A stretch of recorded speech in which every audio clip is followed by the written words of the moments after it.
See, the funny thing is, they thought we'd started, yeah. but really, what we were doing was a mute joke. That wasn't a mistake, no. No one got onto it. Oh. Now that the joke is finished. Yeah. So welcome everybody. How the devil are we all? I hope you're well. You're joining myself and Mr. Damien O'Byrne, who is in Lothlorien, as you can see. Now the sound. Yeah. Now, of course, the sound, mate.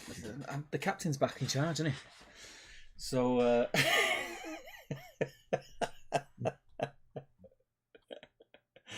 Yeah, I think they will have missed us saying hello. Happy Friday. Welcome to Battle Stream. Happy Friday. It is very. I'm going to just say it now. It's very hot in here tonight. It's been red hot in Manchester. I don't know what it's been like in London. Not cool. Red hot today. Red hot, and it came out of nowhere. It's been a bit cool all week. Bit rainy, but the temperature's been nice. And then all of a sudden today, decided to try and kill me on the last day of the week. But I made it through, mate. I made it through. Soldiered on. New BSIME was, light at the end of the tunnel. Well, you love to see it. You love to see it. So, Steve, what is this? What's what? This? This is two grown men with nothing else better to do on this fine Friday evening. And we decided to do another episode of Battle Streams in Middle-earth, which is your regular Middle-earth strategy battle game live stream. I don't think there is a more regular SBG live stream on the internet or in the world, if I'm not mistaken. I think that might be true. I think it might be true. So we're sort of coming out the back end of the BSIME meetup last weekend, which I'm sure we will cover in depth later on in the stream. So anyone who was there, welcome. It was great to see you guys over the weekend. But yeah, this is a stream about. Do you want me to do all the holding the magazine up stuff? I was just breaking coating a rock, so that's done now. So I can jump in. It's about that bad boy. It's about this bad boy. It's about battle games in Middle-earth, the DXD artwork from the early 2000s. He looks so happy there, doesn't he? Oh, so we'll talk about that when we go through it. Yeah, he doesn't know what's coming. We didn't just take the name Battle Games in Middle-earth and make it stream about it. No, we changed it. We changed games to streams. I think some would say we made it our own. Yeah, some would say we changed it for copyright reasons. But yes, so every episode of this, we take a look through one of the issues of Battle Games in Middle-earth and see what was contained within. See what's popping.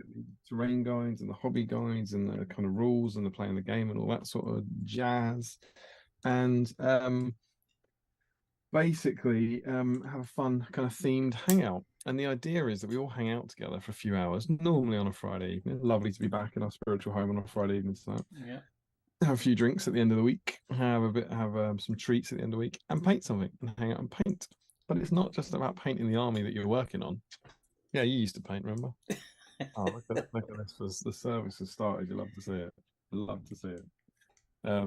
Thank you. What is it, tea? Yeah, of course. Thank you so much. Tea and a cheese twist. Brilliant.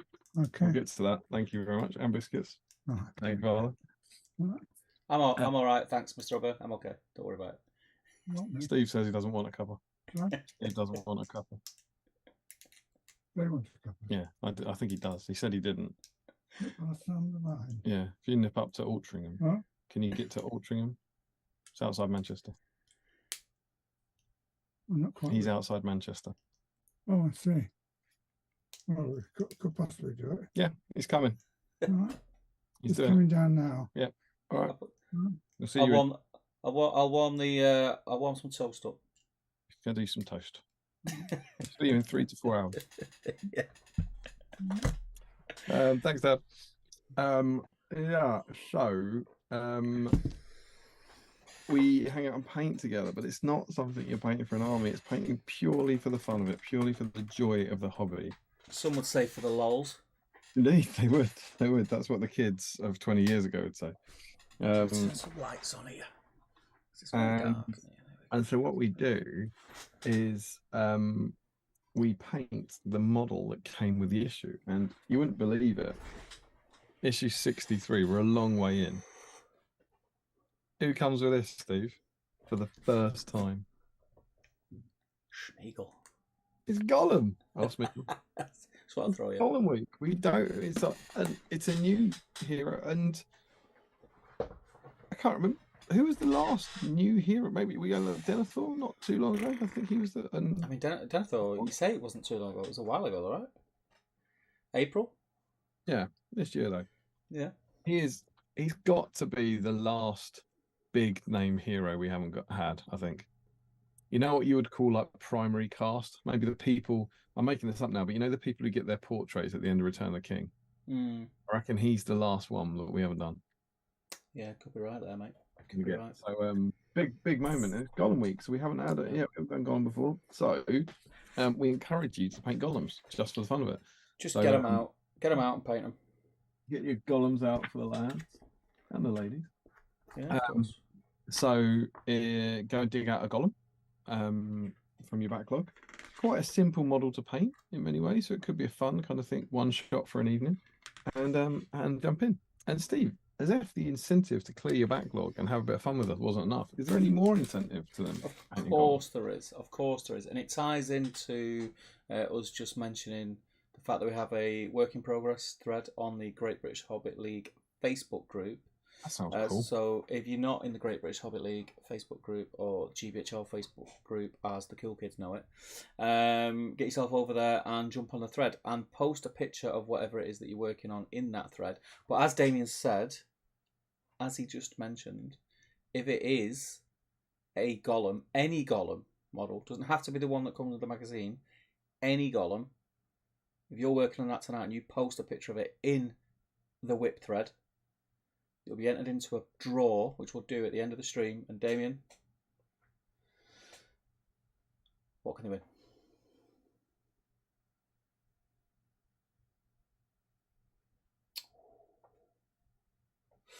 Yeah. He's not selling it, is he? You know what the weird thing is? You know what the weird thing is here, Damien? It's hard to say what the weird thing is. We've got the clap scenario all over again. The crop scenario. Clap. Clack. Clap. Clap. Yeah. I couldn't hear that dice hitting and falling out of the tray. Amazing. What if I bring it closer? Then it'll be it was like a silent movie. Really? Yeah. You see the tray? Yeah. Nope. Nothing, mate. But this is a Battle Streams in Middle Earth. Black dice. Yep. That bad boy. And as we know, these dice only roll threes. I tell you what, they rolled some sixes last weekend. Didn't they? Didn't they just? Yeah, this bad boy could be yours tonight. Yeah. We have to paint the Gollum, put a picture up in that thread. Look at that for Trip Battle Streams in Middle Earth. The quadruple Battle Streams in Middle Earth from O'Byrne tonight. Yeah. Look at that. That is fit branding. It's very good. I like it. But yeah, this bad boy will be going to someone who's painting Gollum tonight. So let's get the nonsense out of the way. The ring bearer does count. If you get your ring bearer one and he's on the sprue and he's not on a base and you cut him off the base and you put him on that base and paint the base, that counts. Does count. But yeah, that's what we're doing, and yeah, whenever we get it. But of course, you're welcome to join us painting anything tonight. Yeah, whatever you want. Space Marines, draw, Sigmarites, anything. Lounge feature wall. I've made a terrible mistake. Oh.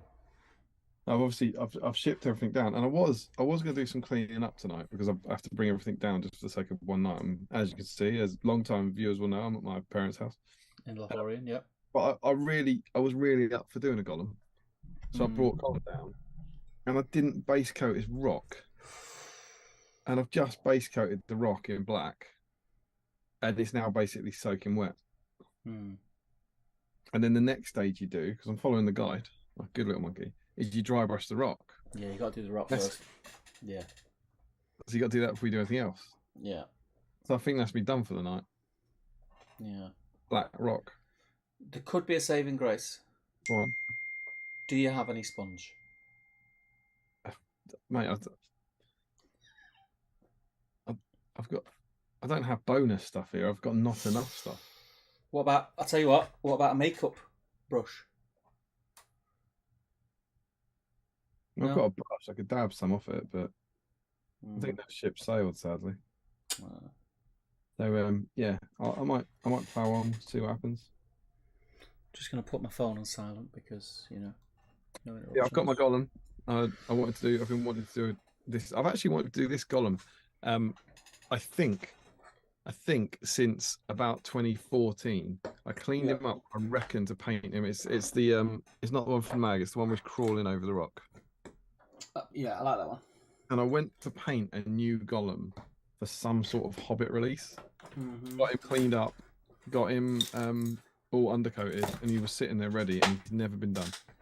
And I've got one Gollum painted in the past, but then whatever I was gonna be doing for it like passed, and I didn't need it. And so I was really determined. This was really, when you've got that model already sprayed and ready to go, I was like, no, this is really good Battle Streams territory. So I've been really looking forward to this one, and now I'm annoyed at myself. Well, I mean, it's a shame. It's a crying shame. Like I say, it isn't the one that came with the magazine. You know who has got the one that came with the magazine? You're going to say Stephen Ryan. I'm going to say Stephen Ryan. You know which exact one that he's got? The exact one that came with this exact magazine. Not, the Gollum with the fish came with issue 63. This magazine, the model that was in the plastic, the cellophane in this magazine, Stephen Ryan now has. I don't know how to say this. Go on. He doesn't. Go on. He sold it for no, he very kindly, because Stephen Ryan's got a Gollum ready to go. And Chris Webster. Oh, yes. Did not have a Gollum. Well, I can allow it if it was Chris. Stephen Ryan very kindly gave that Gollum to Chris Webster. So he could I mean, that's fair enough. That's fair enough. I would give Chris that Gollum if I had it to give. You have, really? I kind of have, yeah. So Chris has got my Gollum. Yeah, that's right. Yeah, look after it for me. Look after it. Hopefully, you might well see some. I hope you see some work doing it. Stephen Ryan for who are all these lovely people giving people things? I hear you all cry. As Steve has already alluded to, we had our BSIME meetup last weekend, and they're both patrons. And Stephen Ryan won our terrain competition from some years ago. Not years ago, months ago. Months ago, yeah. We had we picked a winner towards the start of the year. Of someone who had done some BSIME terrain, and Stephen Ryan's done loads of it, and so we chose him to be the winner, and we gave him his box of treats at the BSIME meetup, which was kind of sponsored by Joe Achille. This all started from the wonderful Joe Achille sending over a bunch of bits from America, and so we gave this box to Stephen Ryan that you had then supplemented and then some with a ton of cool hobby stuff. And he was very excited and very sad about his backlog. And in there was your Gollum, who he very, very kindly handed over to a Gollumless patron. Because that's the kind of people hang out at Battle Streams. It's a group of love. Indeed. So that's my Gollum. Dare I suggest, Steve, any hobby, any Gollum in your life? I've not been in here, mate, since I've been that busy this week. Everything that I drove home with last Saturday night, he's still in the boot of my car. Yeah, I've just been super, super busy. Came back, had to go to that christening, went to that christening, and just not stopped since, pretty much. I mean, I'm very sorry for you, but that I will say, before anyone else rules lawyers you, that doesn't preclude you from doing a Gollum tonight. No hobby. So here's the problem. I wouldn't even know where to start looking for my little Gollum box. No, I'm glad you put the Gollum box. I would have said he'll be in the Gollum box. Because I do have excess Gollums. I think I have probably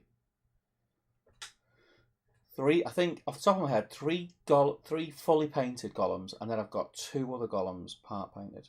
But then I do also then have some Gollums that are not painted, because they're just. I said this last time. They're just the kind of models that you accumulate, like one way or another. You just sort of amass them. I think he's very similar to old Bilbo in that there's lots of nice models that you might end up getting. But you're unlikely to use him in a game. Yeah, I used him last week. You did because you're filth. He was a bit filthy.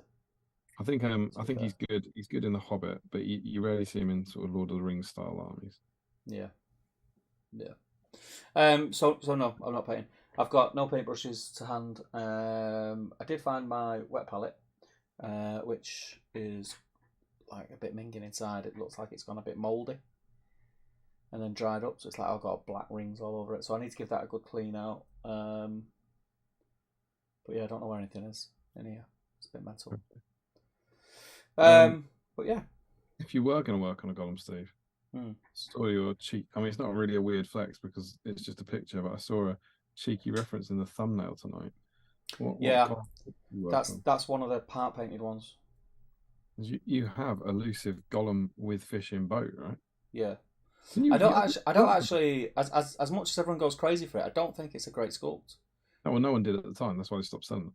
Yeah, I don't think it's a great sculpt. I mean, the pose, it's a cool pose. It's very Gollum-like, but the sculpt itself there's not a lot of detail. So that picture that I've used, which I think is the official GW one on the thumbnail, is just painted very, very, very, very well, and it looks like details have been painted onto it that aren't actually on the model because my model's a bit bland. As far as detail goes. That must be, I think now, one of the rarest models that has been released. I'm not going to count all the unreleased stuff. But in terms of models that have been released, that is, I think, one of very few models that have not come back at any point. Yeah. So I think there's very few out there. Do you reckon we would get one tonight? It would be nice to get one tonight, wouldn't it? What would that be if someone was working on Gollum? I mean, somebody's got to have them, haven't they? You know what I mean? Somebody's got to have them. We look forward to seeing if anyone fancies cracking on with that. That'd be quite cool. You never know, I might get a re-release. So, no hobbying for you then, which is cool because you can just read all the chat while I paint Gollum. Yep, standard. Any snacks? Any drink? Yes. So I've got my. It's not in a BSIME cup because I was very rushy last minute. I've got my brew. It's in actually one of my work cups out of the van because I had like 4 cups in the van. I brought them all in to get washed because I don't normally wash them because I'm a scruff bag. I'll show that one last. So I've got myself a toffee crisp as my snack. Toffee crisp? Only the one. I'm not doubling up on snacks tonight just because I've not long eaten. Long eaten, that's a place, isn't it? A few Moretti's. Moretti, you love to say it. I love that you bring the cardboard down as well. Like, you know, it implies you've just run in from the office. And then, which I'm sure we'll talk about. Are we talking about the gift? Oh, we certainly can because I'm happy to join in. So I'll be trying this tonight. I'm confident through speaking to yourself and other people who I've spoken to who've tried it that it's going to be fine. But I'm still my tummy does little cartwheels when I think about drinking it. You want to talk? Not in a good way. What is it? Pocari Sweat. Pocari Sweat. Yeah. So, absolute legend of BSIME, Mr. Larry Miller, gifted myself and Damien a bottle of the infamous Pocari Sweat, which he drinks regular on the streams in his whip thread. So tonight I'll be tasting Japanese sweat and seeing how we get on with it. But yeah, that's it. That's it for me. Is it Chinese? What about yourself, Tim? I think it's Chinese, isn't it? Is it? I don't know. I think so. But yeah, I too have my large bottle of Pocari Sweat. Mm-hmm. We're trying that out live on it. And then I actually already have. I'm very excited. I'm stacked up. Getting comfy. Sorry, mate. I was interrupting you there, but the camera is. When I sit back, the camera's not on me. If you know what I mean. Actually, do you know what? I'm just base coating Gollum's like last leg. So if you just kind of keep talking about your camera for about 1 more minute. Done it, mate.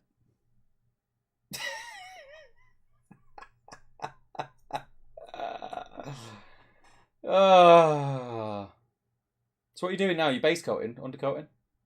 Yeah, base coating. I'm just chucking the base coat on the skin. What, you going for rock art? I'm going for tanned flesh. I'm following the guide. Tanned flesh. Oh, right, okay. Which is now Bugman's Glow in Yeah. the new money. And I thought it's old school, that one, isn't it? What? That guide, it's going for the more humanoid flesh rather than... Yeah. Well, Bugman's Glow is quite a kind of dark pink, so we'll see what happens. And also, it's going darker than they intended it because I'm mixing it with some wet black around the edges of Gollum's. Nice. Yeah, perfect. But it'll be all right. And it's I truly am very, very content. This is like a BSIME model. We'll see what happens with it. I would love it's very, very doable to one shot this guy tonight, but we've got I know we're gonna have too much to do to actually one shot him. He won't be finished, but there's just nothing to him, right? It's a rock and skin. Yeah. But I reckon there's a lot of opportunity for people who are out there watching the stream who don't do anything stream to finish him tonight for sure. You'd like to see it, wouldn't you? Yeah, I think there will be. I think it'll be. I think it'll be a fun one for a lot of people. Yeah. So to my snacks. Yes. I have my Pocari Sweat. Nice. I am triple parked in the best possible way. I have my beer. I have my can of Pepsi that I always try and pinch at my mum and dad's house. And as we saw live on stream, I have been delivered my cup of tea. With Bell. I don't know what he does. I can't. I say it every time. He makes the best tea. Of course, delivered in Bell, in Boston, all the right places. With slightly filthy, someday my beast will come line. Yeah. So that was a bonus drink that got delivered with 2 biscuits. So that's pretty ace. Yeah. I'm also in Tring, Steve. I'm in Tring on a Friday, Steve. You got the curtains. You got Bell and Boston, all the right places. What else have you got? Got that cheesy thing. What's it called? Cheese straws. Cheese straws, that's the one. Cheese straws from the bakery. Check out that boy. Yeah. Pretty jealous of them cheese straws. They do look really good, tasty. mate. Really good. When my dad's coming up to you with a tea, right? Yeah, you come down here and get a cheese straw, you'll pass each other somewhere around the M6 toll, I reckon. But normally we like to have a bit of chocolate, right? We had our BSIME meetup. We did. Last weekend. Our patrons are just the best people on earth. They are. They like to give us presents. They do. Which is nuts. It's crazy. And I don't want to forget presents. You know, some people give us great presents. But Julian Hammond, in particular, likes to give us chocolate, I find. He does. And we both got a bag. What did you get in yours? I don't know. I got I can remember what it was, but I can't remember right now what it was. Basically, I had a drama with that bag. There was a massive... I think it existed at one point. There was a massive misunderstanding. So, Julian came up to me and he said something along the lines of, I'm going to give you this bag. And I can't remember the exact wording, but the impression I got was he was going to give it to me so you didn't eat it or something. I was mid-game, I think, or setting up, so I was a bit sidetracked. But basically, it turns out I've totally misinterpreted what he said. And I brought the bag over to you because I said, I've got loads to carry. And put it on your table. That never happened. You've obviously not heard what I've said, or just thought, what is this guy on about? Go away.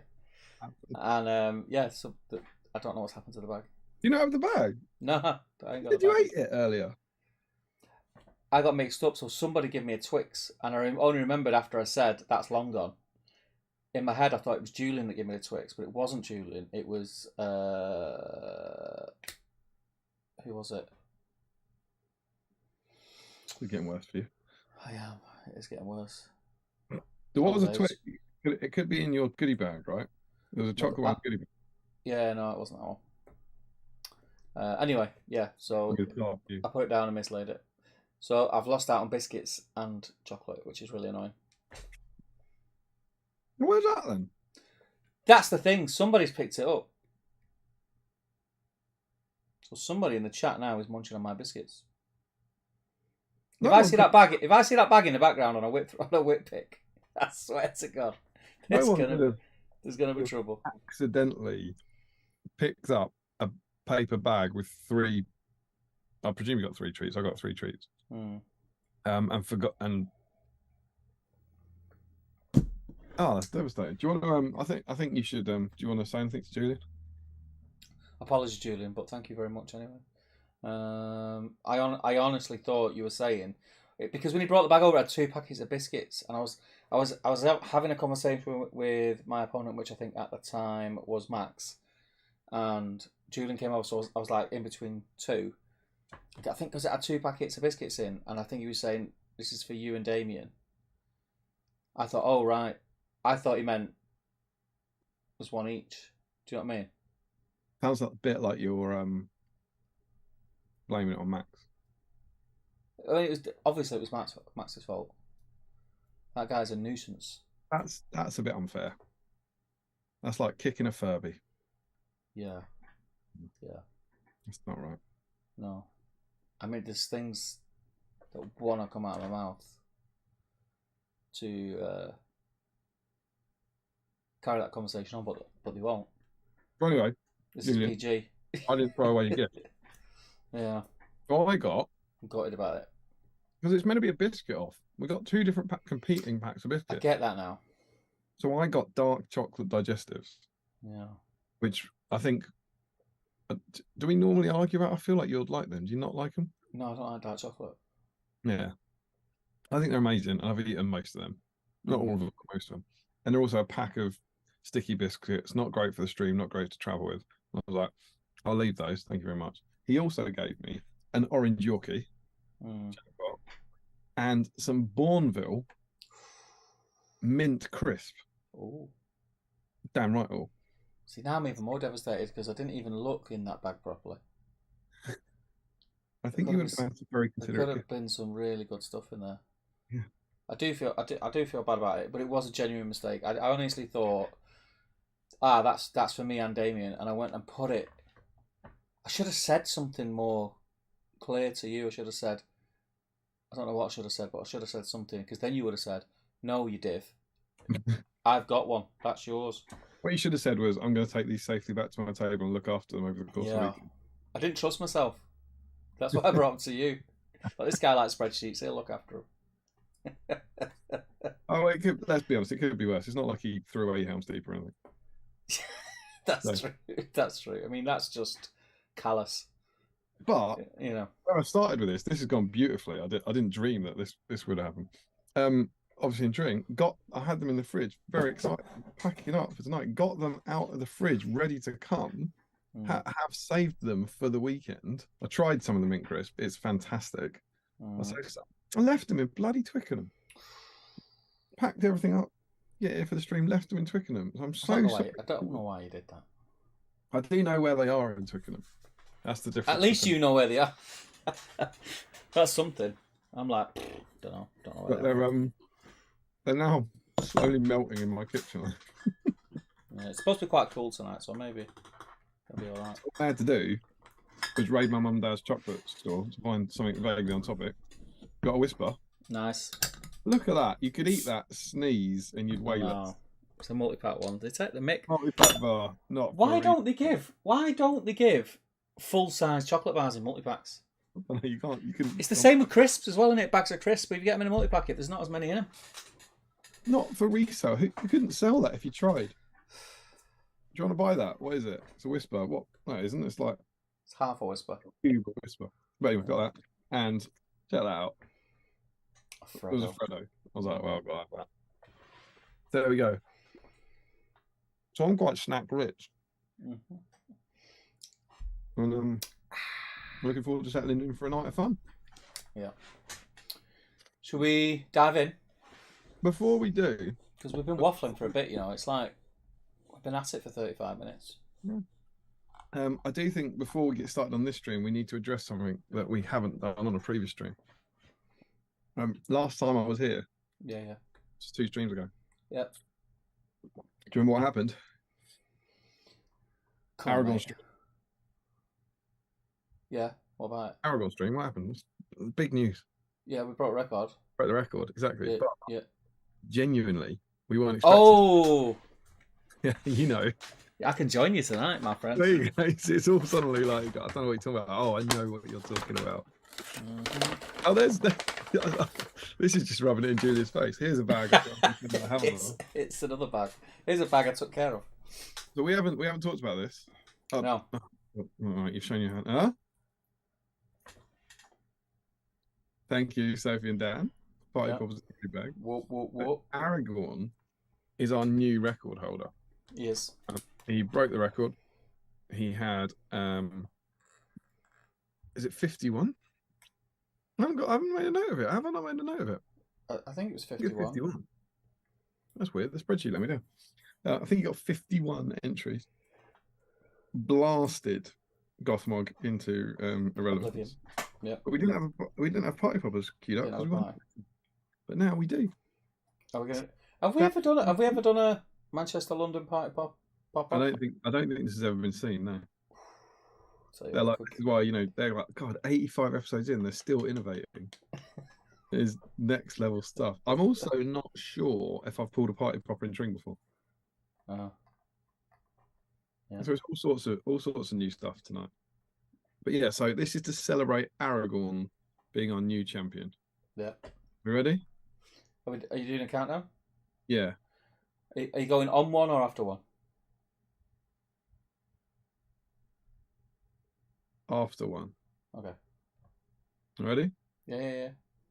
3, 2, 1. Oh, it bent left. Oh, mine went up. Mine went up in the air and I've stuck in the light above me. Perfect. Are you smelling it? It's so good. I think I got a bad release there. Look. Reminds me of a cap gun. I didn't get. Remember you used to get them little rolls of pink caps? Did you ever get them? Oh God! Did I get what? The little rolls of pink caps. Oh yeah. Cap guns, yeah. Yeah. Oh look, there's smoke coming out of that now. Mine was all locked in. Look at this! Look at this! Look at that. Whoa, tiger! Ooh, Look at this! What is it? But I think it's an unrolled party popper, but equally it might be like a message in a bottle. So I've written on it, "Please rescue me. I'm stuck in the party popper pack." That's the fuse, isn't it? Look at that. Yeah, that's the fuse. That's what they roll the gunpowder in, I think. Oh yeah, was that stuck in it? Oh man. Well, I think that's what I got. It didn't release properly. But that's all right. It's I like it when they come out, but there's still the little roll of paper. Yeah. Because I think, imagine being the guy that has to roll them up. Do you think there's a guy who rolls them? It's the little guy there just rolling them. One guy rolls them up, and all he does. And every now and again it turns. Come it. Whenever he thinks about it, he goes, "They're just gonna unroll these as soon as I get." I'm gonna raise my glass to that fictional guy, to the party popper roller upper. Thank you. Keep going, mate. Keep going. You're doing a grand job. So there's Aragorn, right? Aragorn is the new champion, but Steve, yeah, tonight, yeah. What do you reckon? Can he do it? I think he potentially could. I think our only hurdle is the fact that we've not got as many people in that the record is. Yes, that is a problem. That's a problem. You want to be pushing the kind of 60 viewers to kind of think you might. Yeah. Equally, there were 49 then when I just had a look, and if every single person there does a bit of work on a Gollum, I reckon we'd get over, because there's always a few. There's a few emails, a few people who aren't. Yeah. Who knows, mate? Who knows? We'll see what people happens. Come in at different points in the stream. Yeah. But I come into these streams with no expectations. Yeah, because he's never been on before. We think he's got a hope. We think Gollum's got a chance. We think a lot of people have a Gollum model knocking around that haven't had a lot of incentive to paint before. We think he's quite fun to paint. We think people like Gollum. And so we're going to give it a go. We're going to try, everyone. Yeah. So a more impassioned plea than ever. Yeah. Just go and get a Gollum. Remember, Just do it. You just have to get him. Ring a friend. Listen to it. Wander off to your cases. Pick a Gollum up. You just have to clean him up. If you clean him up and glue him onto the base and send us a photo, you're in. I can see Paige's in. Paige, you'll paint one. I can see a pink Gollum now from Nick. I think Paige and Duran are doing two. See it now. See it. I think That's the kind of example we like to be set. absolutely. Get partners involved. I think we will get. grandparents. Honestly, my gut feeling is I think we'll get a lot, but I don't think we'll break the record. But I hope I'm Yeah. wrong. I hope he does. I agree. I'm going to jump in the Yeah. chat. I think just before we do jump in the chat, one thing I think would be good to hear opinions on, and for me was a positive today, so it come out. So they've put a post out in the Games Workshop for a Middle-earth resin designer, I think was the role, which is a positive, and I think puts a lot of it, from my point of view anyway, it's kind of calmed down the the old brain from thinking, oh, what's going on, we've not heard anything for a while, this can't be good, we normally hear something, so it was nice to hear that. It'd be interesting to hear what you guys think, and if any of our very, very talented viewers or Patreon members are toying with the idea of possibly throwing your name in the hat. I think we've got plenty of talent, haven't we? Oh, for sure. Love a bit of sculpting. So yeah, do let us know in the chat. I'm going to jump in the chat now and see who's in. It's been quite busy already. Frederick's in, says hello there. Jolsman. Good evening, everyone. Carl's in. Hello. Hi, Sue, says Rich Clabber. What is that from? Is that from a film? Hi, Sue. Why does that ring a bell? I would have thought at this time of year it's a Wimbledon reference, but she's retired. No, there's a. I'm sure. You know what? I could be getting the wrong end of the stick, Richard Clammer. Do let us know. But is it a Wimbledon reference, or why when I read it out and he's put it in capital letters with exclamation marks, did I say it like "Hi Sue" in quite a camp way? That's from a movie. Oh my God, the whip thread is up, says Frederick. Yeah, do you know what? It came up early because I forgot to put it on schedule. What a time to be alive. Is there even BSIME anymore? Next thing you know, they are actually on time. Being really, really like organised, and you've essentially said it was a mistake. Yeah, it was a mistake. Yeah. With that. Honesty, mate. It's the best policy.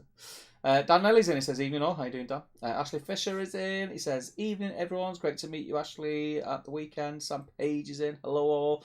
Dublay's in. Evening, all. Dublay, sorry for not recognising your face, because normally I just see your name, Dublay, at the weekend. Katie's in. She says, evening. How you doing, Katie? And Teenage Dirtbag's in. Hey, all. How you doing, pal? Ruth's in. She waves. How you doing, Ruth? 1 minute early. What the hell, says Frederick. We have blown Frederick's mind tonight. Pete Taylor's in, says evening. And the Piano House is back. Yes, it is, baby. Wow. And now then, says Ian Whitehouse. How you doing, mate? I hope you recovered. Frederick says, what time to be a roll alive? call of BSIME meetup people. Yeah. Alex Johnson's in. Evening all. Good to have you in, Alex. Mark Greentree's in. Hello all. How you doing, Mark? Hey, Mark Greentree, if you got a job being a resin designer, you won't have to go up at 5 o'clock every morning, just saying. Do you reckon they will wait till 7 past on purpose? Ruth says yes. Thousand Brushing says, g'day all, how you doing, mate? Like your videos of late, by the way, as well. Really nice videos. Swords and brushes. Frederick's in. Can't hear you. Sound. No sound, says Green Tree. And silence, says Teenage Dirtbag. Frederick says, Steve, we can't hear you. Let me just highlight that and then scroll up so it doesn't find where I go. I want to shout about sound. I'll jump past all the sound. Why are you early, says Sean Clark. That's how we roll. Josh Crosby. It was Josh who gave it the Twix. Hello, fellow loyalists. Sam Page, Cult of Crow. Doubley says, not sure where my Cult of Crow badge has gone. Oh, I'm rocking. Yeah, boy. Let me up. And then I did sport this one, Damien. You did? I did. My Team Steve one is. It sounds like such an excuse, but I promise the next sentence is true. My Team Steve badge is on my other polo. Lies. Went Team Steve all weekend. Someone had to. This reminds me of that guy who got Tim Minchin to fly over to him in the US and record a song together. Once Tim was gone, he sat down to edit and realised he had no sound. Even everyone, says Morgan Morris. She also says, I think technically Arwen will be the last of those characters, Damien. Then we get the Fellowship of the Ring special. Have we had great point. Have we not had Arwen? We haven't had Arwen, and she does get a portrait at the end. Well played. Who was that? Halsman. Well played, Joe.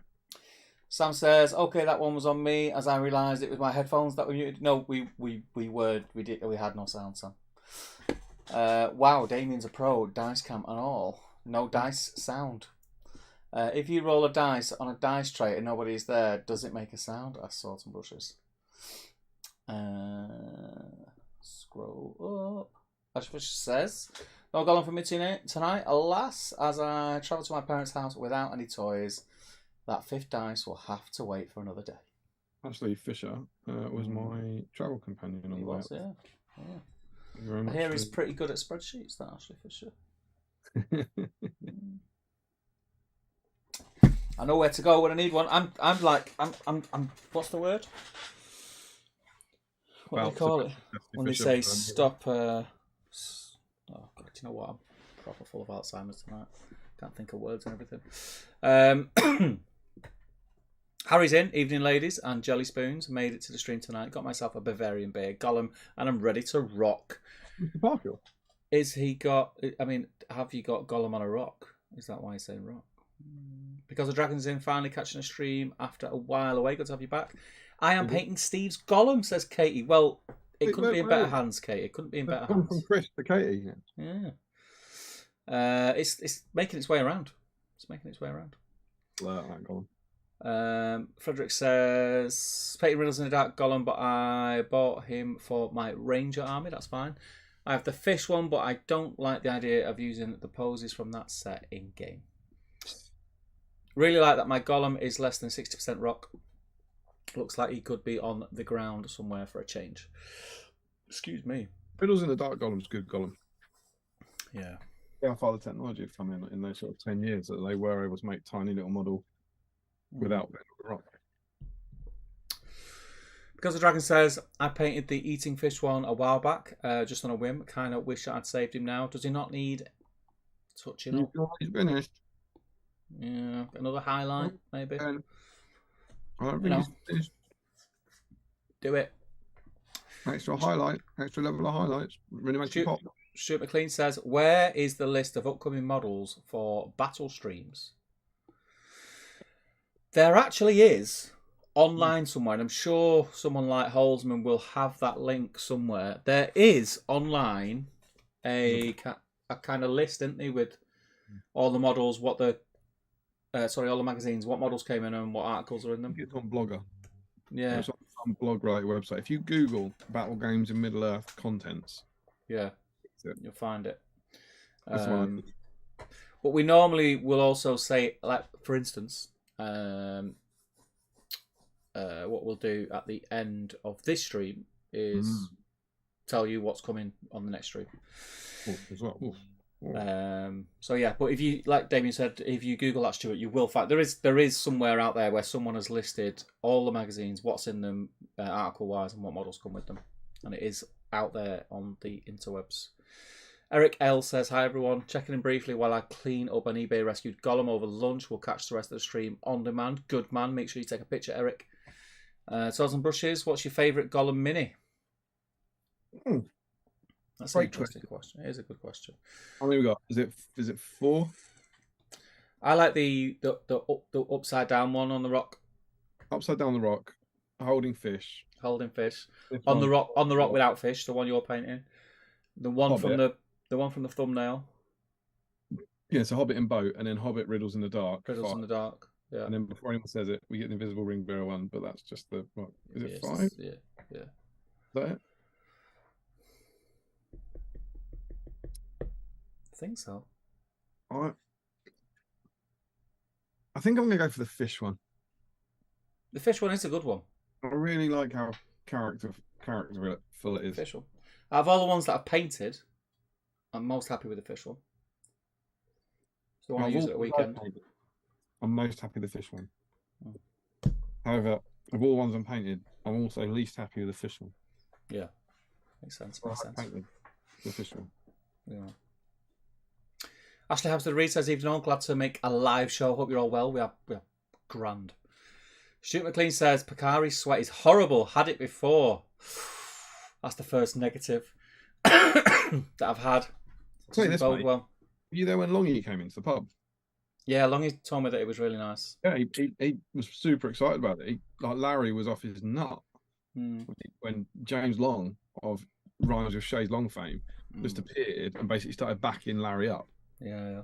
Doesn't happen a lot. Shipped in. He was airlifted like some demented Asian Mary Poppins to kind of cheer on Larry and all these crazy ideas. Frederick says, wow, we will have a live sweating. Sam says, there's a little fly right in front of me, it's getting on my nerves. If you Google Battle Streams and Middle Earth models, Stuart, there is a list. Exactly. Sean Clark says, can you imagine if you like it and you actually get a taste for Larry's sweat? Imagine. Haskell's in, he says, I've played an organ, bet you have, Larry, at a college in Long Eaton a long time ago. Was that Haskell? Plays the organ. Plays an organ. Oh, come on. No end, man. Oh. He's just still surprises us to this day. Rich Clamazini, he says, I would have loved them to have released an actual Smeagol model. Yeah, me too.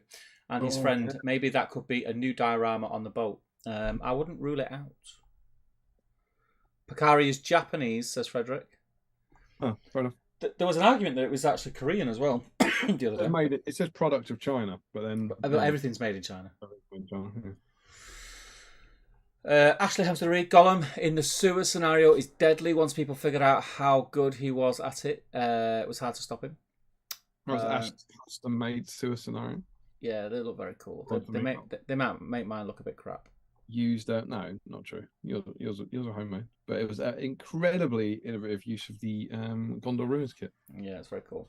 Sewer section, which was inspired by the BSIME issue with the sewer sections. Just wonderful stuff, Ashley. Wonderful. Gollum Misty Mountains is my favourite, says Rich Clammer. What's Gollum Misty Mountains? Misty Mountains.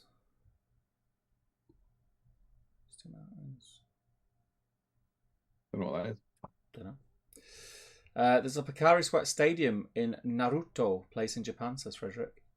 Robo-based Gaming's in. Evening, Legends. How you doing, pal? I hope you're well, Johnny. Rich Clemmer says, Riddles in the Dark. That is. Who's that? Johnny Wright. But what's the username? Rebel Base. Oh, Rebel Base. Sorry, I completely misheard what you'd said for the name there. You know why that is, don't you? Because you mumble. Yeah, and you got no earphones in. And I'm quite far away from the microphone, actually. Do let me know if there is a problem with the sound, and I'll... Sound good to me, babe. I'll do nothing about it. I like the one crawling up over the rocks, says because of dragons. Rank Ultimate says, evening guys, hope you're all good. You know it's not on this stream? There are some names in here now that we've met. That I know the faces of, yeah. At the meetup. And it feels different. It feels different looking at the names. Buble, met him. Yeah. Others, met him. Morris, met him. Go on. It was great. That's great. It's always great. Barrett, met him. I've got really bad burpees. They're all nice as well. Lovely people. But yeah, it's great. Lovely. What else we had? Just to ramp up the whole dice tension for the evening. Did you realise that we had our 3 4-time black dice winners in the same room? There was some evil looks getting thrown around by those three. I noticed it. The 3 people who have won 4 of our dice in our live draws, which is quite remarkable, really. It is. Real legends of the sport. They were all at the meetup. And you could see they were sort of, watching each other, seeing how they were playing, weighing each other up for future dice offs. And they're like psyching each other out, going, "Oh, it looks like you haven't won a black dice in a while," that sort of stuff. Yeah, lovely to see. Cuthers, Fisher, and Crosby. Yeah.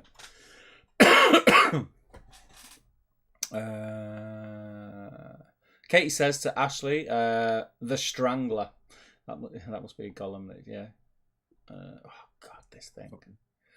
Does your chat jump around, or is it just mine? I'm not sure. Mine jumps up. Mine jumps up. Mine jumps up, jumps up, and gets down. Do you know what I think? I think it might actually be my mouse. My mouse wheel. It's a bit battered. My mouse. That one of those old, the cheap Amazon ones. But look, it's that old that my fingers pressing the buttons have like worn away the coating. That's on the mouse. So Your fingers worn away the coating on. Yeah, you know what I mean? Like they have that rubber coating, but it's gone where my fingers are. You can see it. You see it? Yeah, but I've had this mouse for a long time. Really? I've never seen that in nature before. Yeah. You've got girly soft hands, though, haven't you? Yeah. Yeah. I've got like man hands. My left hand used to be rock hard. When I used to play Bet it guitar. did. Covered in... would the hand be hard? That makes no sense. Even if you're deliberately trying to lower the tone, lower my hand. It was the way you held it. It's a guitar. I hope guitar. It's like Chandler's Claw. Yeah, if you play the guitar long enough, you get really tough calluses all over your fingers. They've all gone now because I started painting toy soldiers instead of playing the guitar. Because I'm cool. Oh man, yeah, that made my eyes water. I don't want it to water because if it starts scratching my hay fever, it's not good. Sam says instant accusations, Steve. I can't remember what that was about. Frederick says, Steve, will you bet Ardacon this year? I'm away for Ardacon, Frederick. I will be on holidays. Probably asking because Frederick likes to bring chocolate over. Yeah. He's wondering whether he should bring you some chocolate that you could lose.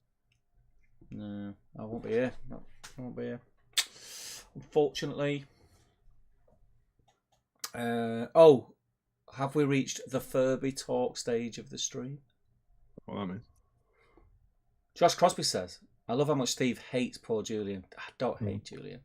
Julian is an absolute ledge. That's not a whisper. It's barely even a sigh, says Joe. Whoop, whoop. Sam says, party popper, question mark. Stars and Brushy says, whoop, 51 party poppers. Double says, and black party poppers. I always notice that when they try to make things look a bit cool, they just paint them black. Makes it look a bit more streamlined, a little bit cooler. You're right. I don't think I've ever seen a black party popper before. No, those like green and blue and red and that, aren't they? These are like ones for adults, aren't they? Yeah. He's like Dane. They're for like them adult parties. Yeah. Let's get the party poppers out. It's also not got party popper written on it. Yeah. It's a slightly different shape. It does. Party popper cat F1. Do you see how it's sort of curved around the neck? And the party poppers I've seen have had like straight lines. It's like angled. Like that's curved. Spherical. I'd expect it to be curved. Huh? I'd expect it to be curved, I think. No, ones I've seen have never been curved. On top of that, right? The dome. Yeah, so the dome bit isn't a dome. The ones I've seen, it's just straight. Let us know in the comments your own experiences with party poppers. Yeah. This is made. One. China. Probably the same factory as the sweat. Done here. Oh, for God's sake. There's an age limit on them. What do you think the age limit is for a party popper? 16. Oh, you're so talented. 16. You're so good at this stuff. No. Don't believe what people say about you. You're not. No, I probably believe it. We're not going to hear the party popper, says Mark. Woohoo, says Ruth. Sam says, these kids will snort anything. He loves it, Damien.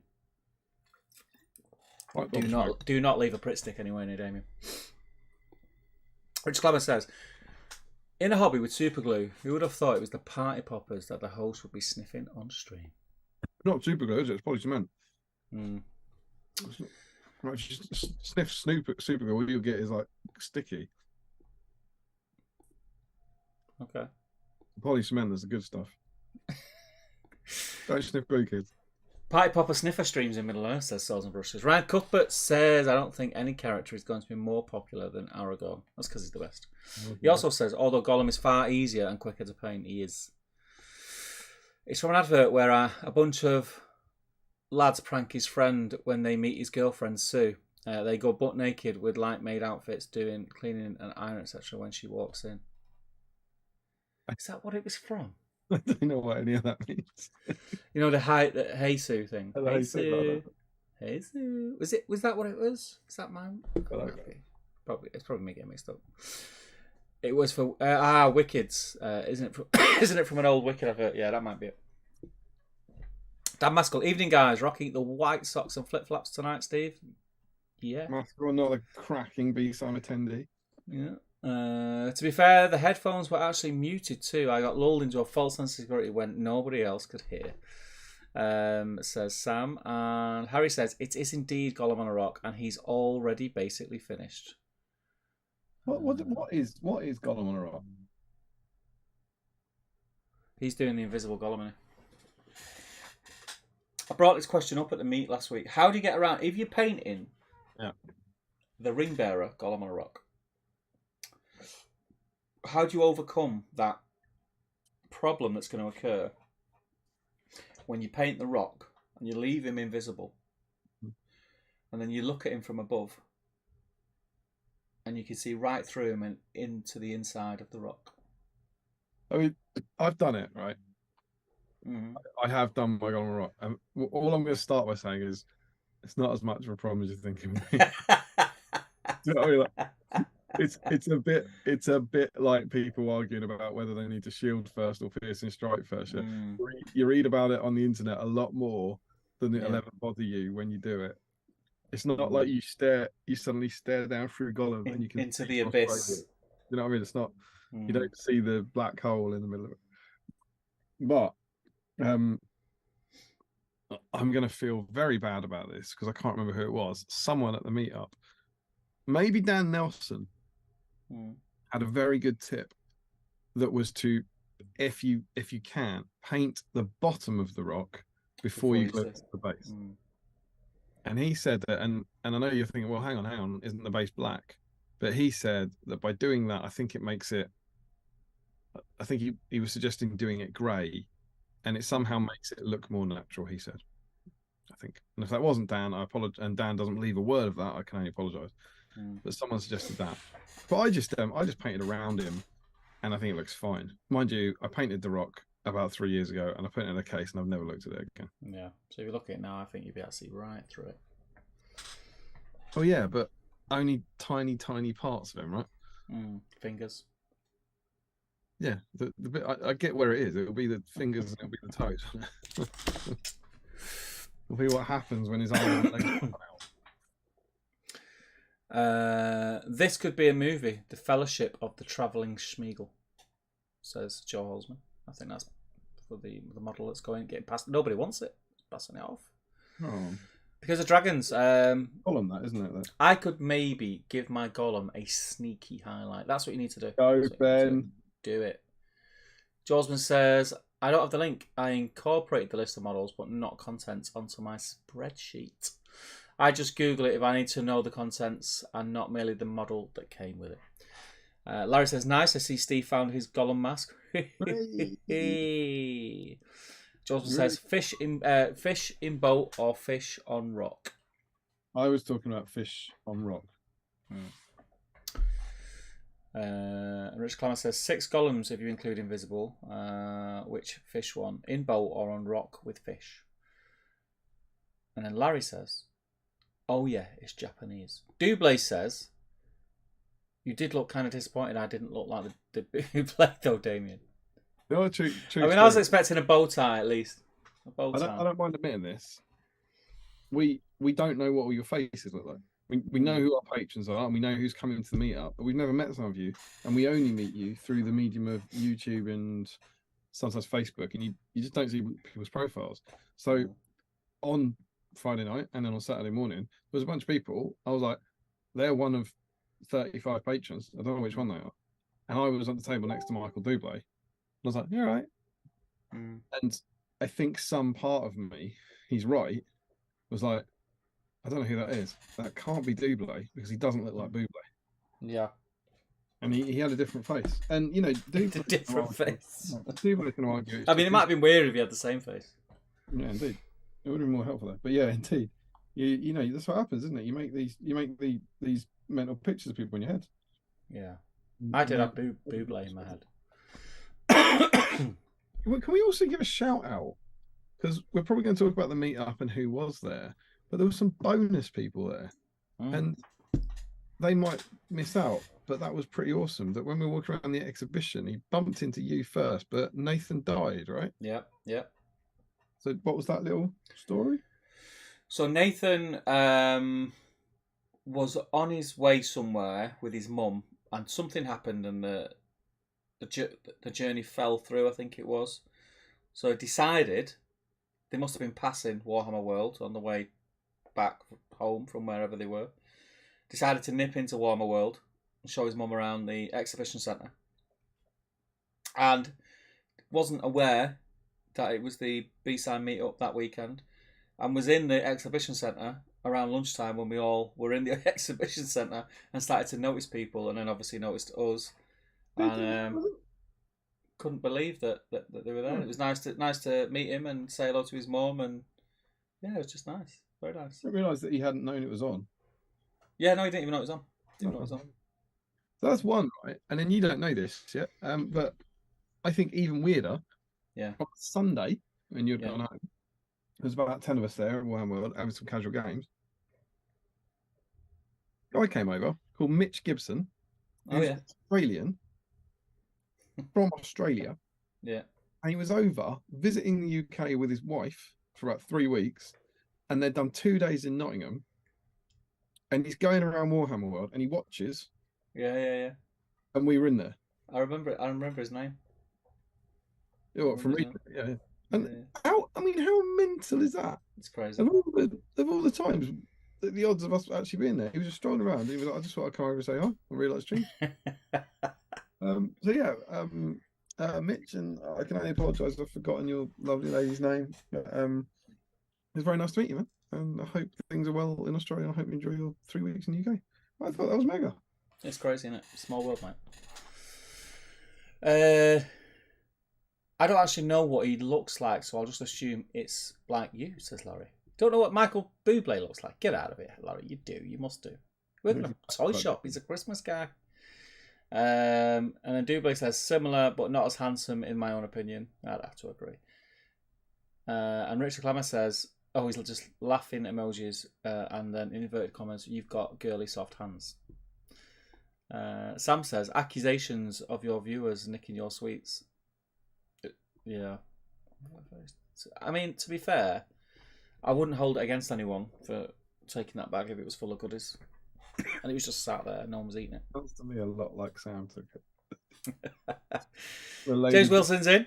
Welcome, James. He says, think riddles in the dark Gollum is my precious. That's a good shout. It's a good shout. Paul Jacobs is in. He says, good evening. What? Say what? James was that? James Wilson. Oh, shit. Pardon? Hawk Jacobson.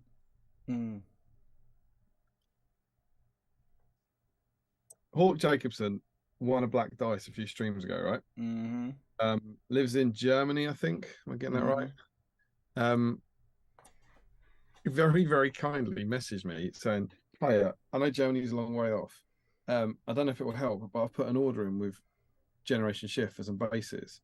Don't know how close you guys are, but by all means, chuck it in with that if you want to save on postage." Right. I messaged Matt before the meetup. Yeah.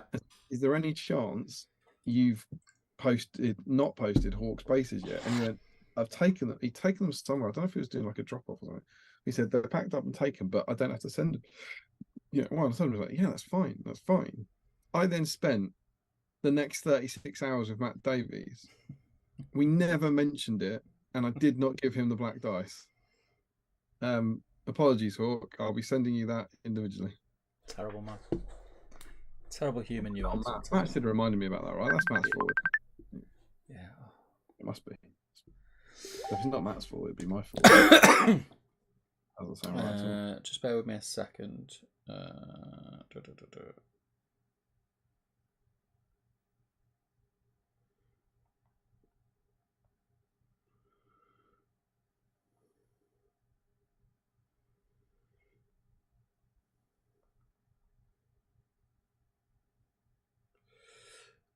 Just sorry, guys. Just sending a quick text message, but you just reminded. Weirdly, you said that you forgot something. Reminded me that I need to text this today.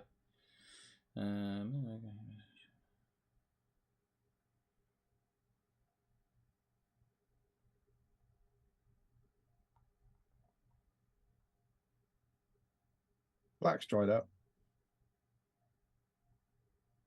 Tried out. Right, sorry about that. And Hawk says, "Good evening, guys. Sadly, no Gollum for me, but I'm busy sculpting and waiting on my dice to arrive. And I love finding out about there being a stream tonight and waiting for my dice to arrive." I think he might be waiting for his dice to drop. He didn't really say But that. I'm glad I just said before we started. I got the jump on it. Frederick says, "No Aragorn handover for you, Steve. Maybe I'll look for another way to get stuff to you." Yeah, man. Paige will be there. Give it Paige. He lives close to me. James asked me at 7 Stones. I had a big bag of James's old trees, and he said, "Oh, I will have them back. Give them to Paige." I think it sounds good as like kicking off. I'm not the GHL delivery boy. Jolsman says he could cut the middleman, bring some chocolate to Aragorn, and leave it in a random place if he wants to. Sam Page says to Frederick, "You can leave Steve's chocolate with me and Nick." Winky face. Oi, cheeky. Peter Taylor says that's how they get the sweat from the guy rolling up the paper at the party popper factory. Sam says, "In prison." What are you in for? In prison? Oh, right. In prison. What are you in for? Underage party popping. I get it. Carl says, "I thoroughly loved my time at the Meetup last weekend. 4 great games, 2 great nights out, much needed time being around positive people and lovely people." It's good to see you, mate. Steve, I forgot to ask last week, where was your gaming trolley? Asked Ashley Hampstead Reed. My gaming trolley is literally behind the screen that I'm reading the comments on, but I was very unorganised and last minute, and I think I know I said it to you, Damien. I said it to a few other people.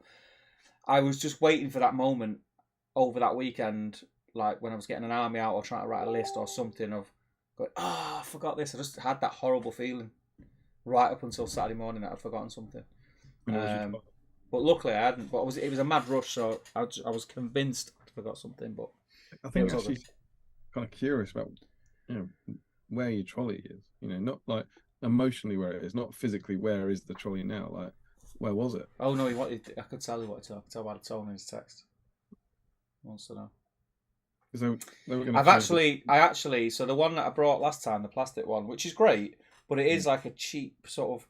It's basically like a hairdresser. You know when you got the hairdressers and they have them trolleys, the different bits. It's one of those, right? It's plastic. It's from Amazon. It's naff. It's dead light, but it was great to do the job. That bunch of pissed off hairdressers out there right now. Yeah, fuming. But IKEA do a metal one with better wheels. So I've got my eye on one of those. So if I get back hobbying to where I'd like to be, then I'm definitely going to pick one of them up. Definitely. Some tea lights way there as well. Tea lights. I mean, there's all sorts, and you go mad in IKEA, couldn't you? Out all Gollums on a rock. Ask Ryan Cuthbert. No, one of them's in a boat. One of them's on the floor. Mm-hmm. One of them, I don't know, like the ring bearer one, but I can't see him. Yeah, God knows where he is. We didn't count the. Would you count the footprints as one? Footprints, Frodo. Oh, it is Frodo, yeah. Well, so they say. It could be Gollum. It could be Gollum. No one. Oh. Could be Gollum. It's Frodo. Could be Bilbo. When you just to confirm, you think it's more likely they made a base? Oh, it's just easier to be stupid. They made a base specifically about the 4 footsteps Gollum takes on the Crown of Doom than any of the footsteps Frodo takes. Yeah, why not? All right. Yeah, I agree. Solids and Brushy says, "What's a better smell, party popper, plastic glue, or Pritt stick you had at school back in the day?" Pritt stick all day long, mate. Pritt stick? That's not good. Do you mean copy decks? Pritt stick. Pretty Stick's not a great smell. It's not a bad smell. It smells nice. Yeah, I wouldn't. Lots of things smell nice, but I wouldn't smell them. I think Pretty Stick smell alright. Yeah. Yeah. Out of those three, I'd go Party Popper Smoke, Plastic Glue, Pretty Stick. I think Pretty Stick. Pretty Stick top.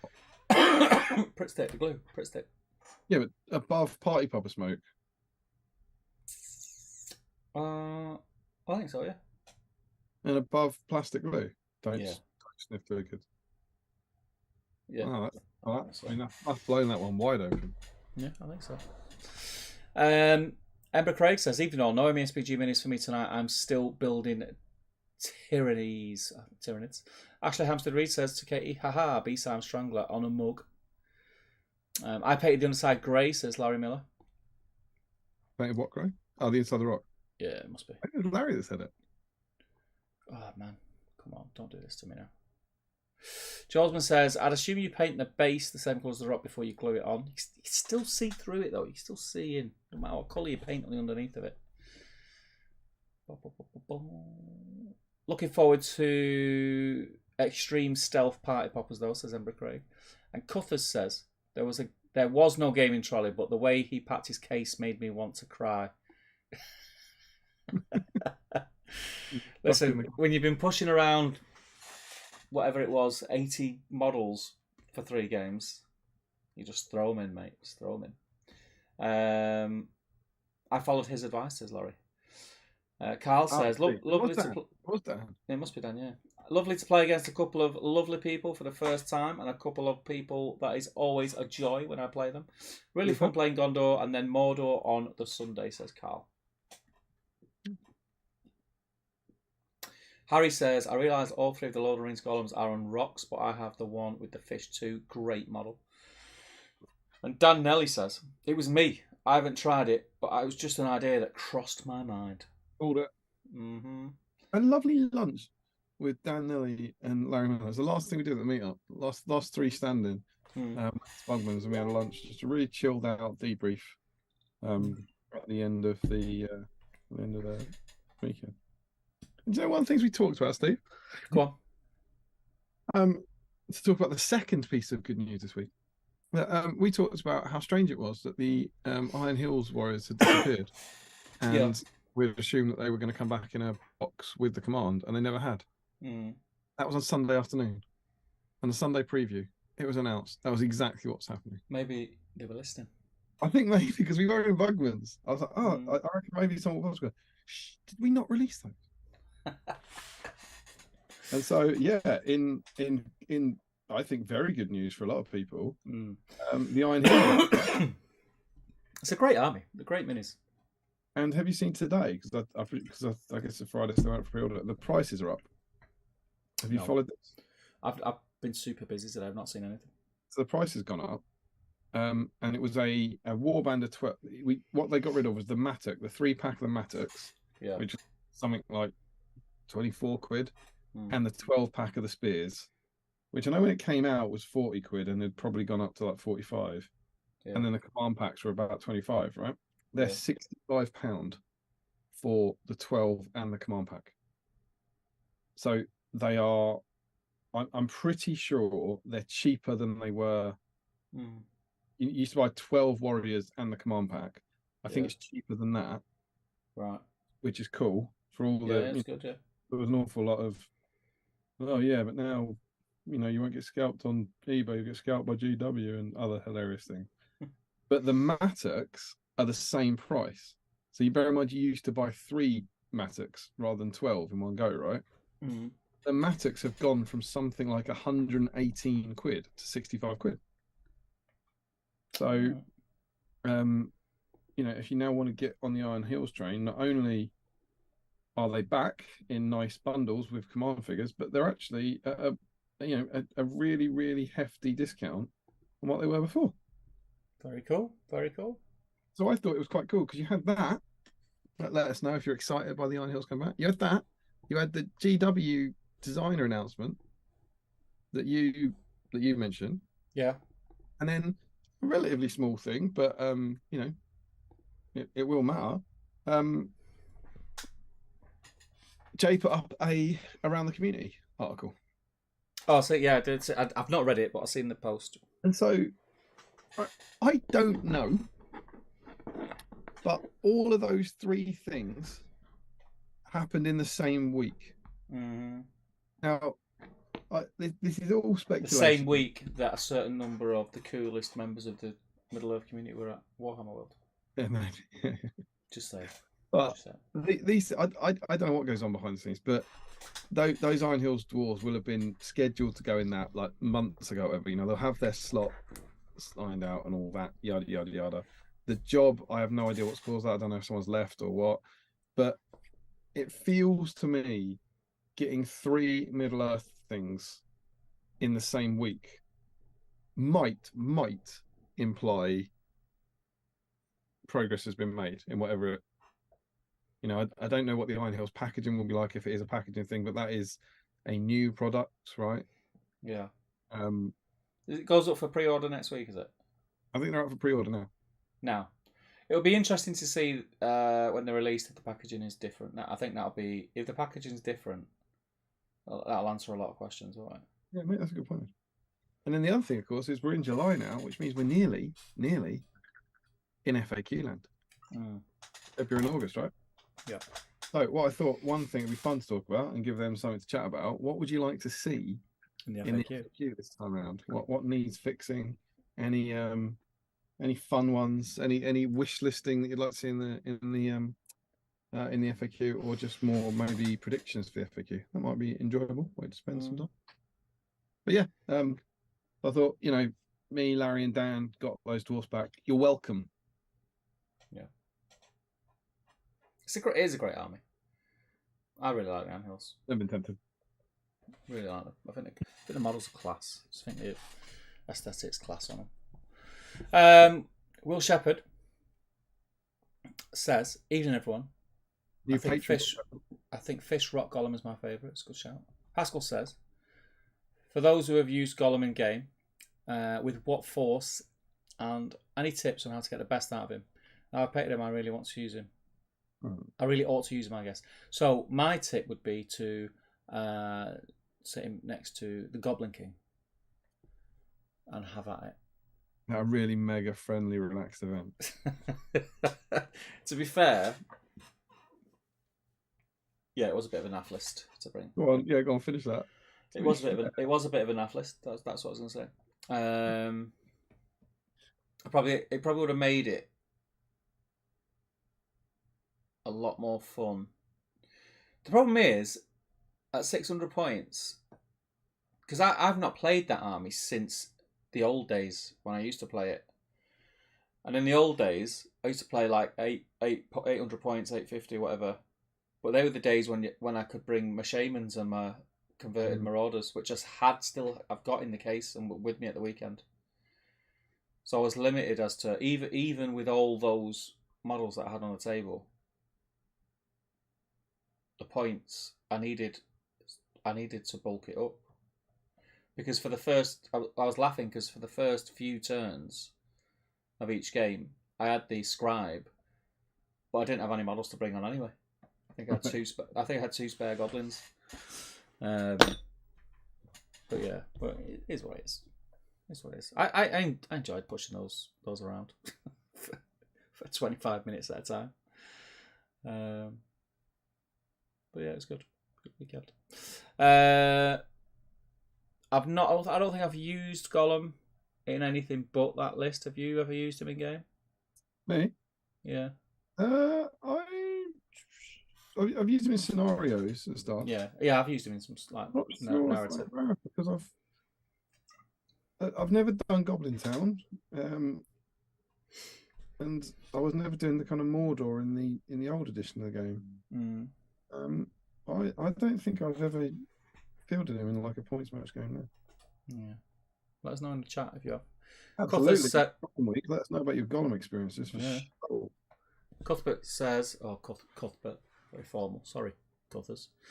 Steve asked me if I was Double. I see, that's how confused I get. High praise indeed, Ryan says Double. Damien got recognised on the Sunday too, says Larry. That's Mitch Gibson, I think. That's Mitch, yeah. And Dublé says, to be fair, my girlfriend got excited to meet Damien on the Sunday. Yeah, was that? I want to say Phoebe. There you go. Phoebe. Is that Dublé's girlfriend? Yes. I'm not gonna lie, she did not look excited. Lovely lady, very nice. Yeah. I didn't sense excitement. I did not get the feeling she was thrilled to meet me. Mm. She didn't even. For one thing, she kept looking me in the eye, which you know I don't like. No, it's weird that. Yeah. I was like, "Do you not know who I am?" Yeah. She didn't like. Yeah, it's. I always say to people, if you just when you're talking to Damien, just look over his right ear. That's the best way to do it. She didn't ask me to sign anything, which I thought was quite insulting. She didn't want a picture. Mm. So yeah. I don't know. These people, I know, right? Arrogant. Super Clean says Goblin Town, love him, Michael. Let's talk about Gollum. Says Super Clean. Because the Dragon says, I'd love a Gollum being led by Aragorn when he was captured. Double mini set. That'd be cool. I mean, anything that's got another Aragorn model in it was cool. That was cool. Right? Sean Skullmuch says, evening chaps, how do you, mate? Enjoying putting a bit of paint onto Gollum. Quick question, Steve. What's your recipe for gold metallic armour? Was it a couple of washes over silver? There's actually a few that I've done in the past. I'm not a fan of painting gold. But one was... what was the... Got an Eastern video, right? Yeah, but there is like a really sort of good shortcut. Seraphim Sepia over... What's the new Mithril Silver? Runefang Steel. Runefang Steel. I do that. I do Seraphim Sepia over white silver to get gold. It's really good because it just does all the work for you. So if you get a nice flat base coat of Runefang, was it, Damien? Runefang Steel. Runefang Steel, and then Seraphim Sepia. What I found, because I tested it on a few first stage elves. Don't just go on neat with the Seraphim Sepia, water it down, and you're better off going with a couple of thinner coats than just blasting loads of it on. You get a more subtle transition from the highlights down into the shadows. It's really nice. Tell you what, mate. I think Runefang Silver is the new Mithril Silver, but having enjoyed and used your video, I think you use Stormhost Silver. Stormhost. I think that's the silver you can do. Stormhost, the newer one, the one with they came out with the white lid. You get a better coverage of it, don't you? It's nicer. Steve, I don't know if you noticed that. It's a very smooth handover. Just got a new cup of tea. Nice. So, Steve, what's the mug? What's the what? What's the mug? Yep. Jurassic Park. No. Oh, you let me down. I don't know. It's in Tring. You do know. You'll kick yourself. You do know. Second Tring mug. See. Just want to show how in sync we are. I can't think, mate. It's been the end of a long week. Yeah. Yeah. You're not in it. I'll tell you what is a great silver, if you've not got it and you are looking to get like a silver that I use to highlight, be like the utmost highlight on any silvers that I do, is the Vallejo colour aluminium. It's amazing. Goes on really well, really smooth. It's like a really bright silver. It's great. But yeah, anyway, gold. Seraphim Sepia over silver works really well. Give it a go.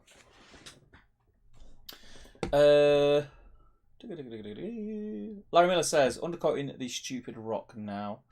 And Sam says, the ring makes him great for slipping through the enemy to snatch objectives, Mike.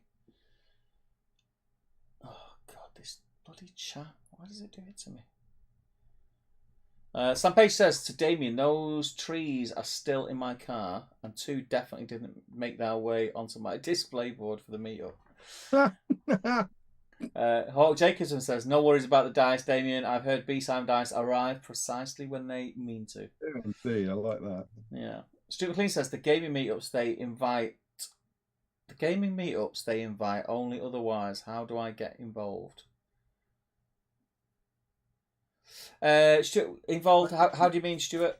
Do you mean how do you get an invite, or how do you get involved with the Can you read that Patron? again? What was the only in?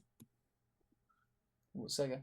So it says the gaming meetups they invite only. Otherwise, do you mean are they invite only? Invite only. I think he's saying. Otherwise, how do I get involved? So the way we do it, Stuart, we have more patrons than we are allowed to bring to Warhammer World. So we basically, in the patron chat, we put a post out when we're organising it, asking for people who are interested to say so, and who can definitely make the date. And then it's basically a lottery. It's the only fair way to do it, really. You might be one step ahead, because unless I'm being grossly unfair, I don't think Stuart is a patron. Ah, okay. I think that might be the step he's missing, but the meetup is for patrons. Yeah. Yeah. Don't think he is, and if you are, and I've got that wrong, I am so sorry, because that's horribly offensive. Where am I up to? Has the IKEA Metal won Skulls and Dragons? And has the IKEA Metal won Skulls and Dragons and Guitars, etc.? Asked Frederick. No. It's just a metal trolley. Jolsman's. The metal joke, mate. Oh, metal. Right. Okay. Yeah. I got. Jolsman's. It's been a long week, man. It's been a long week. This time it came with a fancy ginger biscuit. Oh. And another rich tea. Pop up. I've not had a ginger biscuit for a long time. Jolsman says that's not like a ginger snap. It's like a big chunky thing. Personally, I think it's even more unlikely that they'd make a model to represent those 4 steps Gollum took while invisible at Mount Doom, and then call it Invisible Frodo. This is true, Joe. Has it got a name? Is it? It's Invisible Frodo. Yeah. I mean, I know it's Frodo, like all the same people, but I didn't actually know it had a name. I knew it was Frodo. I was just being flippant. Larry says, and the priming is done. Now to wait for it to dry before doing that all over again with grey. I don't like the smell of plastic glue, says Larry. How's the sweat, guys? Did you put it in the fridge? There's nothing quite like a cold sweat. We should talk about that. We haven't. What do you want to do? Well, let me get through the chat, because otherwise it's just going to be a stream of chat. We're not going to get any of the thingies done. So I'll get through the chat and then we'll come to that, yeah? But yeah, and maybe say to them, how should we drink the sweat? Like within the realms of stuff we've got. What do you mean? I don't know, are we going to like... Drink it together? Are we going to do a shot of it? Are we going to eyeball it? Like, what are we... Eyeball it? Jeez. All right, Smirnoff Ice. Eyeball Smirnoff Ice. I'm partial to having it alongside a barbecue or on this alcohol. I'm putting it straight in my eye. All sugar, yuck. Sam says, I'm hoping that if they're revisiting Iron Hills, they do some proper sword stroke shields.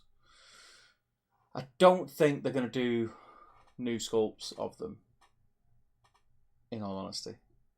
I think that's unlikely, but I could be wrong. What's the issue? Just that the sword guys don't have shields, is that it? I don't really are. Yeah. Salzbrush says, do you reckon they will do something similar with the other infantry, such as Easterling Dragon Cult, Dunlending Huskars, and Dolan Roth Knights for bundles? Probably. I mean, they've done it loads already, right? Possibly, yeah. It might be that people now have been, because it was so long ago, they don't remember it, but they did it with Gundabad Orcs. It used to be packs of 3 and Spearmen and Shields, and they put them together into 12. They do it with the Survivors of Lake Town.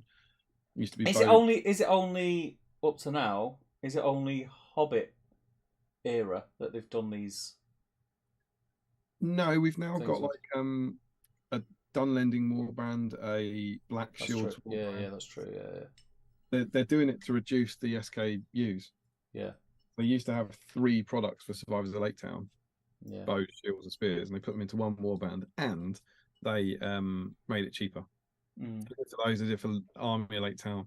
Definitely Gundabad's Mirkwood Elves, another one, which is great. But now they seem to be finding a new avenue, which is we can make it even less by taking a warband or something and putting a command in it. Yeah. And then in the immortal words of the Spice Girls, two become one. Two do become one.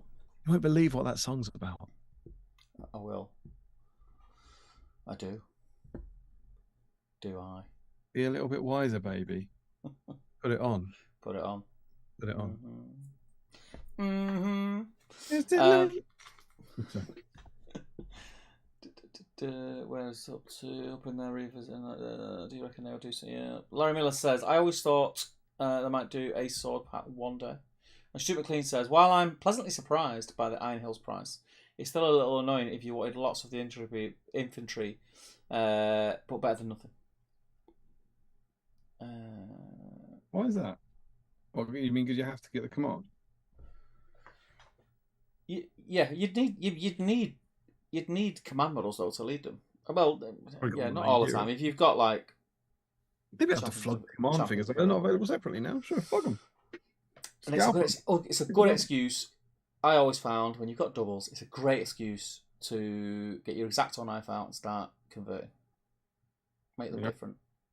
Some mounted captains or something. It'll be annoying. I do get this. It'll be annoying if you want the command pack that's in the Mattox, for example, but you don't want the Mattox. Yeah. Harry says they need to make Merry and Pippin's Nolder and daggers count as elven weapons. Everything else is fine. That's my FAQs. He's on to FAQ. Yeah. Why do you know what bothers me more than that? What? Merry and Pippin don't have elven cloaks on Treebid. That when they clearly have them and they're wearing them. Yeah. Silliness. I say. I hope they answer my question. If an ant is killed in woodland terrain and no model is in range to hear it, does it still make a sound? Says Larry. Yeah. Scott Newman. Evening, lads. Glad to catch you. I've missed the last two streams. Hope you are all doing well. Mr. BSIME Friday. Delighted to catch this one. Delighted to have you, mate. The legend that is Sophie Wilkinson is in. She says, all right, dudes. All right, Sophie. All right, love. Sophie. It's great to see you over the weekend, Sophie. I hope you're well. I think it's unreasonable to say chief organizer, is it? Yeah. With admirable help from Dan. Katie says, Gollum upset Thandy in my game against Steve. He did. He was a nuisance, some would say. Just don't expect to see it at the meetup, do you, Katie? I know. And you take Shamans and a Shade with your 80 Goblin Town models. I've never ever took a Shade in game. I'll tell you what my list was. It was standard Goblin Town with Goblin King, blah blah blah. 2 Shamans. Didn't take the Scribe. Didn't take Goblin. But it was. Do you remember it? You probably remember it, Damien. You mean Gollum? You mean Gollum? You didn't take Gollum? Yeah, I didn't take Gollum. You literally just said I didn't take Goblin. Oh, did I? Didn't take Gollum. No Goblin. I used to take. I had 2 converted Marauders, Warg Marauders with Goblin Town goblins on them. I had 2 converted Goblin Town Shamans, and I used to take the Undying on a Fell Beast. I was going to say, is the Fell Beast coming out? Yeah, it was grim. People are there going, that sounds crap. But the Marauders and Shamans in the old edition were hideous. Yeah, they were grim. That's fair enough. You weren't the only one doing it. Lots of people taking competitive stuff out there. It was great. I'm holding out for Goblin Town Archers. That'd be good.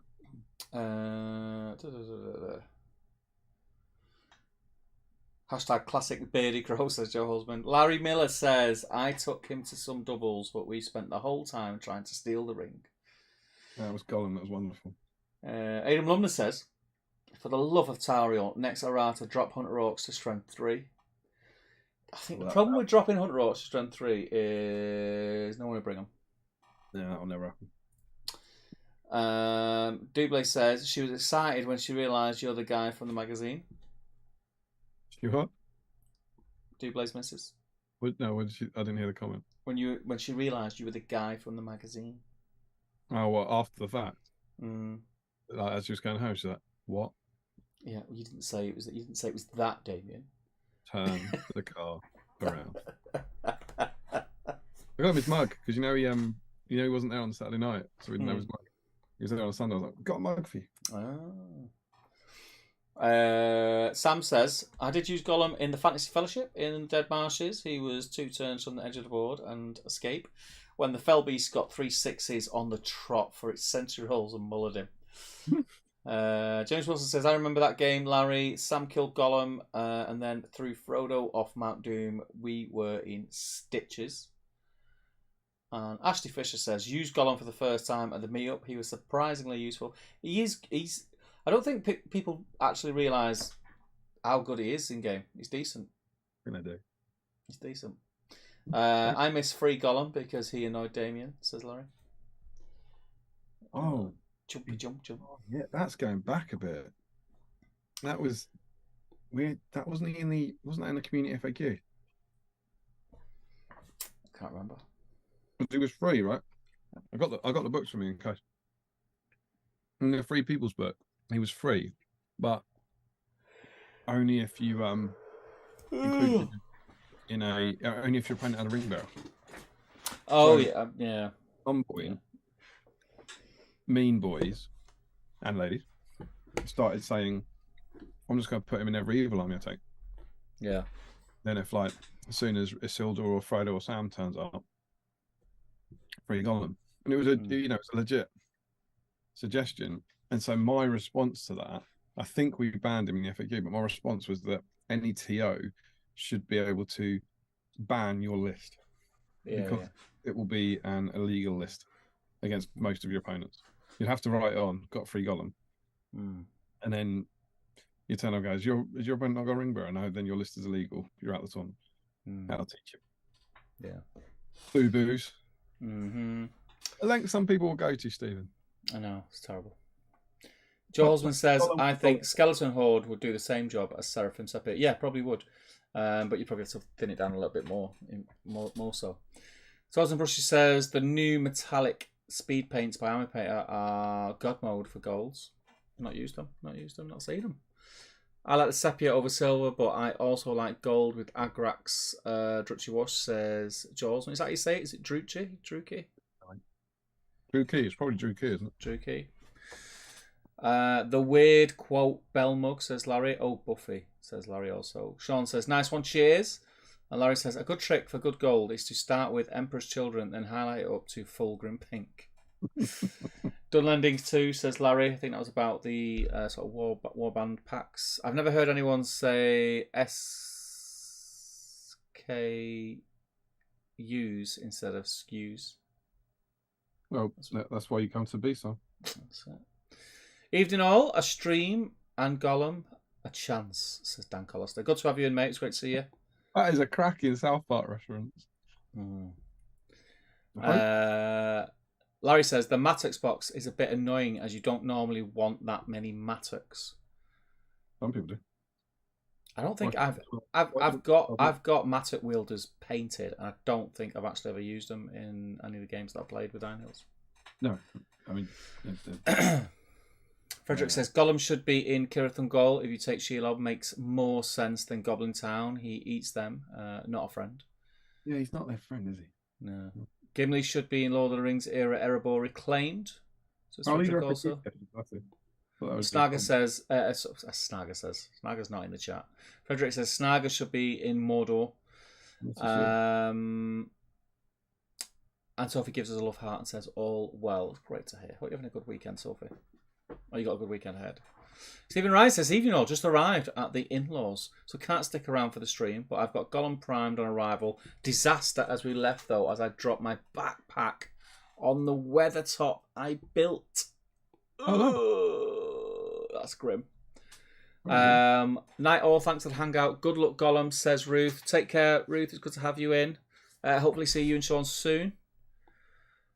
Stuart McLean says, FAQ. Can the Balrogs flame ability in the depths of Legendary Legion target without seeing the target? ? And if so, can it target a target with the ring on? Since ring stops range and magic, not activated abilities. I mean, I haven't got the rule books here, but why would it be able to? Like, you can't target people wearing the ring, right? I don't think you can. But Is it that thing where is it worded as treat as a shooting attack, so it's not a shooting attack? I wonder, does the ring over caveat that magic can target it or something? I would say the Balrog can't see him, so can't shoot at him. It's not it's not a magical power, is it? Boris Herzog says, evening all, just dropping in between bottle feeds with a newborn. His first stream. Good to have him. Has he got a Gollum? Though I'm afraid he's unimpressed so far. That's not, to be fair, he's probably got taste then. It's kids, isn't it? Euphord's Day. Katie says to Stephen Ryan, the Gollum you gave us is painted. I hope Weathertop was okay. Stephen Ryan says, going to dissipate and try and fix it now. Hope the stream goes well. Looking forward to watching it this week. Good man. I hope the repair goes well. No, 'twas Mordor, says Larry. Smeagol was free. Got up on the chat, mate. Got up on the chat. It's only 11:15. On absolute right. Shall we, before the things that we must do, get carried away? Shall we sweat? Yeah, let's sweat. I like it. Yeah. No one suggested how we should drink it. Nobody's suggested how we drink it. I think the thought of us drinking it is making people feel a little bit queasy. How much are we going to drink? Because you've never tried it, right? No, sorry. I'm just going to take a sip, mate. No, you can't sip. That's boring. I've got beer here. I want to drink the that. whole bottle. No chance. I'm going to drink beer. I'm going to taste it. Oh. Ready? It smells like lemon. It smells like lilt. I told you, it's going to taste like lilt. Are we going for it? Are you ready? Yeah, go on. Cheers.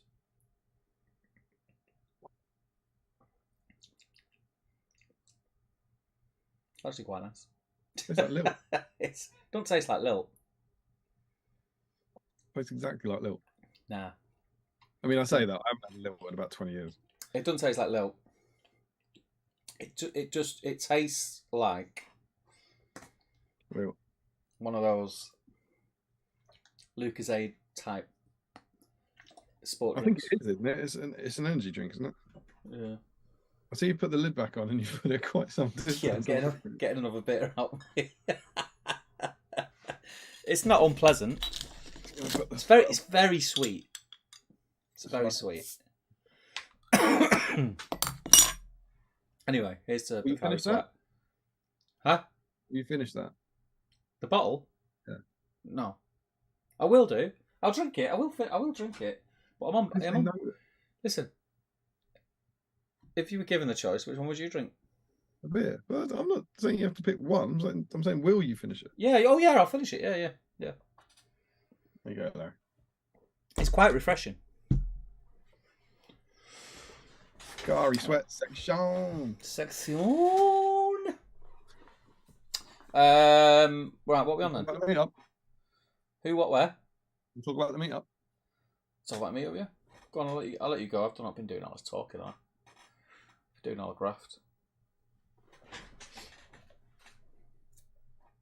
Have I not been talking? No, you've been painting, mate. I think I've been multitasking. Nah, mate. Nah. No? Oh, fair enough. Just been piping up every now and again. Well, I'll have to do Sunday. Because you went home. Spoilers. Yeah. Why don't you do Friday? Friday. So, how did Friday go? Friday was... I left here early afternoon in a mad rush. Standard for me these days. It's just crazy busy. Left Manchester. For a Friday afternoon, I have to say, it was a pretty sweet journey to Nottingham. I don't think I got caught in traffic anywhere. There was that little bit of roadworks about halfway there where we were down to like 50. But other than that, it was straight run. Landed in Warhammer World. Got in there. Reese, my homeboy from Manchester, was there with Morgan Morris. Who was there? Reese, Morgan. Dale was there, wasn't Who? he? No, Dale was there. Max was there. Max was there that night. Max. And was it Carl? Did Carl arrive later? I forget. Anyway, got there, had a few drinks, and then people just slowly started to arrive. You turned up late, standard. Stand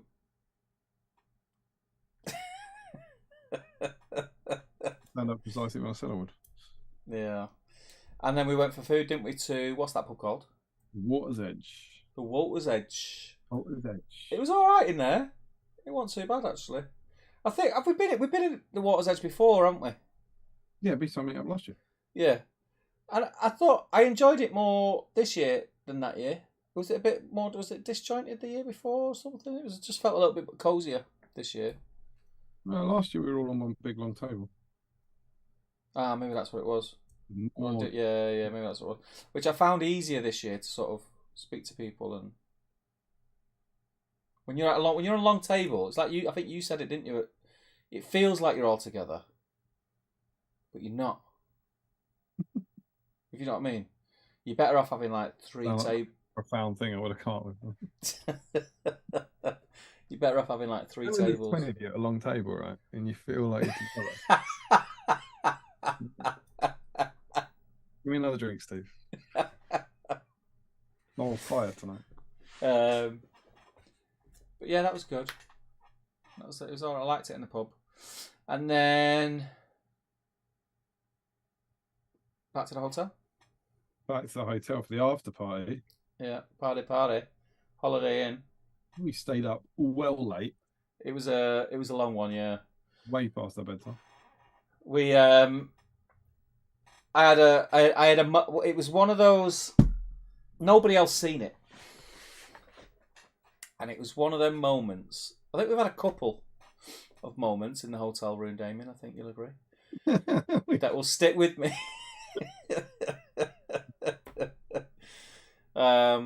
Might be the episode that Emma decides to start watching. So after, or was it before the naked hugs? I can't remember. I think it was after. Damien likes a cuddle. Damien doesn't. Pre-sleep. But anyway, that's not the story. That's related. That's for another time. We have a bit of, it's a bit of a, what would you call it? Traditions do.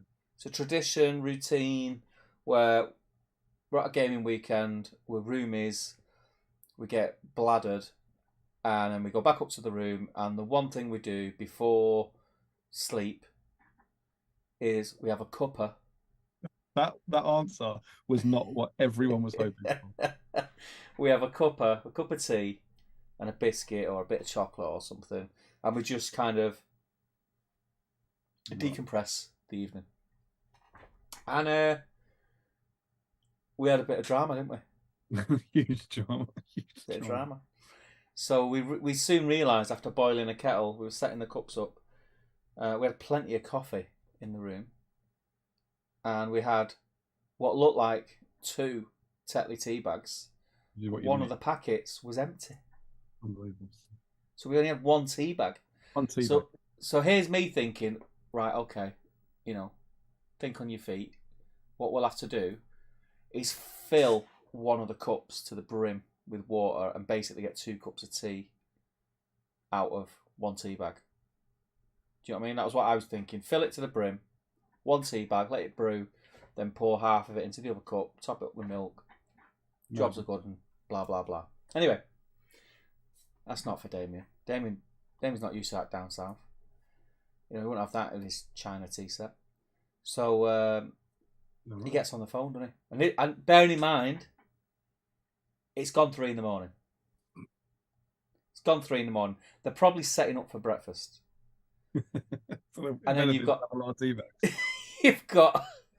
you've got a disgruntled southerner on the phone who can't really speak straight because he's bladdered. And I can only imagine the poor gentleman on the other side of the phone. I could only hear Damien, and he went something along the lines of, "Hi, we're in room 220. We want to have a cup of tea, but there's only 1 tea bag." And then there was a bit of a pause where I'm assuming the guy's giving a response. If it was me, it would be something along the lines of, "It's 3 o'clock in the morning, go to sleep, you pisshead."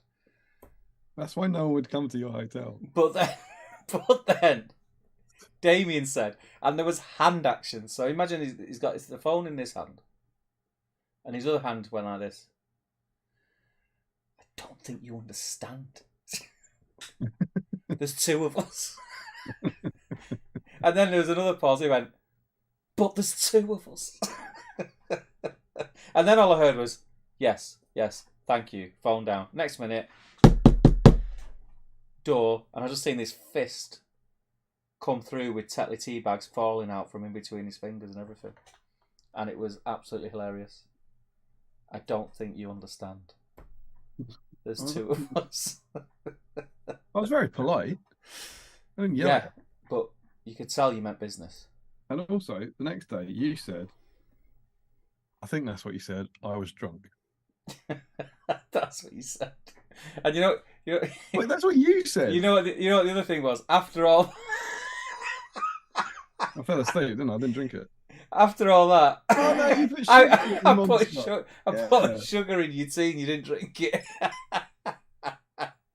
It tasted like a drink someone would hand to a child to appease them. Yeah, that was monster. But yeah, it was good. Well, Friday was good. to get those tea bags. It was really good. But yeah, it was great to be there. It was great to get there just after the torrid work. Busy I'm life. very well looked Not after. bad. Oh, I'm sure. Are you getting more tea? No, I've just been offered anything I want them from. That was great. Thanks. So yeah, that was Friday. I reckon if I rang downstairs, I could get a tea bag at 3 a.m. in the morning. Get to. So go on, you do Saturday. Well, it's also probably worth saying that this is our meetup, right? Yeah. Our annual meetup for our lovely Patron community. Mm-hmm. Once a year. And we'll hang out together and play some fun games. It's a great. It's a great. I don't want to call it an event because it's not an event. It's an event. It's not a tournament. I don't even want to call it an event because I think the gaming part of it, as much fun as that is, and it is a great deal of fun, it's very much secondary, I think. For me, anyway, very much secondary. You're right. It's about sharing the community. It's just nice to. It's nice to, I said it before. Like we're talking to people online. All we're seeing is these little circles with a letter in, or a random tiny little picture that you can't see, and then weird names like Larry Miller. Like we don't. We don't know what these people look like. So it's nice. It's nice just to get together with them. Some old faces, some new. It's just cool. We most of the people that are there, granted there was a little blip, but we sit online for a few hours every fortnight and chat, and we have done for the last 3 years. So it's nice just to get together. It's nice to get together. Closer to 4 years than we're closer to 4 years than 3 now.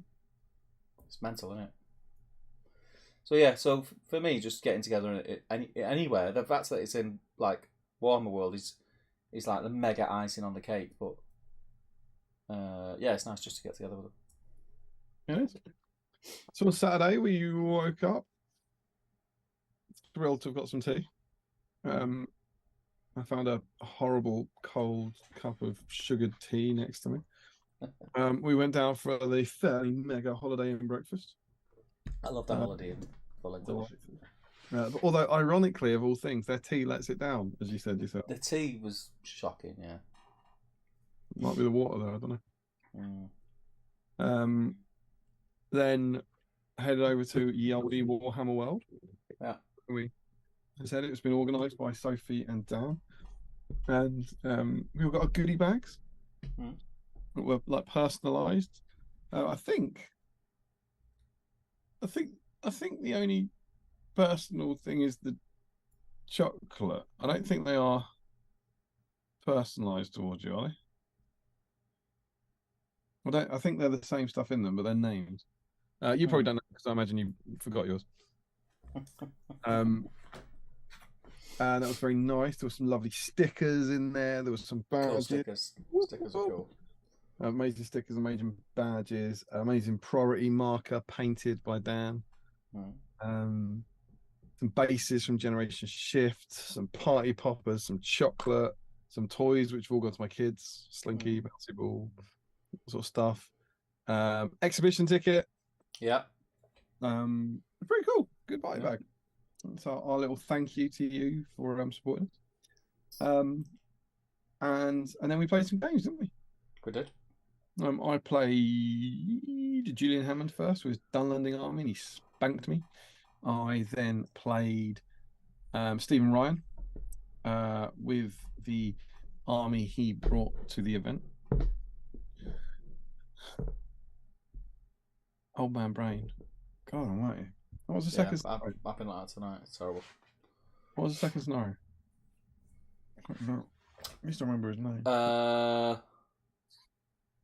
Fog of War. Fog of War, yeah. Fog of War, yeah. And it was his Mouth of Sauron. He had Black Gate opens. He had Mordor army with like Troll Chieftain and the not Razgush, who's the fireball bloke? Kardush. Which was cool. And I managed to win that one. And then I played Josh Crosby in the last game at Seize the Prize with his amazing Arnorian converted army. It was just incredible hobby from Jozo, and I had a very lovely time at all three of those games. Yourself? I played Max Malice first game. It's always a lot of fun playing Max. He's a great guy to play against. Doesn't take life too seriously. He's just we just had a bit of a giggle with it. It was fun. Played his his dwarves, and then I played the beautiful Mr. Dan Entwistle game 2. Beautiful. Which was a lot of fun. He had a Moria list that had 2 cave drakes in it. Oh, great, yeah. Which made my list look fluffy, just saying. Which I really enjoyed the game. I mean, you play against Dan, he's always going to make sure that you have fun. He's a great opponent. But yeah, it was like, 2 cave drakes. What they're doing now, because they're just going to chew through me. But it was a close game. Lost that one. Well, presumably you just put the Goblin King and Gollum onto him and win, don't you? Well, they fluffed 2 turns against one of the drakes, which I got one of the drakes down to 1 wound. But 2 of the turns are won in combat and then didn't wound or something like that. 2 turns on the bounce. So that was a bit grim. But, happens, dice, innit? And then my final game, I played Katie, which was really nice to play. I played against, she played a kind of Thranduil's Halls list with Thranduil. I played Thranduil's Halls probably in my most recent times of playing. I've not played a lot in the last 12 to 18 months, but prior to that, when I was playing, Thranduil's Halls was my list, so I kind of knew what it could do. Although there was from my side, an amazing part of the game. From Katie's side, probably not so amazing. Got right towards the end of the game, and she done her free Nature's Wrath. So it's an automatic 6. I had 1 point of will left on a captain that was within range. Oh no! Boom! Rolled a 6. Say that, Katie. You'll never win. It'll be fun. And resist it, which was fun. But it was, I think it was a tough one for Katie. With elves, I kind of knew that swarming them was the way to do it, and just sort of tie her down. She had far fewer models than I did. She did get the prize, and she had it right until the end. So it was a tough matchup for Katie, but I had a lot of fun. I think Katie had a lot of fun. Made a few giggles. Pardon? You won? Yeah, just at the end. Yeah, nicked it at the end. Well done, Katie. I won. Did you get that right? Well, no, because I said she won. And right. These earphones are not great. They're not great. Because when you talk, you're quite fuzzy. Are you listening to me in there, or was that just Yeah, got yeah. You're quite fuzzy, you see, but no one's mentioned that you're fuzzy, so I think it is just these earphones. No, I said, did she win? No. Yeah, she had the. I thought she had the prize right till the end. Right till the end, she had the prize. Oh, and then you took it. And then I killed her and took it. I think in the same turn, I shouldn't be laughing. I do apologise, Katie, but I think in the same turn, I one dice the 6 resist and killed the elf that had the prize. Oh no, she did really well. She had the prize right to the end. Never lost. Never. Yeah, but I mean, it could have went.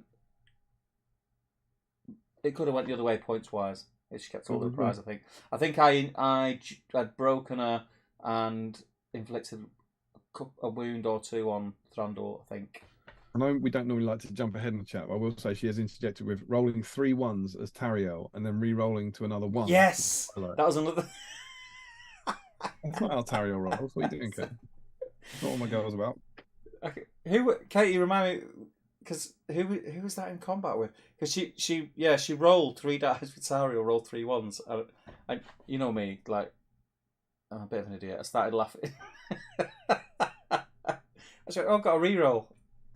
I thought, "Oh, great, yeah, it is a 6." I rolled it again. It was another 1. I've never seen that happen before. So yeah, that was it was a good game. There was quite a few standout moments, and it was good. So yeah, 3 games. I've played Max before. I've played Dan before. I've not played Katie before. But yeah, all great games. Lots of fun. Like I say, the gaming side of it was secondary, I think. So it was just great to hang out. We had a sort of extended break over lunch where we because we gave everyone an exhibition ticket. Have a chance to wander around. We did have a cheeky wander around. You hadn't seen Osgiliath beforehand, right? No, first time seeing it in person. Yeah, think of the new Osgiliath? It's amazing. Love it. It's just great to see Middle Earth stuff in Warhammer World, because there was a long period where we didn't have anything, and there's quite a few bits and bobs to spot around the place now. And we saw our very own Ashley Hampstead Reed's latest display. Yeah, that's cool. I mean, they're all cool, aren't they? All the displays are class. They're done by our patrons, aren't they? So, yeah. That was very cool. It's a great. It's one of them where, even like I just mentioned, there was a long period of time where Middle Earth was kind of brushed over for a bit. Even if you don't play 40k, you're not into it. You're not into Age of Sigmar or Warhammer Fantasy when that was around. Just to walk around and see the hobby that's on display is insane. I remember when I took Emma. We were I think it was when we were up for Longy's wedding. So we were in Nottingham. I said, "Look, let's go for a couple of hours. Like, I think there'll be enough. You're not going to come and watch me play a tournament, but this is the only chance you're going to get. And I think there is stuff to see." And we went around the exhibition, and she loved the artistry of it. She was like, "This is all." She's not into the lore, but she could say, yeah, that the scale of it and the modelling is cool. Yeah. You can certainly, if you play if you're into wargaming at all, you're going to appreciate the artistry of it, whether you play the game systems on it. Yeah. I get a massive nostalgic kick from it as well. They had the cabinet, which was all their old box games, which is basically childhood. They had like Man of War and Warhammer Quest and in it. That was wicked.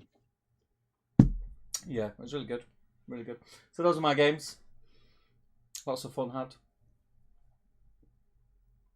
And but yeah, lots of fun, and that's the kind of bit that requires kind of Sophie and Dan to do all the work and stuff, isn't it? That's the that they put all the time and effort into. So thank you guys for an amazing another amazing meetup. It was brilliant. Hopefully we'll be able to do it again next year. But thank you for we said this a lot over the weekend, but thank you for all your efforts. It was brilliant. And then we went for dinner.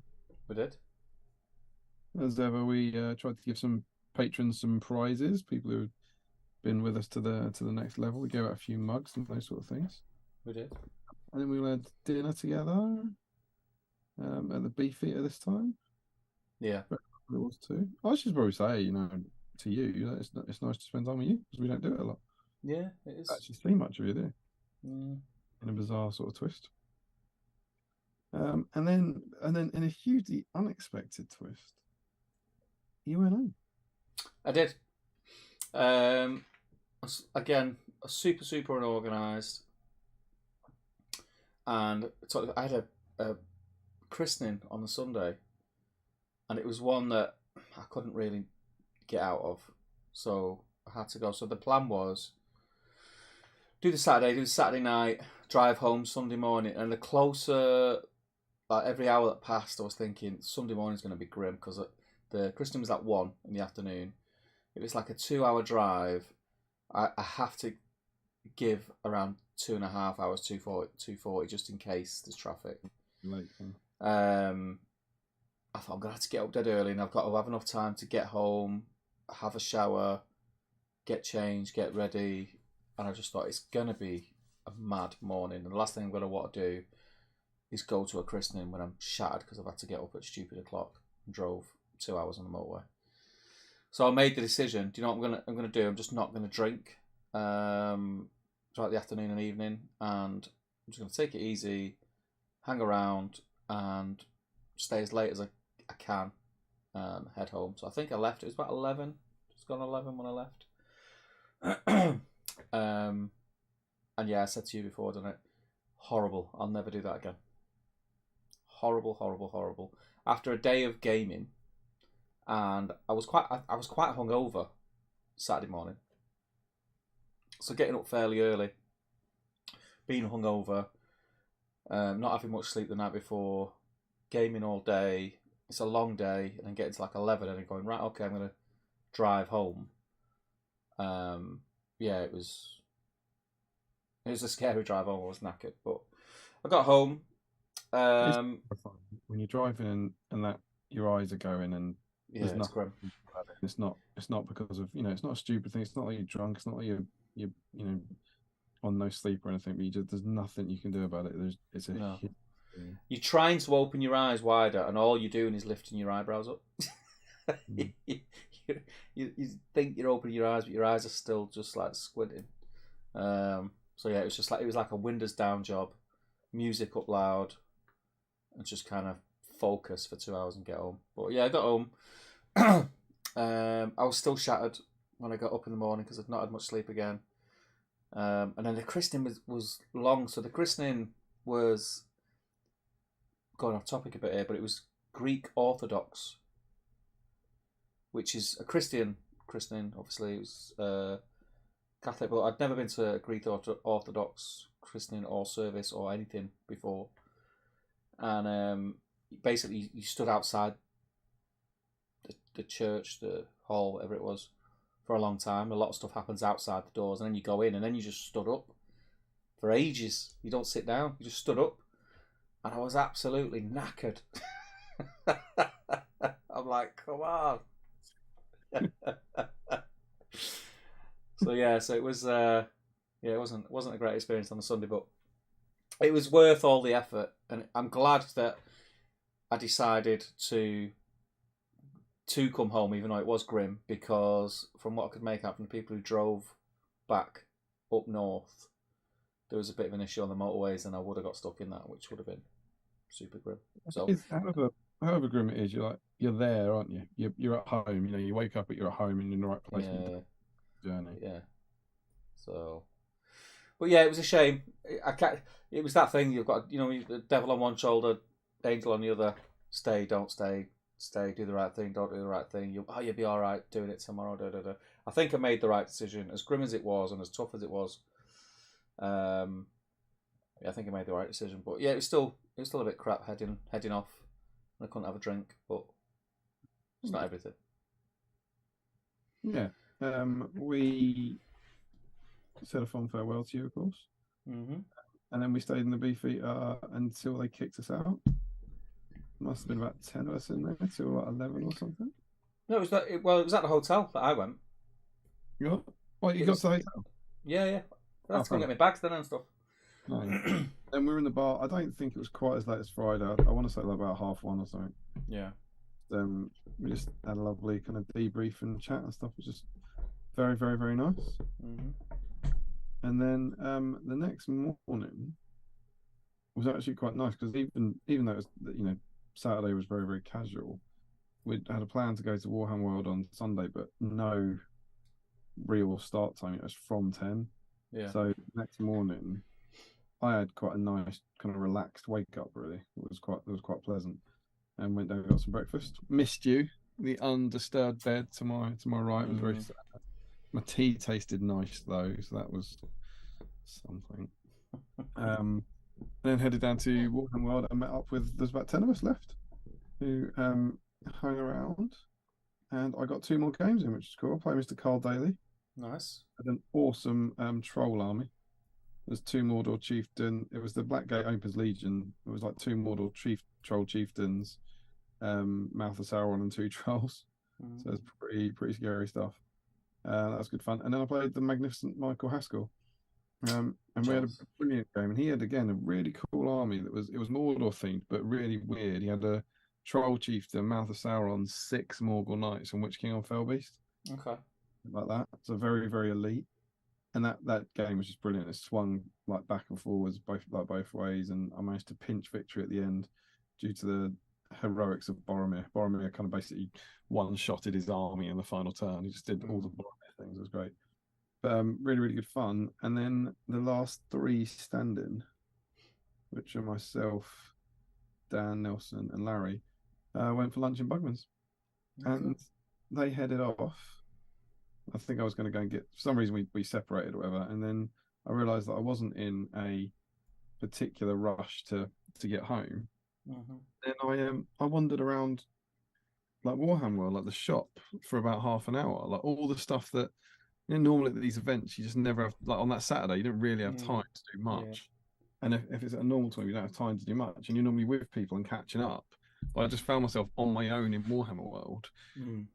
And so I was just around, not the exhibition, but the shop, and looking in all those cabinets there that I've just never looked in, and just really, it was really weird. It was this really sort of melancholy feeling about being sad to leave, but just think about how much I love that place, and how much the really weird, I don't know, kind of hobby good vibes that place gives off. And I just had a very, very pleasant kind of stroll around. And then that probably bit me in the arse, because when I left, the journey said it'd be 2 hours and a half, which is about what it should be, and it took me 3.5. Because at some point there was a crash that happened, as I was driving essentially.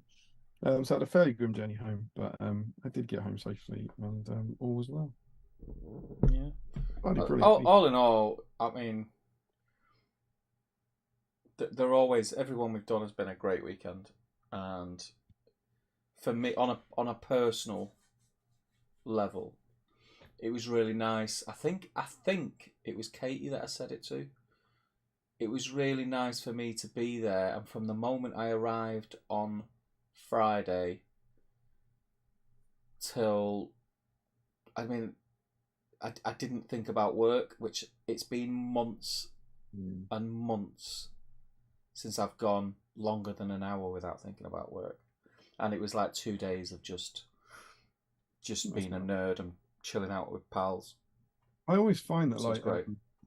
Whenever I'm at these weekends, for whatever reason, I very, very, very rarely look at the news of any sort, and it's always quite weird. I feel like you're properly like away from the world, as it were. Yeah. This is about being like at Warhammer World and being like, you're in this one place or something, and I just don't.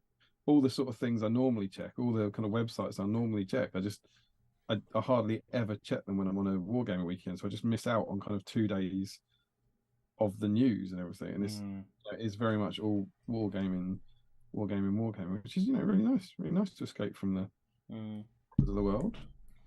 Yeah, it's good. It was a great weekend.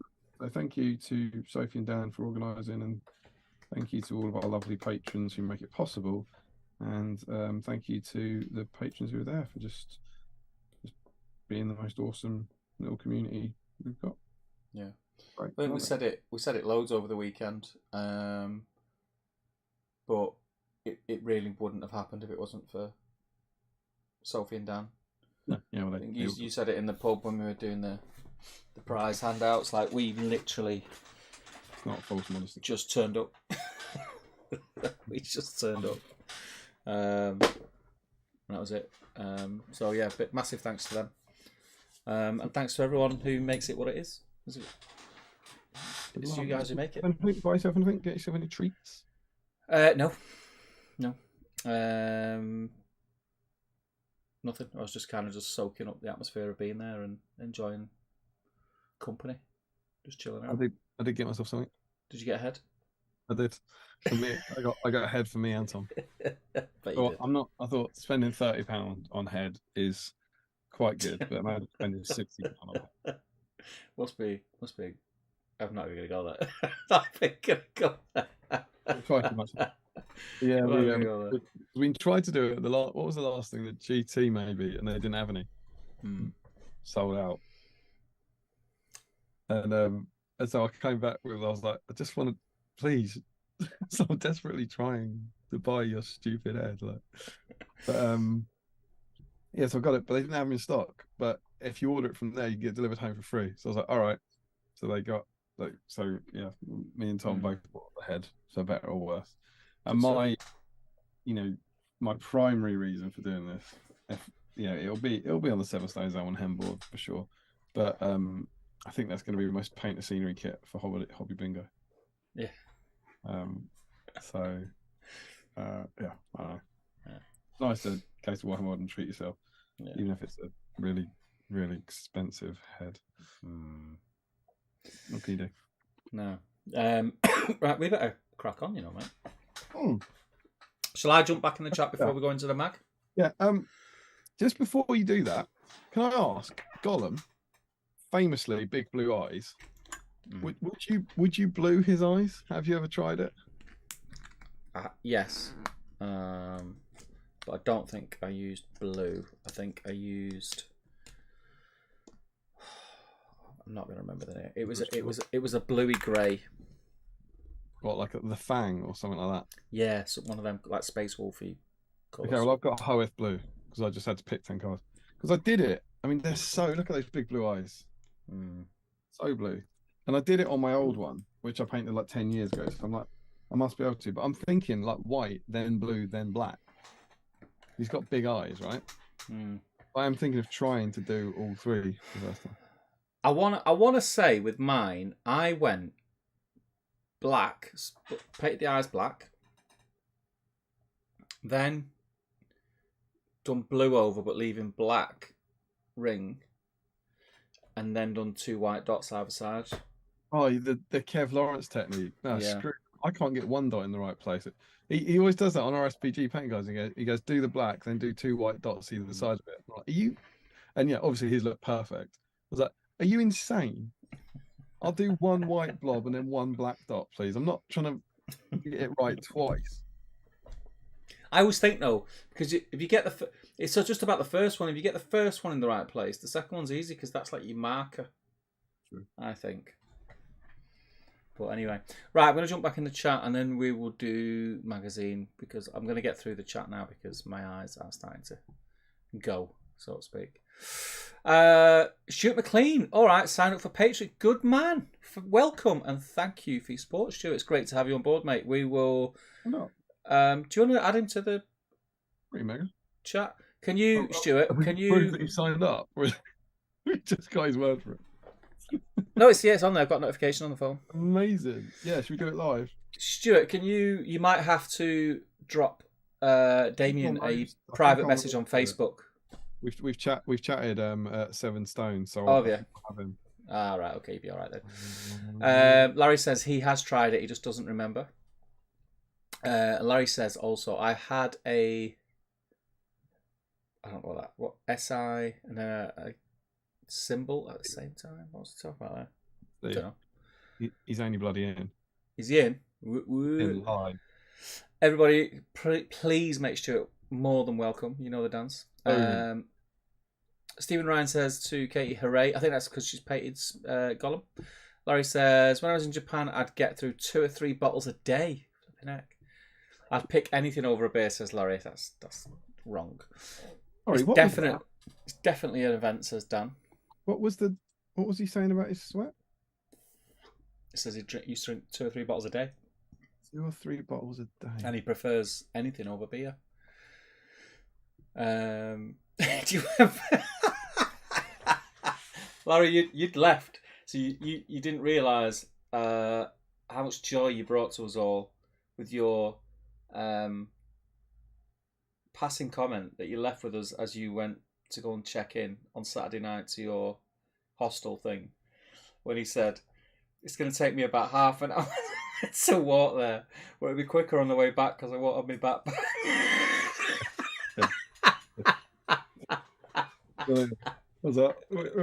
I think you're overestimating how much that.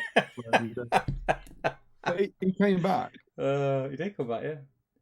But then you weren't there in the Holiday Inn, right? No, this was on the. No, yeah, I was. Yeah, I was in the Holiday Inn. I was there when he come back. You weren't there when he on Saturday night. Yeah.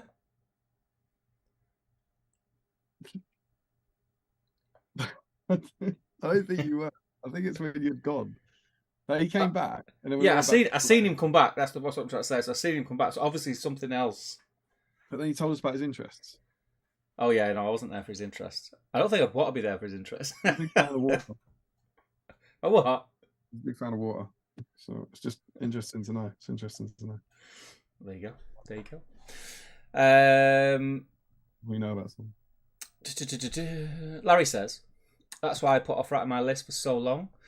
And Joe says, "Lies, you don't see the name Larry Miller in the Patron chat." Did I say Patron chat? I meant YouTube chat. He's saying because he's Yes in the Patron chat, it's a nickname. So you don't see Larry Miller, you see Yes. Yeah. But when I was saying something about with names like Larry Miller, putting faces to names and stuff like that. I mean. Yeah, but Joe is making a joke about Yeah, I get that. Larry. Yeah, I get that. You do get that. Yeah, I get that. What I'm saying is, I wasn't talking about the Patron chat, all right? Right. Larry says, that and I couldn't be bothered to get my trees out. Sean Clark says, been quiet tonight, Sean, hasn't he? Must be painting Gollum. Honestly, I see it as friends getting together. I think very highly of a lot of you, and I've probably shared things with a lot more of you than I would with my real friends. In real life friends. I think that's, you know what, sometimes I think it is easier to talk to people that... You had interest. Not sure why that is. I think you feel a little bit more vulnerable with people who've known you longer. Sometimes I think it's easier to speak to someone who doesn't know your background sure. And where you're from. And if you, I would probably, you gotta be careful. If I reckon, if I had something really embarrassing going on, yeah, and I wanted male advice, yeah, I might go to someone I knew less than someone I know really well. Oh yeah. Someone who don't live in the same city, doesn't know all your real friends. Yeah, maybe, yeah. Yeah. I think there's definitely something in that. Yeah. But I also think so good because on Saturday night, so many people were so forthcoming. But I also think that it felt also... like we were part of a board together. You know, like a committee or something. It was just lovely. Really what a board. I also think that when you make friendships as an adult, they are different to the friendships that began when you were younger. Does that make sense? Yeah. I know. You know, I'm really shit at putting things into words, but I think this community is, especially the Middle Earth community, is known for being quite open and accepting, and I think maybe that's why you're setting off on the right foot to begin with. So even though you've not known these people longer, you pretty much know that a majority of the people, or you'd like to think they are like genuine and have your best interests at heart, kind of thing. I also think there's sometimes a real element, and this might be getting too dramatic and all that, but often a lot of us will have been bullied for this thing, right? So in a way, like a lot of you are like, I think people can be more accepting because they're like, I remember we've all been through, we've all had the shit kicked out of us for liking toy soldiers, and you have that kind of like shared experience, maybe. I never had that because I was never into it as a kid. Well, you can have the shit kicked out of you as an adult. I reckon. I don't know. I just think to get you for your birthday. I think when you're older, I know everybody's different, but I think for me personally, I feel that as an adult now, when I meet people, I'm quite comfortable in my own skin, and I like to think I wear my heart on my sleeve, and what you see is what you get. But I think when I don't know, when you make friends and you're younger, you have that bit of bravado and sort of you have an image that you want to put across. Yeah, definitely. And it might not be 100% true to who you actually are. Do you know what I mean? I do. And I think the friendships that I've made in this community, especially, I'm already quite open. So I wouldn't have a problem speaking to a bulk of these people about something that I might want a genuine opinion on. It might be quite personal, or yeah. I also know, and I think from a lot of friends that I've got who I grew up with and I've been friends with since like primary school. And I know we're in an age now where there is a big sort of emphasis on men speaking about their feelings and being in touch with their feelings, stuff like that. But I've got mates who are like proper old school who be like, "Oh, shut your dickhead." That's the response you'd get. You know what I mean? Oh, shut your dickhead. What scores United? That's the response you'd get no matter what you were saying. If you wanted some real advice, you wouldn't get it. And it wouldn't be good. A lot of my friends are not the kind of people who go to for advice, because they're a mess. Their lives are a mess. So yeah, and I think that's. I now make friendships with people who I want to make friendships with. Yeah, sure. You're also at the point where you get to a certain age and you've got enough friends, right? So you don't suddenly have to. It's not that you're suddenly forced into school. It's like, well, I need friends. Yeah. Tend to make friends with people that you want to be friends with after a certain point. Yeah. Yeah, you can be a bit more picky. Yeah. It's a funny one. I don't even know why we got onto that subject. Why are we getting onto that tonight, man? Powerful stuff. Deep tonight, mate. It's deep. Oh, it was because of Sean's comment. Haskell says, in a good year, I'm fortunate to get to Warhammer World perhaps 5 times, but it's usually less. Every time I go, I get a buzz from being in such a wonderful hobby environment. It's amazing. It's amazing. And being there with such a big group of people, I think, makes it even better. Made it, says Tiberius. Welcome, mate.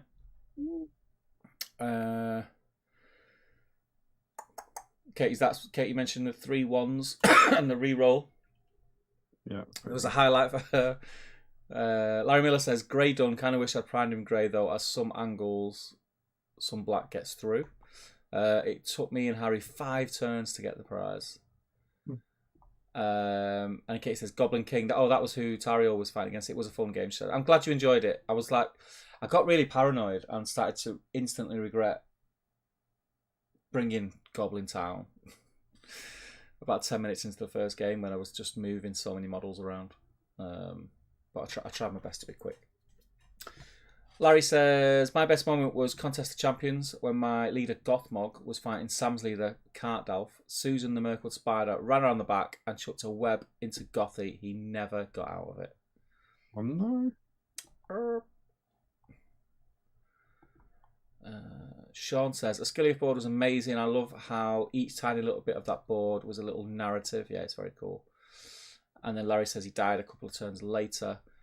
Sam says, Teenage Dirtbag Sam says, I stopped by Warhammer World with Carrie and Harrison when we were in Knots a couple of months back. Harrison fell asleep in the car and I wasn't allowed to wake him up once there. Devastated.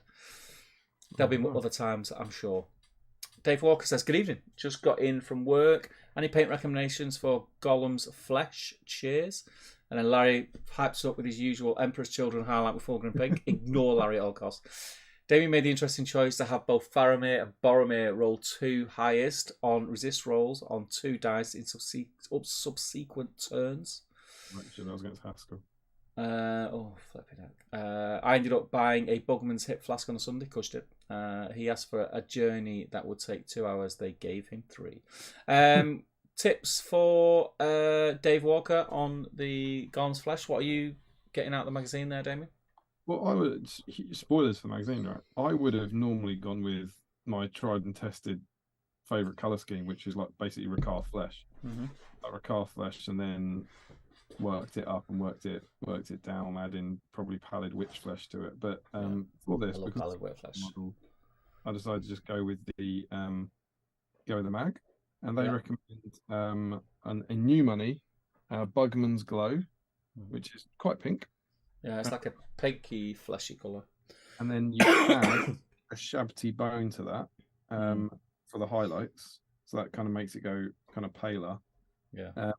And then you add Fortress Grey to it, which is, I'm not actually sure because I didn't have it, Fenrisian Grey, I think, or something, for the final highlights.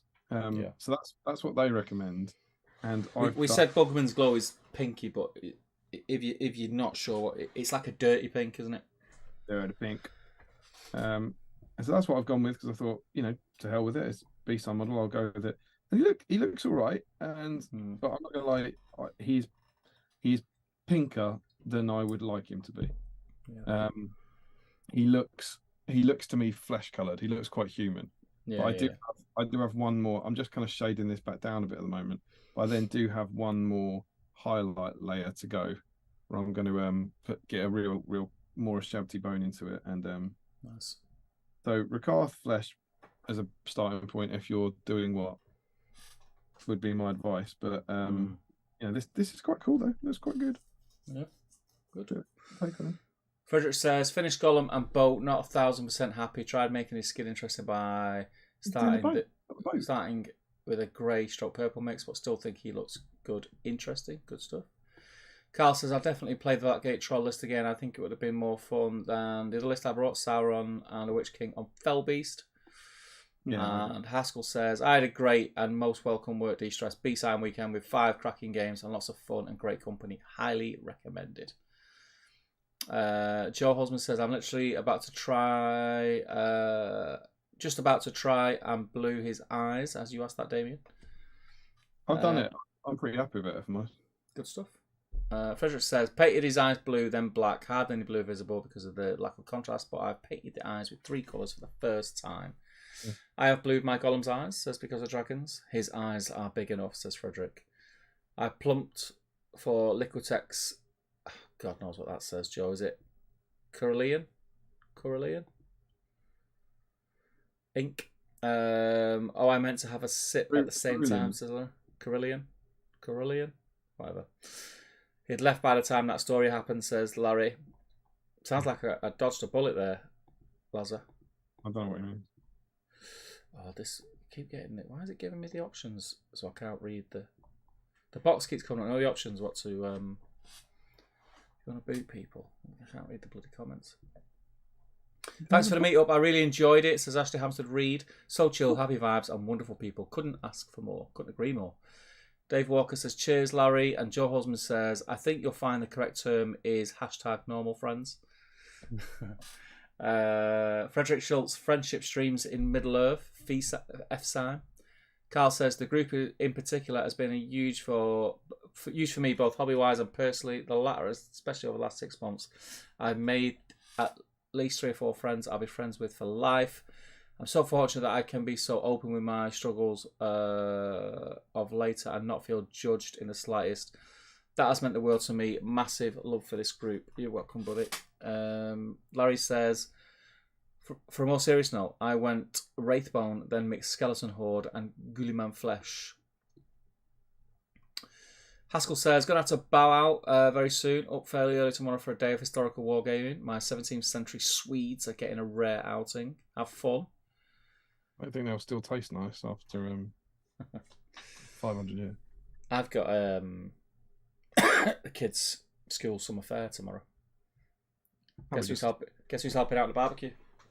Is it you? This guy. This guy. Didn't paint the Gollum in boat, just Gollum plus boat for Riddles in the Dark. See.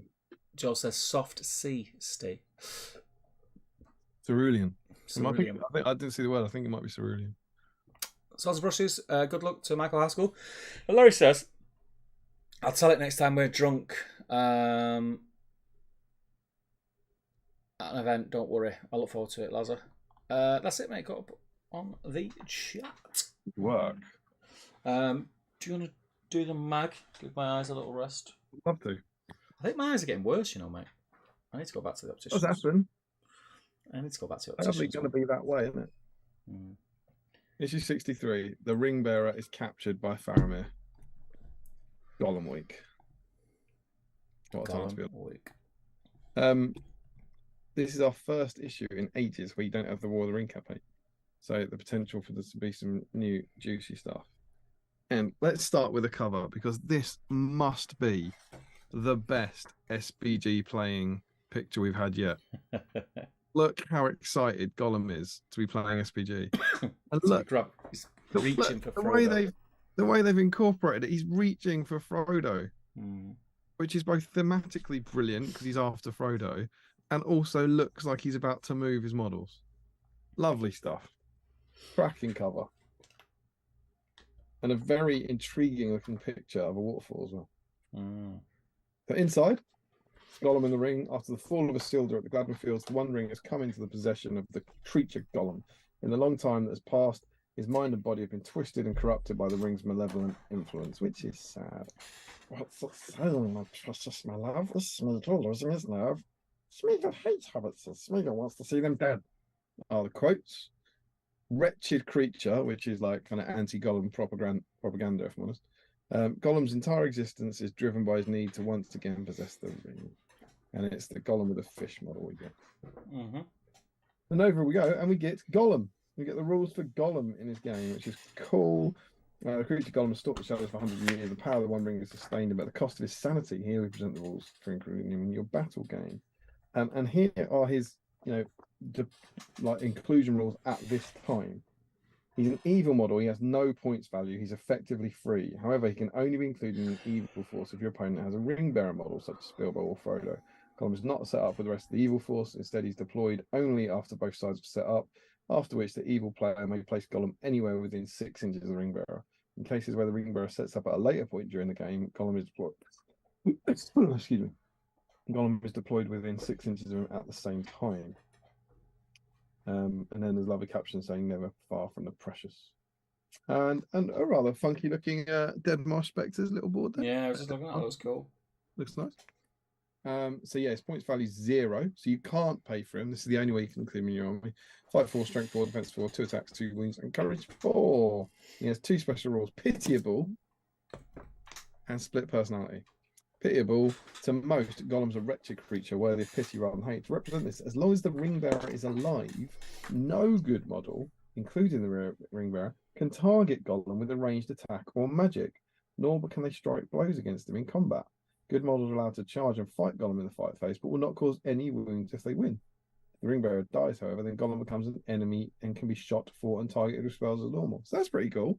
And God knows what level of meta we are playing at this point. Like, it's a good v evil thing. You're the evil player. You're allowed to use this model who costs 0 points, but he's then pretty much invincible.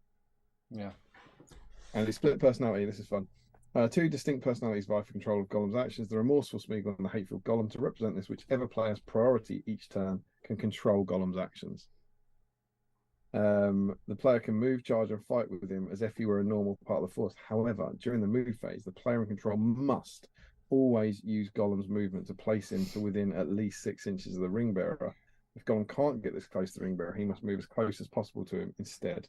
Like in the evil player's turn, Gollum charges and kills the ring bearer. He recovers the ring, will immediately put it on and run away. Remove Gollum from play, counting him as a casualty. So that's quite fun, because he's all, whether you're good or evil, he doesn't suddenly become a model that you can go after killing evil models with. He still has to charge after the ring bearer. But what it means is that if good win priority, they can move Frodo away from him first. Yeah. and then Gollum will chase after him a bit like Smeagol. Whereas if evil in priority, he'll charge Frodo a bit like Gollum. Yeah. Which I think is really cool. And is a version of the rule that we don't have anymore. And then over the page, we get the Path to Mordor, which is 2 themed scenarios, which are pretty cool. They are the Forbidden Pool and Shelob's Lair. Alas, you didn't get a free Shelob with a magazine, but you did get a card. Oh, look, my one has them. Look at this. You still got them? Snap. You get Shelob, Gothmog, and the Mouth of Sauron, which is fun. Quite. This is obviously Gothmog mounted. They gave us Gothmog on foot. I don't know if that's just to fill the cards. I don't know if we're going to see them in future scenarios or what. But yeah, so we got a big Shelob card. Pretty cool. The first one is the Forbidden Pool, and this I think is mega. It's 4x4 foot. You place a Forbidden Pool, which is what we're going to make in this issue's modelling workshop. It's basically a waterfall with a pool at the bottom of it in a corner. And the river runs out of it. I'll show you the board there. Huge spoilers for the modelling workshop. Pretty sweet. And then you have on the evil side basically 24 orcs and a few captains. And the good side, you have 12 rangers, Faramir, Frodo, Sam. Frodo, Sam in a place at the bottom of the pool. Half of the orcs are on. I'll show you here. Half of the orcs are on this table edge. Half of the orcs are on this table edge. And Frodo and Sam have to escape from the pool off one of these table edges. Which sounds pretty hard because they've got to fight through kind of 24 orcs. But there's a cool night attack rule, which is because it's dark, you have to make a spotting check. Roll a dice if a model wants to move into combat or fire a missile weapon. On a 1, 2, or 3, they've lost sight of the target, cannot charge or shoot. And the time they spent searching means they can't move or shoot at all. On a score of 4, 5, 6, they can spot the target and can charge or shoot as normal. No, in the case of volley fire, because we can still have volley fire, you can have like 6 rangers standing on the water for volley firing if you want to. Only a single model needs to pass the spotting test. Whee! Quite cool. Forbidden Pool. The Forbidden Pool and the river that runs from it can be negotiated by swimming. However, both are deep and have strong currents that can be treacherous to the unwary. Models may swim across the pool and river using the Swimmer Special rule presented in Pack 50. Gollum is a natural swimmer and always adds 1 to any swimming rolls he's required to make, which is quite good fun. I think he has that anymore, does he? He doesn't have that as a... No, not that I'm aware of. And then winning the game, the good side wins if Frodo and Sam move off the board edges where the orcs deployed. The evil side wins if either Frodo is killed or all the rangers, including Faramir, are slain. The game is a draw if Frodo makes it off the board, but Sam is killed. And then there's a page of tactics, which are quite interesting. This idea of how do the rangers best protect Frodo and Sam, and should you charge in with your orcs or should you keep your orcs back to kind of guard the table edges, which is quite good fun. Some nice ideas about using Gollum here. Yeah. He's got cave dweller now, so he's not got that swimming thing, but he's got cave dweller. In addition to using Gollum to attack Frodo, this is evil player tactics. He can also be used to block the path of enemy models and assist your own models. Remember, as long as you control him, he counts as one of your models and can benefit from your heroic actions. You can also lend him a supporting attacks with one of your spear-armed orcs. As Gollum is also immune from attack by good warriors until Frodo's killed, he makes a good choice to hold up heroes like Faramir. However, try not to plan too far ahead as you may only have control of him for 1 turn. It's really cool. Like just almost like a heroic defense, like chucking into Faramir already can because Faramir went home. It's quite nice. And then the next one, so that scenario I really like. I think sounds really cool, and is one of the scenarios that I don't think we've ever seen yet. Shelob's Lair, and I meant to check it, but I think this is. Someone may say I'm wrong in the chat. I think this is quite similar to the Shelob's Lair in Quest of the Ringbearer. It's basically a 2x2 board using one of the Mordor tiles.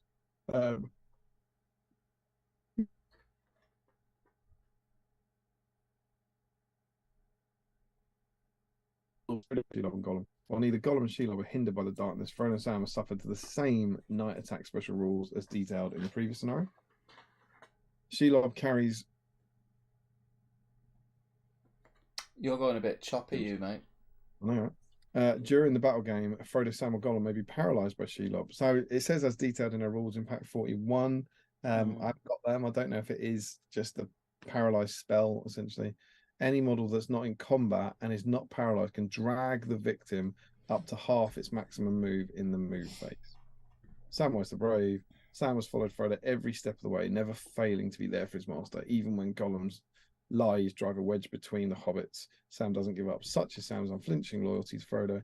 In this scenario, he will automatically pass any courage test he's required to take. There's also the Light of Arendil. Frodo has it at the start. He causes terror. It has the same effect as cast light, so it will negate the effect of that's the blinding light as it was then. It will negate the effects of darkness of Frodo and Sam as long as they're within its radius. If Frodo is paralyzed, it will cease to work, but Sam can take it from him by moving into contact with him and gain its benefits. And then once Sam gets it, he carries it for the light of it for the rest of the game. They've got this cracking picture here of. I might be about to second guess myself. Look at this. The Light of Arendil. So he causes terror, and the picture is Shelob failing a courage test.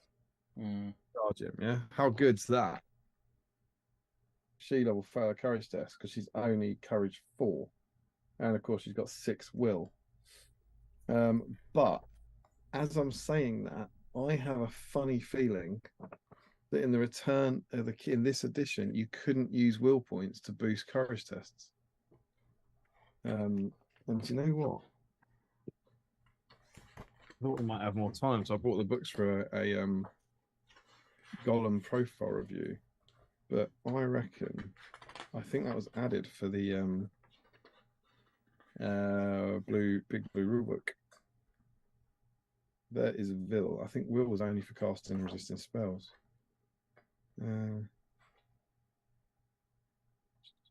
This represents the hero's ability to employ or resist magical powers. I think that's it. So at that point in the game, you couldn't use will to boost courage tests. So actually, that's an incredible rule. But if you wanted to play this now, you would just have to treat her as not having any will. Yeah. And that actually completely swings this scenario again. Because suddenly, like, courage, because I was reading this, I guess it will just do nothing. She's courage 4 with 6 will. She's always going to be able to charge him. And that makes even more of an impact because she still has her wound. If she's wounded and fails a courage test, she's driven off and removed from the table as detailed in the special rules. But while the hobbits remain in her lair, she's never far away. At the start of turn after she's been removed from the table, will take a courage test. If she passes, she can move on from any board edge. So that makes a huge difference, actually, if she can't boost those courage tests. So close to the eye, Sauron, Frodo would not dare to put on the ring. So he can't use the ring and can't benefit from his special rules. Good side wins if Frodo moves off the board edge that Shelob deployed on. That's essentially Frodo moving the equivalent of 12 inches. He starts it's 2x2 and he starts in the middle of the board. Yeah. So it's not very far, but obviously you've got a giant, terrifying spider trying to stop him. Evil side wins if Shelob can drag Sam or Frodo off the board edge that Sam appeared on. That's paralyze them and drag them away. And if Gollum kills Frodo, the game's a draw. Yeah. There's some tactics, fighting Shelob. You may also want to drive Shelob off, giving you time to escape. Gollum, this was quite fun as well. Yeah, Gollum's your best choice when it comes to tackling Shelob because he's not important. So when you get priority, you can charge Gollum into Shelob to tie her up. And if evil, again, I think there's a really nice note about here about using Gollum. Using Shelob is straightforward. Don't forget that even when you're paralyzed, Frodo's might can make it easier for him to escape. The good player may even use Gollum to help Frodo get free, of course. While Gollum is under your control, you can use him to slow Frodo down by attacking him. However, be careful if Frodo's been wounded, Gollum might get lucky and kill him, turning the game into a draw. So you don't if you're evil using Gollum, you can only win if Shelob drags her off the board. So if using Gollum, you accidentally kill Frodo with Gollum, which I think is quite fun. Now, I thought that I was reading that earlier and I'm thinking, I think this is impossible for good to win. I just can't see how they could beat him. But now that she'll have to take a courage test every time she wants to charge Frodo on courage 4, she'll have to take a courage test every time she's wounded on courage 4. And if she does get driven off, she'll have to take a courage test to come back on courage 4. No will to affect it. That's definitely, you can see where the chances come from, I think. Yeah. But yeah, I'll be interested to go and have a look at Quest of the Ringbearer and see how similar it is. But they're good scenarios, right? Yeah, I think all right. Yeah. And then we get onto Gollum's painting guide. Yeah, which you're using now. I am. I followed it. It's quite cool. There's Rocky Base, which is dry brushing it from grey. There's the Pallid Skin, which I think I talked about. So it's Bugsman's Glow, then Bugsman's Glow with a Shabty Bone, and then Bugsman's Glow with a Shabty Bone and one of the pale greys. Top tip: because of the small size and level of detail on your Gollum figure, it's important to use an appropriately sized brush for the various areas of the miniature. To achieve a smooth, even covering with your base colour, a medium size to large brush is best. However, for the highlights, particularly the small final highlights on Gollum's skin, you'll need a fine brush to accurately pick out the detail.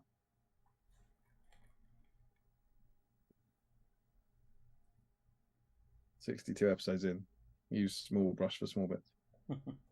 Some fun stuff about the Gollum figure included with this pack differs from most other miniatures in that it's sculpted onto a rocky base.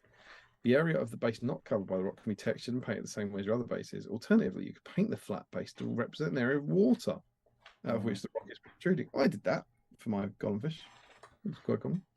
This is achieved by applying a coat of PVA to the base, then painting it the same way as the water in this pack's modelling workshop. Then we go over, and you can see how lovely that Gollum model is, with all the detail on his face, loincloth and hair, how to paint a fish. I quite liked this. They mixed chainmail in with Codex Grey to paint the fish, to give it that kind of like metallic shine, which I think is a really nice idea. Shiny scales is. Scales is, yeah. Fat Hobbit knows he's always watching. And painting in the hair, that's what I need to do on mine. I haven't painted in the hair yet. And you end up with this rather, I think, fabulous Gollum model. Yeah, it's cool. I think the fish does look good, right? Yeah. And then Stephen Crow. Yeah. First time in 63 issues.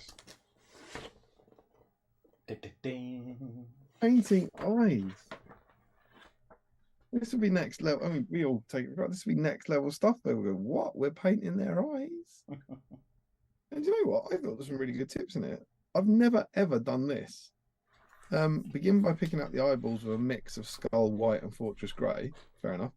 And then follow this with a highlight of Skull White. So I've never highlighted the white part of the eye before. No. And then add the pupil with equal parts Chaos Black and Codex Grey.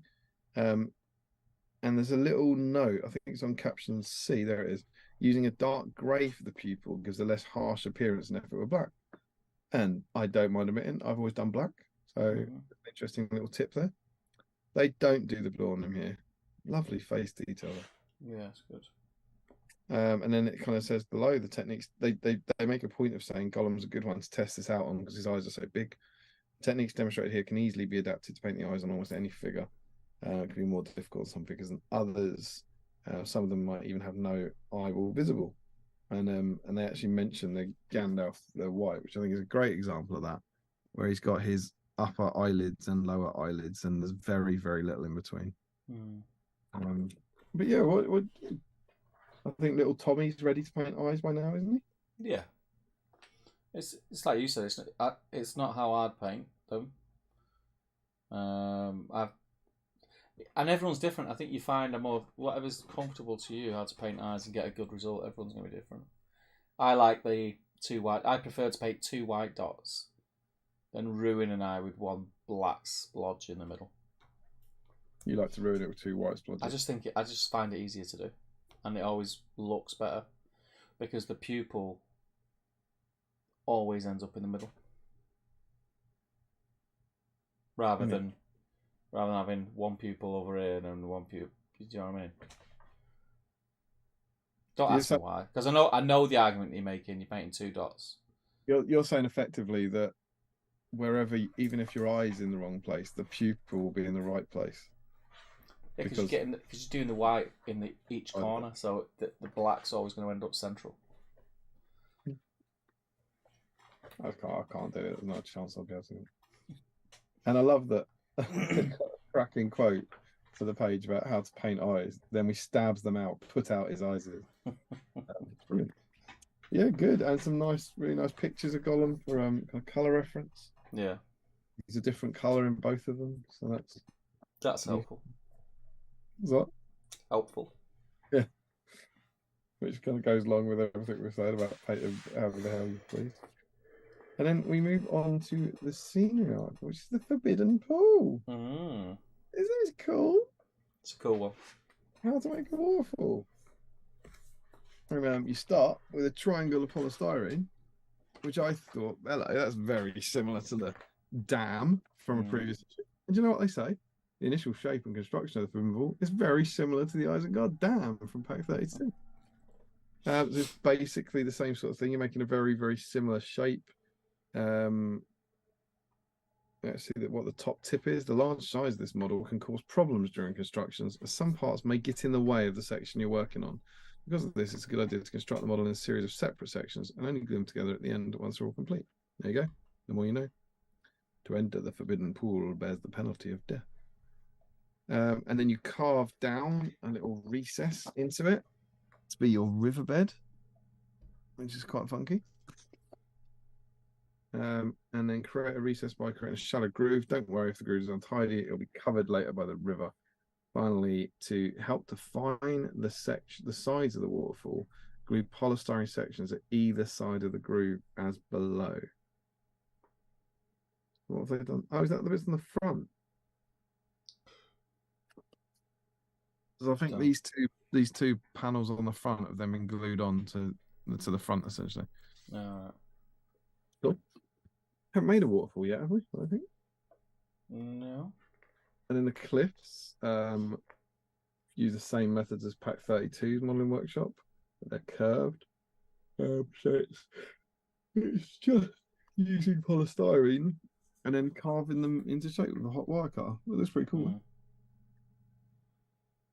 And then the pool is a piece of, is that foam board or is that polystyrene? It looks like foam board to me. Textured ceiling tile, of course it is. Of course it is. Obviously, what else would it be? BSIME water, isn't it? What else is it going to be? Still a good idea to leave the cliff separate at this stage, apparently. And then the water, and here we go. I did wonder if we were going to get towards a resin pool, but no, don't worry.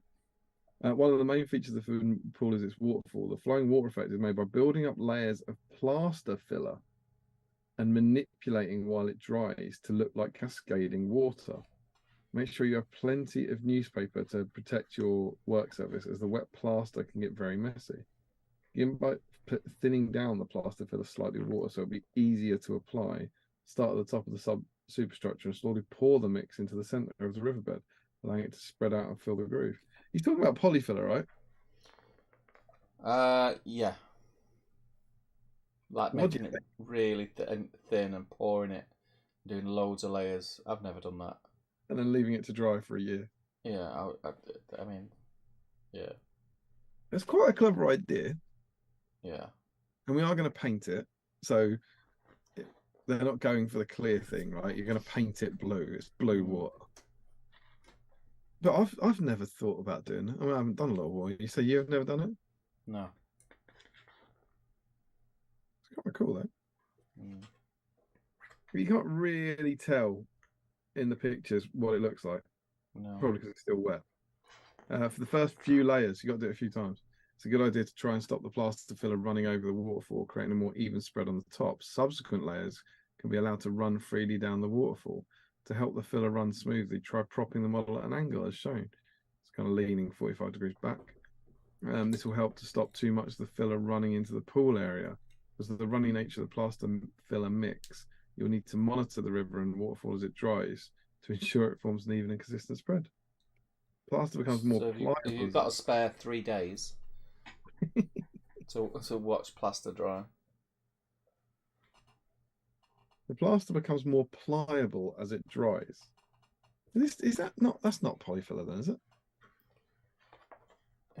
Yeah, but it's the one. It's not the ready mix stuff that you get in a tube. It'll be the stuff you get in a box, the powder. You mean the powder? Yeah. So you mix it, and then what? Yeah. I've never thought of polyfiller as becoming pliable. It's wet and then it's hard. Yeah. It's soft. Yeah. It'd be a really difficult material to work with unless you're used to it. I use it all the time, like to basically cover stuff. Yeah. that's to like cover gaps and all that, and to blend things in together. I never thought about it for water. So yeah, you can while it's pliable, cut pieces of styrene into like small rocks, place them into the plaster filler, gently push them back and up slightly. The plaster will be pushed back, gathering around the backs and sides of the rock, giving it the effect of water flowing around it. It's kind of cool. To create the currents and swirls running through the river, use a wet brush to draw it along the surface of the plaster, so it leaves lines and impressions behind, giving the impression of fluid movement. Wetting the brush will allow it to move onto the surface with less resistance, stop it from gouging into the plaster. Once you're happy with how your river and waterfall looks, glue the cliffs onto the base and move on to the next step. You can see what they're going for, like above that kind of little bit of plaster, as you can see as it gets pushed back, they're saying that will then look like water. Yeah. And over here you got these lines that the brush is putting in. It's quite cool. And then we're on to details for the pool. Once we attach the cliffs to the model, glue some styrene rocks on, such as the one Gollum fishes from. You can build onto the front of the pool in a manner similar to the dam in Pack 32, so your forbidden pool can join with your river sections. It's a nice idea. Here's some facts about water, Steve. When water falls into a pool, it will turn into a spray as it impacts both the pool surface and flows away. To create this choppy water effect, apply plaster filler to the base of the waterfall. You do not need to water the filler down, but spread it out so it's even. Next, repeatedly and rapidly dab the tip of an old paintbrush into the plaster. It should pull up parts of the plaster from the surface, creating an uneven texture, similar to choppy water. Repeat this process where the pool joins the cliffs and rocks. Finally, use the plaster to fill any gaps in the cliffs and create any extra texture you want. It's cool. And painting it, so the cliffs are Codex Grey, Fortress Grey, yada, yada, yada. The water is painted the same way as Pack 19's modelling workshop. Because of the mysterious nature of the pool, you might want to make it darker. It can be achieved by using a darker blue or green. Common sense. The surrounding rocks will be continuously soaked and damp, perfect conditions for moss and algae. This effect can be created by applying a mix of green and brown inks as a wash to the areas of the cliffs and rocks near the water. Gloss varnished or watered down PVA can be used to give the water a shiny wet look. This can also be applied to the areas of moss and algae. After the gloss or PVA is dry, skull white can be dry brushed onto the choppy water at the bottom of the pool. Finally, flock and coarse turf can be added sparingly to complete the model. And then the thing about the dry brushing and stippling skull white at the bottom gives the impression of water foaming into a spray. You end up with that. It's very cool. Which I think is pretty damn mega. Yeah, it's cool. You know, I know people do fancy things with water now, but I reckon that is a pretty good effort. Yeah, it's good. I mean, the guy who's used that has obviously used that material for water before. I think if it was your first time, you're going to end up with something that looks a bit different. There's loads of different techniques now to do water. People have come up with, but I mean that looks great. I just think if it was my first time now reading this, or if I was talking to someone who'd never modelled it and gone, I want to make that, I would probably advise not using plaster of Paris to make the water. I would probably say either do a resin pour, or if you wanted to do it on the cheap, use toilet tissue with PVA. What, paper mache? No, like, you know, loads of PVA, and then if you get toilet tissue and like it's in two sheets, you can separate so it's ultra thin, and then dip that in water, and it will almost fall apart. But then put it in the PVA and move it around, and you can create like slight ripples with it. It's dead easy to use. And if it's for painting, it's ideal. You can only use that if you're going to paint it. If it's going to be resin, it's a different kettle of fish, isn't it? But yeah, I think a plaster of Paris would be... That looks freaking awesome, but that's obviously by a guy who's done stuff like that before. And weirdly, that's the last page. It just ends the magazine. Oh, you painted that, and you're done. Yeah, but they're normally like a little bit after. Yeah. Yeah. No alternative approaches, though. No. No options to put the waterfall on a hill. Mm. But then you get this lovely, lovely picture. They've put the moon in. They've got Gollum on the rock at the front. Yeah, it's cool. And we're looking down. It's mega. I think it's great. I like it. I think it's a great terrain piece. Yeah, I think it's a great terrain piece. There's a great painting guide. I'm using it now, 20 years later. I'm trying different techniques suggested by the painting guide. I think it's two very cool scenarios. And there's a really interesting take on Gollum, which isn't in the game anymore. It's a good one. I would like to give it a nod. It's a good one. Are you happy? Yeah, I like it. There we go. I just think we mentioned it last time. I think at this stage, they're missing that like narrative. I think it's the narrative thing. I don't know what it is. They're missing something. Oh, hang on. I'm saying I want to give it a nod. You said, yeah. Are you saying no? What's it better than? It's got to take the place of something, isn't it? No, it's not the 7-chair challenge. There's no rules to this thing. I mean, yeah, but if that's the case, you could just say, all right, we're giving 90 of these issues a nod. Yeah, but we're not. There's got to be some parameters, surely. Well, I think the parameters they're meant to be the best ones that you could read now and get the most out of. I think. Yeah, if that's the parameters, then that's a good one. I think so, but we've been probably changed the parameters for 3.5 years. I really enjoyed this. It's all tied together. Every article in it is linked, which is what the last few have suffered from. Yeah, it is a good one. That's normally a big contender for us when like the scenery and the painting guide and all the content all talk to each other. I just have a real soft spot for watching the water, the sewers. So they're still there. They're still there. They haven't been hurt. No, I just think there's a massive leap. Like I don't think Nat sits next to them, if you know what I mean. I think it's good. But it's worse. I think we've covered worse issues up to this point. Well, I think it's at some point in the future, presumably, we'll have our 10 best issues. We'll do this and we'll pick the best. Yeah. Or something. But I think this is certainly worthy of a nomination. Okay, I'll allow it. And frankly, I've already turned the cell green because you said yes the first time before explaining that by yes you meant no. I think this is very, very good, and I really enjoyed reading it. I like all the articles in it. Yeah, it is a good one. It's a good one. So there we go, Gollum. It's a corker. It's a corker. I also like the fact that I don't think we've really ever seen that terrain piece anywhere. No, it is a cool terrain piece. Quite inspirational, like the dam. It's the same sort of thing, and like the sewers, you know. The only thing, so that terrain article is a good one, and what you end up with is a really nice thematic terrain piece that is.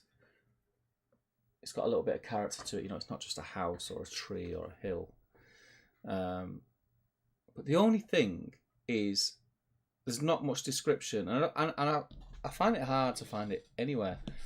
I think they need to go into detail with the carving of the rocks. I've never found an article that describes how to carve rocks well.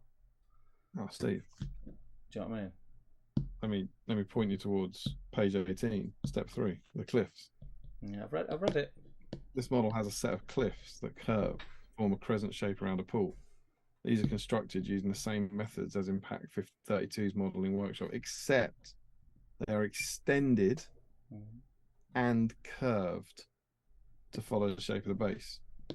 You can also increase the height of cliffs by building a rocky formation from polystyrene. Again, you'll find it easier to leave the cliff sections untouched until later.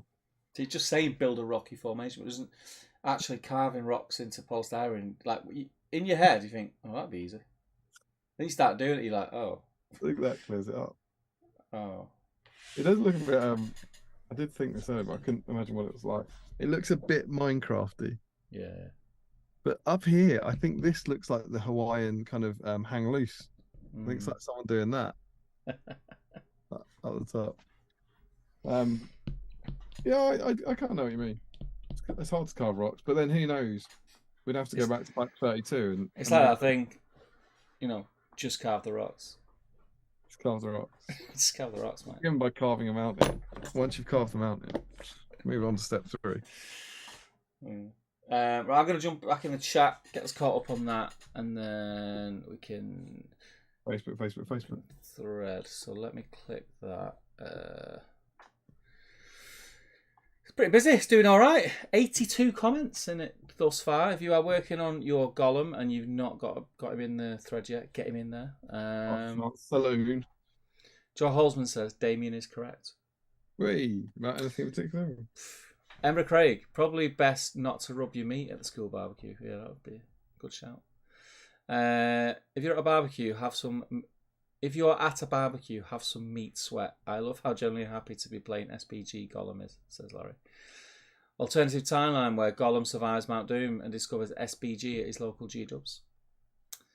Gollum's face is looking up to his opponent, gleefully calling heroic challenge. Damien has a good Smeagol voice, says Ember Craig. He does. It's quite spooky though when he's giving you naked hugs and he does it. It's weird. Jolsman says very negative language used about Gollum in this mag. Was a certain Samwise Gamgee a guest writer? And Larry says, in inverted commas, it was pitiable that stayed his hand. Wait. The old Gollum rules feel like something for non-competitive events, etc., where they just want to have fun and play more narrative, says Frederick. The good old days, we call them here, Frederick. Boris Herzog says, so Wormtongue has sort of inherited Gollum's rules of old. That's cool. Yeah, kind of. Yeah. They both existed at the same time, just had some similar rules, says Larry. Existed, he means. They both existed at the same time. Jolsman says, I did notice what appears to be an error in the Shelob scenario. They imply you need to get both Frodo and Sam off the board to win, when the victory conditions, excuse me, say Frodo. Then on the following page, they again say you require both to get off the board. Your idea. Larry says, I hear it's nice and cool. Rock and roll. Frederick says, alternative approach, put the Forbidden Pool and Waterfall on a hill. Alternative approach, use Waterfall as Osgiliath Fountain. And Joe Holzman says, I've just had a right result. My brother's come home, seen my light still on, and brought me up some spicy chips he no longer wants. That is a result. Frederick says, can we get lucky to make a Forbidden Pool board? I built a stupidly massive waterfall for Lord of the Rings Warhammer. When will we get an Athelian-themed SBG magazine? ? And he also says, caring about parameters and rules on BSIME does not feel like Steve Crow, lol. You say, when will we get an Athelian-themed SBG mag? Yeah. Certainly in the not in the next 8. But whilst you won't get an Athelian-themed one, you will get an Osgiliath-themed one. I'm happy to... There you go. Spoilers. Harry says, I really do like this issue. The terrain piece is a great idea, though I can't see myself doing the waterfall like that. The painting guide is brilliant. Yielded great results for me. Look forward to seeing it in the whip. Frederick says to Harry, who the hell are you, imposter? Ember Craig says, hang on, did you just mention Lockie and he showed up? Okay. And Larry says, he's a meanie who makes spiders run away. Ember Craig says, or am I misremembering who the Battle Games channel was? That's Battle Harry. Games is Mr. Harry Parker. He just didn't change the name of it because it's not a think piece. Yeah. Ember Craig, Frederick says to Ember Craig, Lucky is Zorpazorp, or Zorpazorp Streams, or Zorp Hammer. Yeah, I thought the original Battle Games Middle-earth channel was him. But just brain farting, I guess. Alright, that's it. That's the chat caught up. Lovely, lovely. Get your pictures in on the whip thread. Let's see if this works, mate. It's been a while. Refresh that first before I go to it. This will be fun.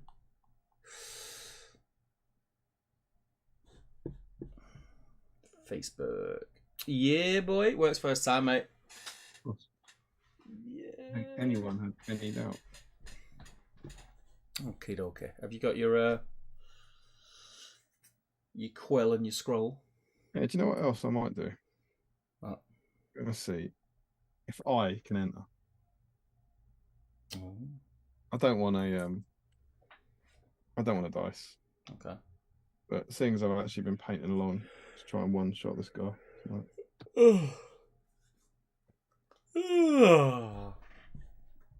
He's not finished, but he's probably the most work I've done on a single model on a stream in a while.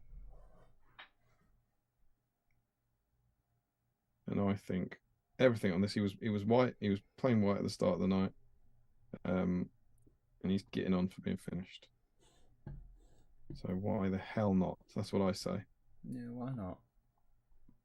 I need to find a thread. Oh.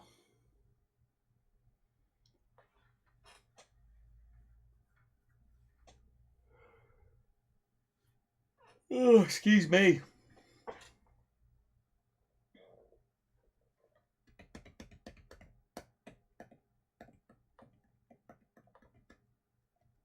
And I'll go and check the email.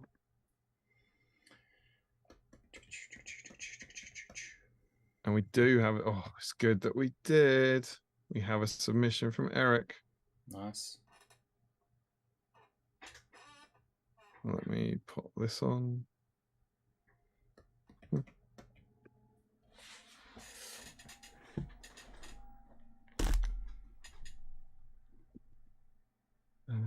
to the thread.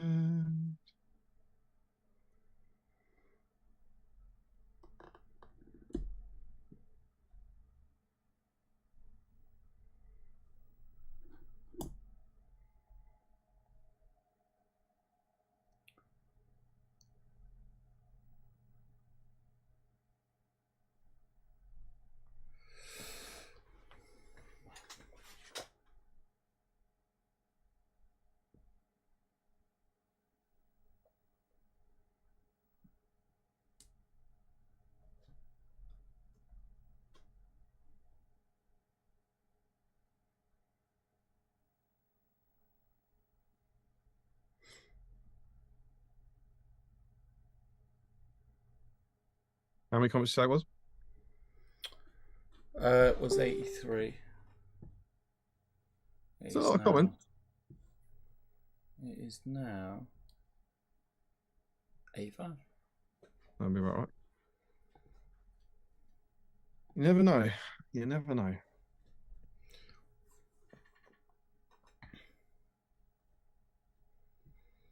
Do you have Ruth being first? I do.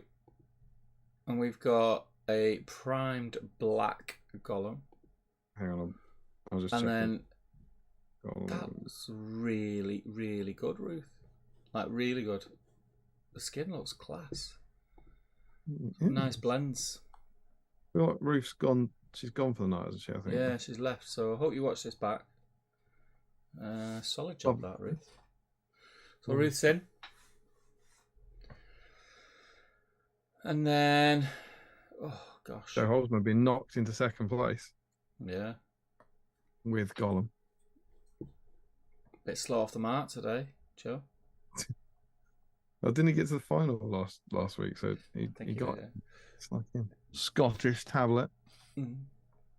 And again, Frederick Shaw saying how happy he is to be playing the game. Yeah. Sam Hoodie's in. Riddles in the Dark. With some crazy twisted dairy milk buns. What are they? What are they, like milk and white? Yeah. Really like the miniature. Yes, the praise for the Gollum one. It's a nice Gollum, isn't it? Yeah, it's cool. Great little model. I've got it. Got that blister sitting there. One day. Frederick's in. Love to see it. Got some He's B-sides. added a picture of his Toblerone if he got to put in the first picture. He's got some Arts Pfefferkirche. Of course he has. A homemade Oreo milkshake. Mm. A tiny black blob that I'm going to assume is Gollum. 2 tiny black blobs. I'm going to assume it's 2 Gollums. Carl Daly. He's in. Fishy, fishy Why Gollum. did Dr. Pepper can grey? Madness. Why is what? Look at Frederick's page. Frederick's picture. First one. It's Dr. Yeah. Pepper can grey. Yeah, it's weird. Madness. Sam Page. Let's go. Ring Bearer. Always say about Sam Page. Feeling bass. I found this base feeling cute. Might paint it later. And Sean is also painting.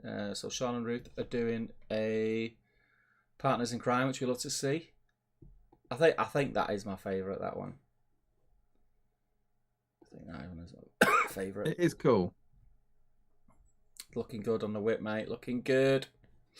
Some necronage going on in the background. There's little Harrison mention there in the comments as well.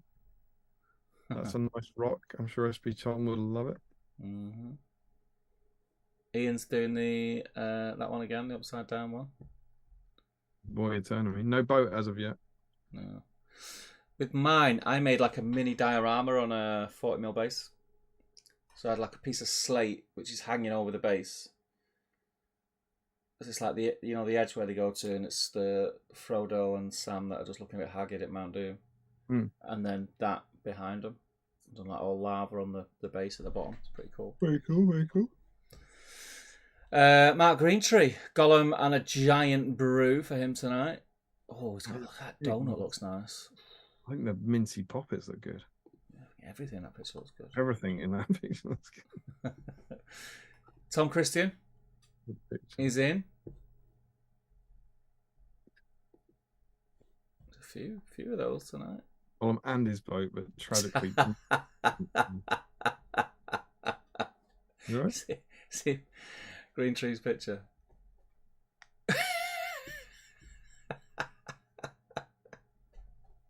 Oh my god.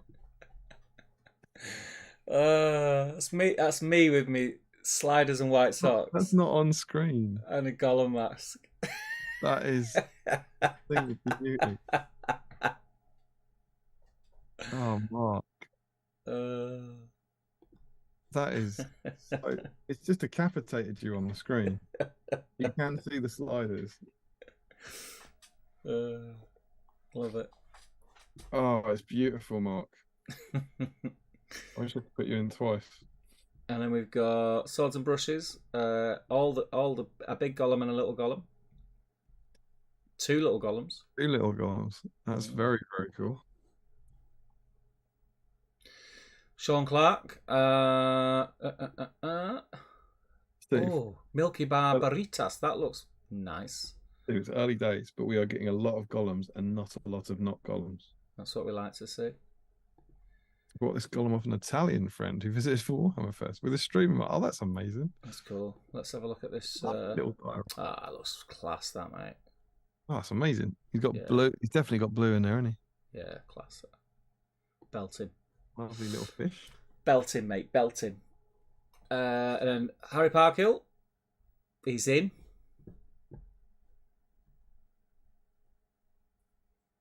Oh, where's Harry? There he is. Yeah. I'm in. And I'm even painting my Gollum to the recipe from the mag. That's what I did.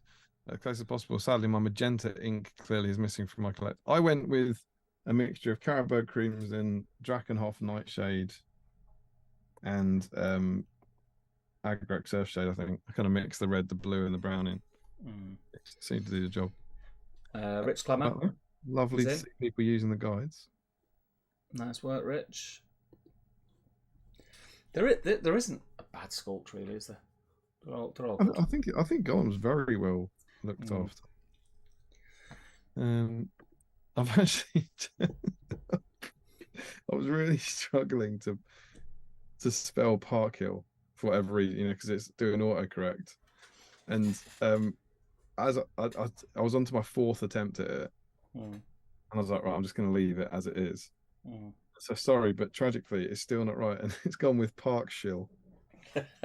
That's when you see it. Sounds about right. It's not a slamming indictment of how much you love GW or anything, Harry.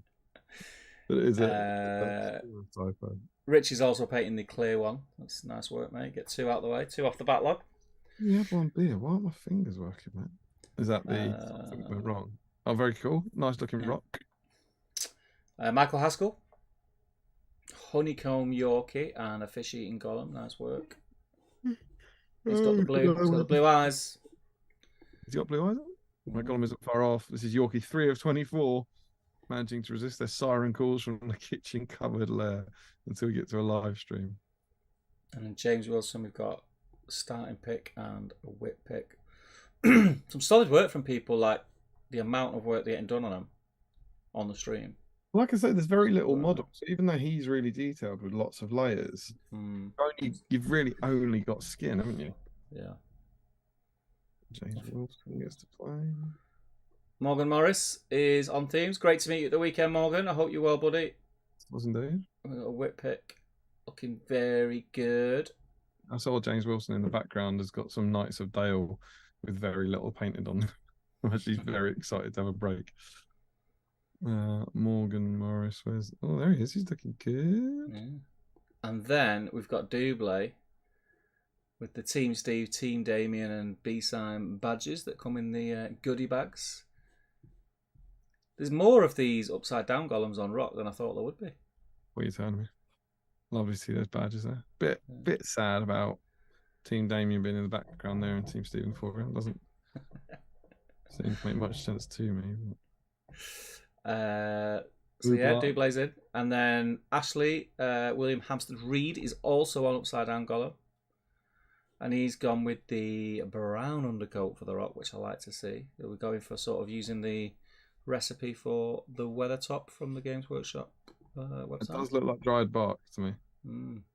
Following Rob's wonderful I'm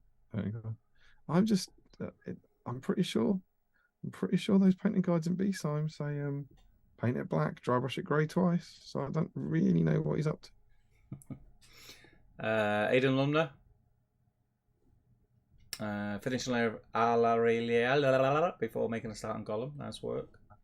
God, that is a cool model. Yeah. Crazy the difference in scale, isn't it? Look at the difference in her 2 legs there. Like what? Presumably that's the layer he's working on. It's crazy, man. I remember when she was just a Lariel, the other queen, like normal 28 mil scale, surrounded by her handmaidens back in 2000. Back in day. Simpler times, not some giant beetle riding goddess. We've got an update via Sam page. Nick is ready to update my already painted Gollum with some pink highlights. You love to see it. Do love to see it. He's getting a pair of pink knickers. Larry will be thrilled by the fine selection of Fulgrim Pink and Emperor's Children. And then bright pink knickers. Cuthers, that looks class, mate. The eyes look mint.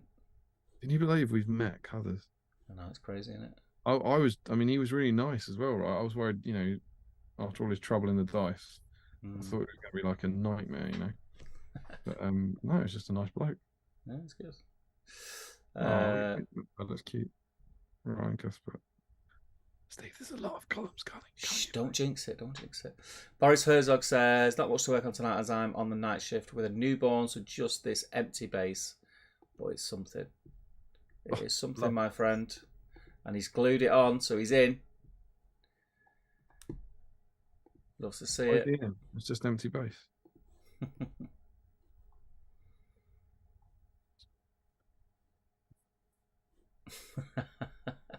Stuart McLean made a pretty good start on Gollum with Ring on a themed Skilly of base. You can't fool us, Stuart. I think that's our first no. I like the kind of Mordor lava base in the background there. Sam Earnshaw is in. Very cool. I can see really the nice blue eyes from here. Sam Page. You got Sam and Nick, so Gollum now has a pink fish and pink knickers on.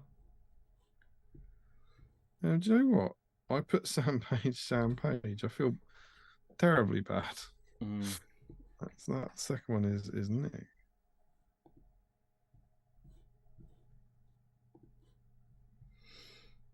And then sorry, hang on, I just had to correct that. So just let me scan back here to see where we're going to be. So I've got Sam Earnshaw, and then we're on to Sam. Larry. Oh, nice pink fish. You love to see it. Larry with a picture of Tom. And a couple of Gollums on the go. Oh, Cadbury's animals. I could eat them now. Just fancy a biscuit. Frederick says a pick of the rock guy for the Gollum stream. Very on theme. I love that you have that there, Larry. Ben Shaw did the eyes and Gollum in the end and tied him up after he'd been battered in transit moving house. Spirit, Ben. Nice. That's how we roll. That's a nice, creepy looking Gollum as well.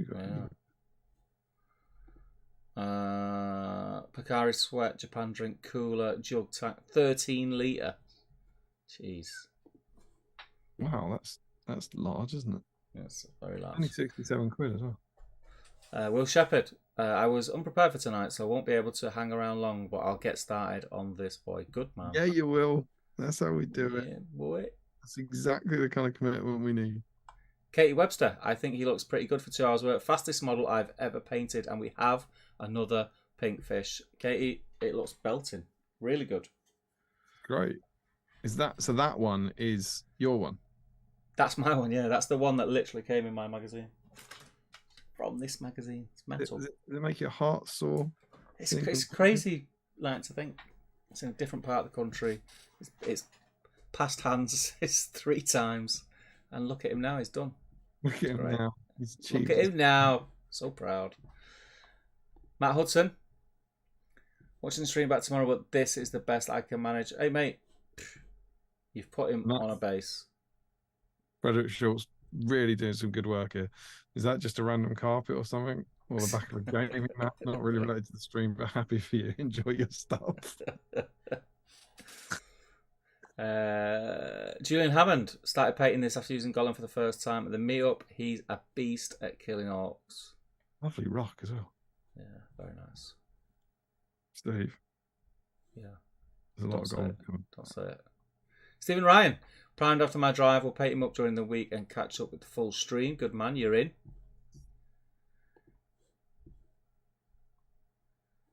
He's got so much to do to beat Aragorn, but there's a lot of Gollums coming in. Dan Nelson, basing required. Yeah, you made a start. He's in, mate. Absolutely. I don't think we've had Dan yet, have we? No. Rich Clammer, in all seriousness, this is what my hobby is tonight. Lots of scenery to do, but I'll make time for little G. Assembled and based now. I'm now in Damien's situation, waiting for the undercon to dry. Moving on to the scenery. Love to see it, Rich. Hold on. Let's get a picture. There's the first one, jumping up with the fish. Has he got him? Yeah. Oh, amazing. Where? I'm not. Oh, I see on the first picture. I didn't even recognise him. There we go. Oh, he looks crap, doesn't it? Not yours, Richard, but I thought that was. Honestly, when I picked that up, I thought that was some weird objective markers for a different game. And there would later on there'll be a Gollum. He looks like a monkey. Yeah, it's weird. It's not the best. It's a great idea for model. Maybe hopefully the paint job will save it. Christian O'Neill. I'm excited to turn this shiny boy into a grimy boy. Right to Richard. Yeah. Starting off with clean up and prime for tonight, though. I will finish him over the weekend. That's all you need to do to get in the draw, my friend. Got cutting balsa wood strips and he's making something. Has he said what he's making? Well, he says, all right, I'm stopping for the night now. And he guesses what scenery I'm making. Oh, right. Must be Goblin Town. God knows. Could be anything, that. Rich? He's doing Gollum, though, do you think? He's doing Gollum because we're asking him. Scott Newman. Gollum out the... Have you got Christian O'Neill? No. Get him in there, lad. I'm excited to turn this shiny boy into a grimy boy, just starting off with a clean up and prime. Oh, yeah. What's that? Is that resin? Or is that undercoat? Is he resin now? No. What's undercoat, mate? It's undercoat. Primer.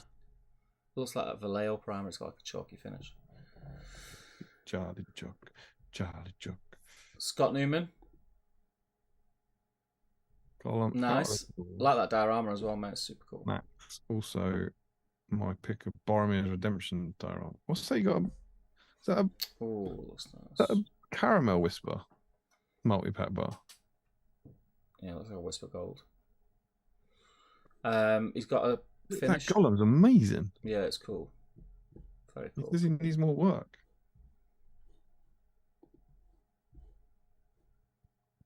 Very cool, mate. A lot of Gollums, mate. A lot of Gollums. Update from Larry, rock primed and skin wreath boned. Right, we have Larry already. Yeah. Dave Walker.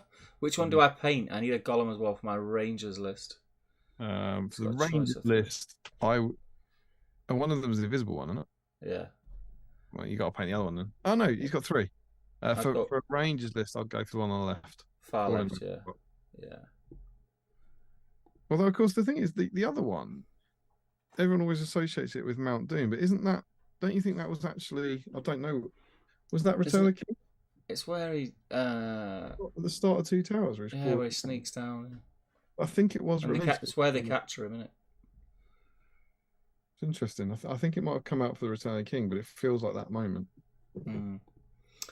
We got Harry Parkhill. Harry Park. Update. My Gollum is done. I also finished some Goblin Heroes. Very nice. We've got Harry, haven't we? Yeah, Harry's already in. He's Harry Parkshill. So Goblin Heroes. Oh, it's just jumped. Another update from Larry. Grey done on the rocks. Nice. Josh Crosby. Might as well do both at the same time. Also experimenting with colours for my GT doubles army. Those stickers. Look at those stickers in the background. You love to see it. You do love to see it. So Josh Crosby is getting in. What was the GTI? Doesn't say what it is. I love how Frederick is still going. Yeah. Dude, I'm just worrying out a second Gollum. That's a cool rock in the middle. Larry Miller. It's weird how Larry's been able to take a picture without holding the camera and looking like he's doing something important. Progress pick from Frederick. Very nice, mate. I like the tones on the skin. Looks very cool. That was I think we should say that's Larry writing his army for the BSIME Meetup in the Games of Middle Earth style, where you get your models out in front of the table. Right, yeah. See? That's what he's doing. Yeah, very cool, Frederick. Another update from Larry. Washes. We have got Frederick already, right? He's already in. Yeah. He's looking good though. Dan Collister.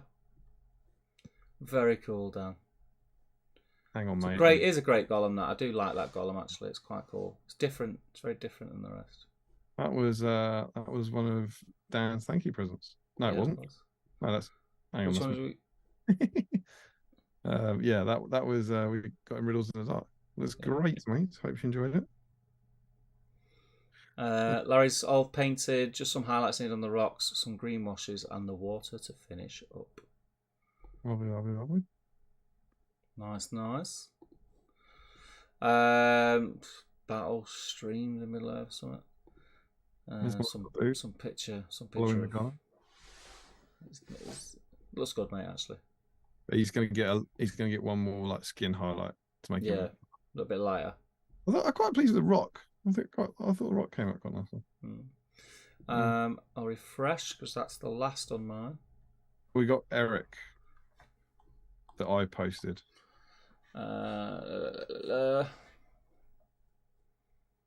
Eric Lindstrom at the bottom.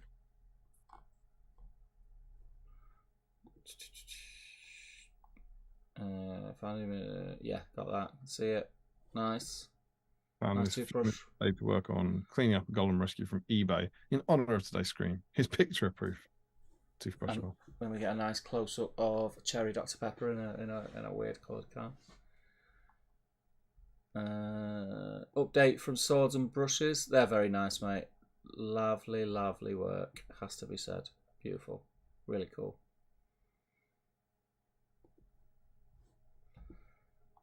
I used Screamer Pink watered down and some chestnut ink in the end, says Harry. And Joe Holzman just finished his Gollum. Great, mate. Like it. Super subtle highlights on the skin. Very nice. Like it a lot. Matt Howard, Jordan, you've done a great. Yeah, he does. I agree. I've identified a number of traits in our miss. All terrible people. What was that list? Oh, that was his sign up sheet. Hmm. Weekend. You love to see. Worst traitors. Why are we the worst traitors? That's it, mate. Looks like we've got a separate sheet. Why have we got a separate sheet? Let's have a count up. What we got? You and Morgan. So was the last one in all those updates? Josh Crosby. No, I've got Dan Collister and I've got Eric Lindstrom as well. Yeah, that's the last new one. Eric. Yeah, okay. Yeah. If I go to our email now, and we don't have anything. Nothing from Joe Achilles tonight. No, I don't think he's. I've not heard from him tonight. So. And you have. As long as it counts me to how long it takes me to hopefully count to 52 to put in the live chat if anyone's been missed. Oh, I need a stretch. What do you think, man? Do you think he's done it? I think it's about 40. 40? In fact, no, I think it's about 35. There's no tension for you then, you know. I don't think it's 50. I think he's done well, and I think the quality of paint job has been high on him, on all the entries. I think it's been really good.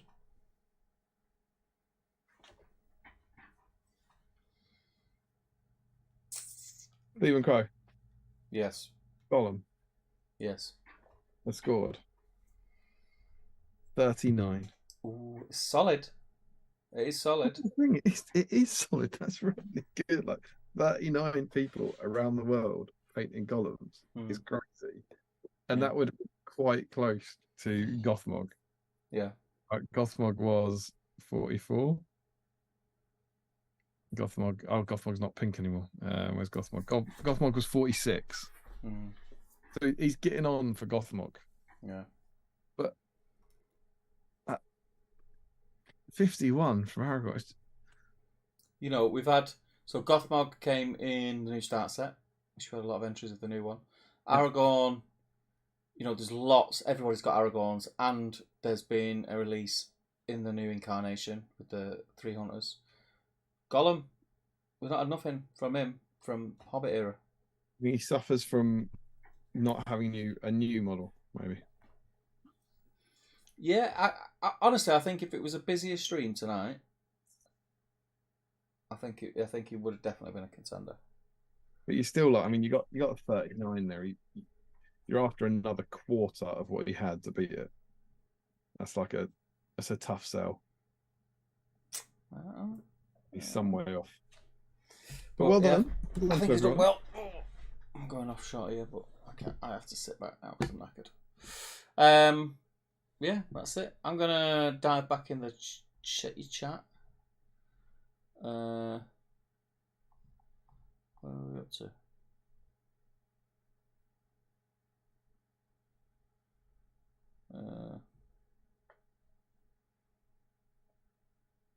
Oh, it was the Locky stuff, wasn't it? Much confused. Remember, Craig, that might be the cause of some of my confusion. Love the socks and sandals, says Sean. Not very realistic that he's not wearing merch for one of his other channels instead of the proper one, says Larry. Did we miss the Easter egg in Rich Clemmer's whip shot? Easter egg? Let's see that. Sounds like Harry really loves parks, says Larry. Rich Clemmer says, I was clearly too subtle with the ink I used, Sean. Right, Richard Clemmer's Easter egg. It's not an Easter egg. We're not looking for an Easter egg. One of his whip picks and something to do with ink. We're looking for a hidden feature, aren't we? Larry says, Gollum has been quite fortunate in that almost all his models are either in production, except one that was recently made to ordered, and one OOP one. Right. So he's painting, presumably because he's painting Invisible Gollum. Yeah. The caption is something went wrong, and in the background there is a GW paint pot with invisible ink written on it. He's been painting him with invisible ink. Good work, Richard. Apologies.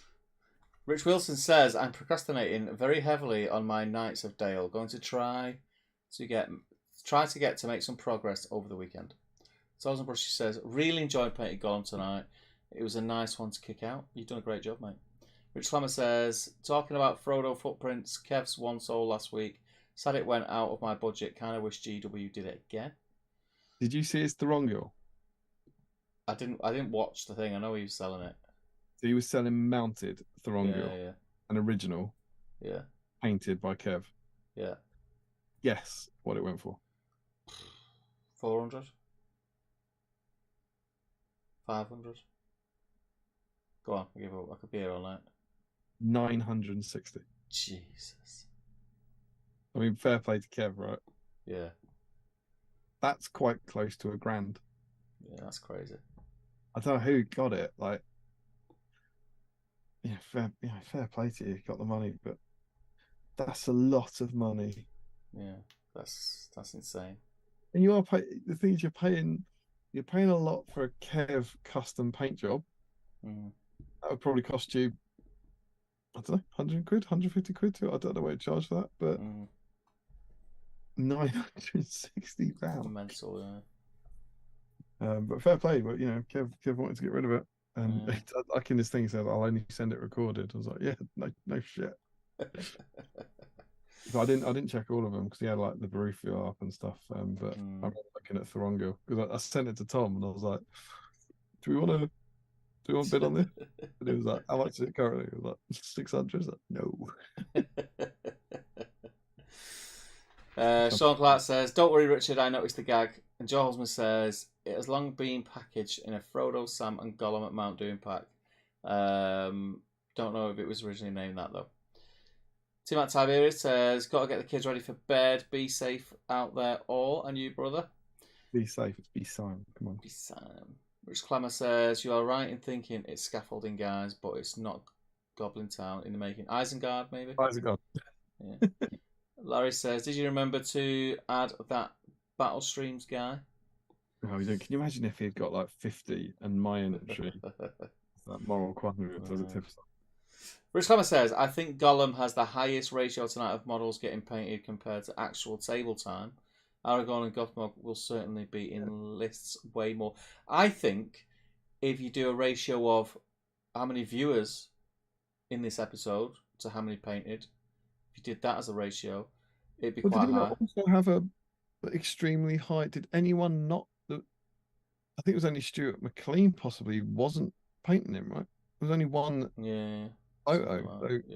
So that was quite similar to Aragorn, that the actual everyone in painting was painting Gollum.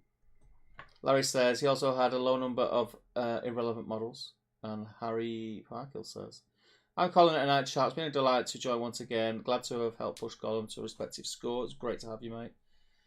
It's fine. It's fine. It's fine. Laurie Miller. Though there were a few random rocks being painted, very true. 8 Freddos? ? 960 Freddos. This is guessing how much the wrong go up. The posting spirit. Imagine if he sociopathically then used a Thorongil for a conversion. I'm actually considering bringing him to Aragorn next month, says Joe Holzman. I think he means Gollum. Yeah, and he's not paid £1,000 for Thorongil. Joe Holzman, that does depend on me painting a lot of Rangers, though, which is not like, yeah, definitely. Thorongil can thematically lead Rangers. It would work. I think we found our buyer.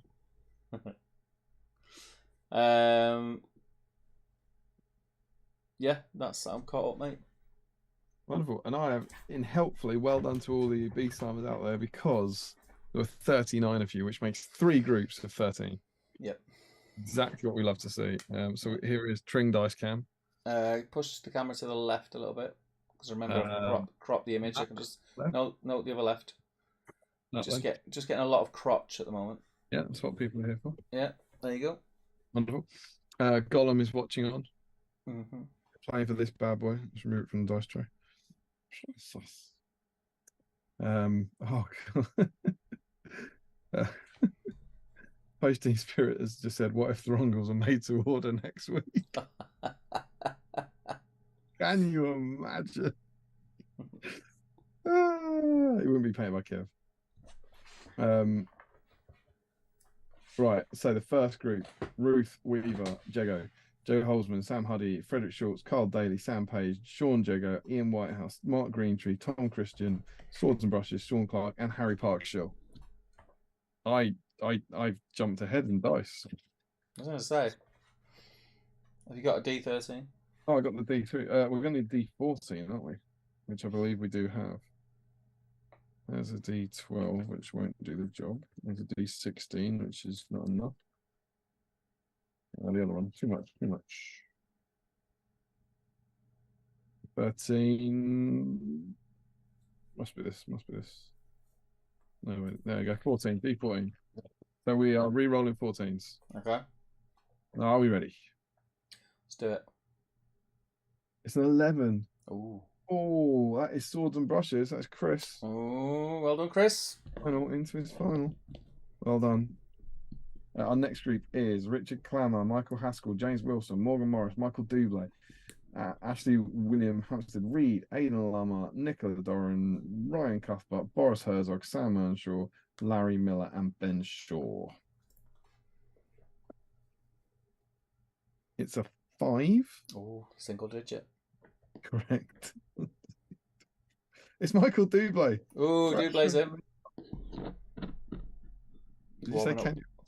It's warming up for Christmas, isn't The final group: Will Shepherd, Katie Webster, Matt Hudson, Julian Hammond, Stephen Ryan, Dan Nelson, Richard Clammer, Christian O'Neill, Scott Newman, Dave Walker, Josh Crosby, Dan Collister, and Eric Lindstrom. Josh Crosby, remember, is one of our 4 dicers. Yeah. He has the chance to pull ahead now. Some would say greedy. Yeah. Crosby is on a 11. Okay. It's a 6. 1, 2, 3, 4, 5, 6. It's Dan Nelson. Dan Nelson. Also fresh from the meetup. So we have our finalists. Let's pop over to Dice Stats. And if we sort by... So who are we? Chris, Dan, and... so we have, Chris Belowitz of Swords and Brushes, who has never won a dice. Michael Dublé. Dublé, that was it. Who has never won a dice. Dan Nelson has won a dice. Mm. Dan Nelson is the only player in the game today with form. But a chance for Dan Nelson to enter a very, very small club of 2+ dice people. So Rich Clammer has just noticed in the chat says we counted him twice. What? Mm. But what I would say is, because he's not made it to the final, it's fine. Yeah, we've only ever missed people before. We've never given them more chances. 38 then. I'll note that down as 38 for the record. Sorry. Yeah, you're right, we did. Thanks for your honesty, Rich. Yeah. Didn't help you, did it? Yes, so we have Chris from Swords and Brushes on 1. Chris, Michael. Dublé on 2. And Dan Nelson on 3. Yeah. I'm having a look. At the moment, Ugh. it doesn't look like there's any of them in. Or maybe they're just terrified and they're too scared to talk. Behind the sofa, aren't they? What do you reckon, Steve? Who's your money on? I'm gonna go Dublé, you know. Yeah, I kind of felt maybe Dublé's got something going on. I'll be different. I'm going to go for first timer, Chris. Okay. Here we go. Are we ready? Yep. There's Dublé's a strong start. Dublé's like, I'm not here to make a Christmas album tonight. All right. What can the others do? Dan Nelson. He's all like, yeah, but I've won dice before, mate. Can Chris do anything? Can Chris step up? What do we reckon?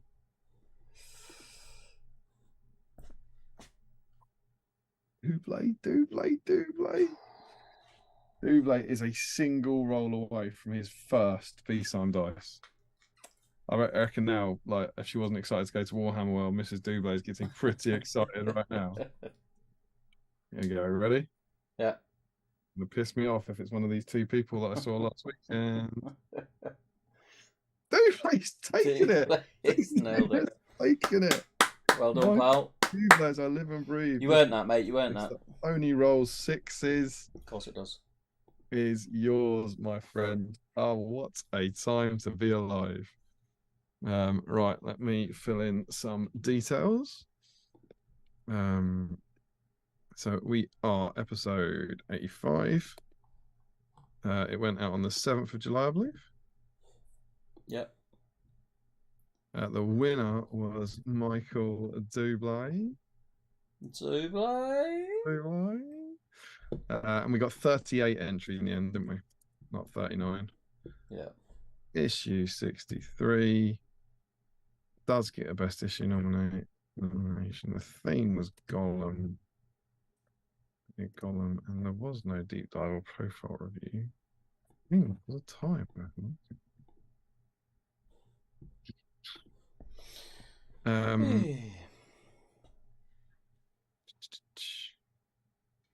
And then if we go over to dice, we're going to need a new column. Can't read a new column. A new row, I should say. Add row below. Michael Double has won one dice on stream 85.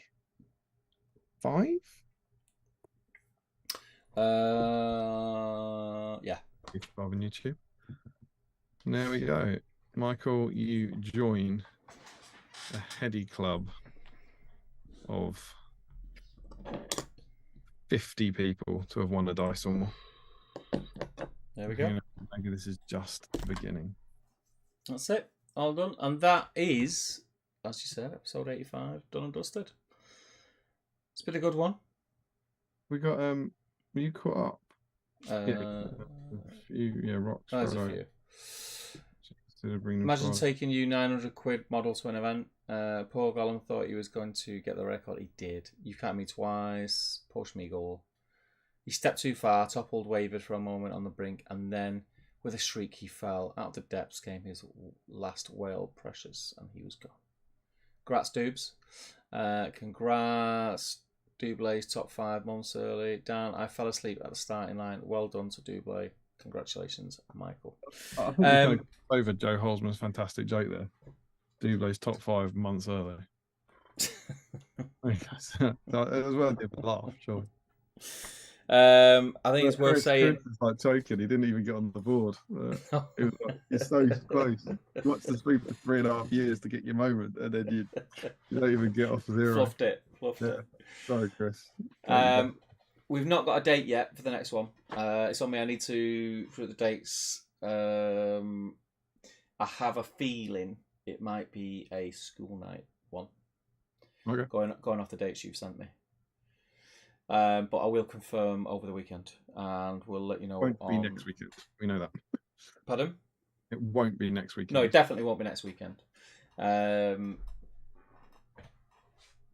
but I'll know for certain, and I'll speak to you over this weekend. Yeah.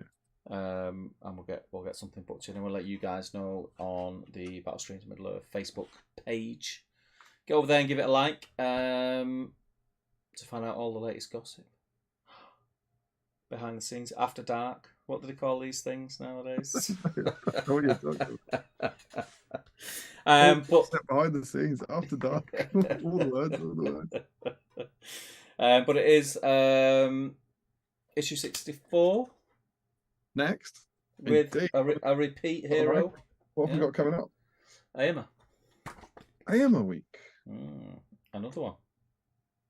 Um, Learn about tournaments and put your tactical prowess to the test. That was interesting.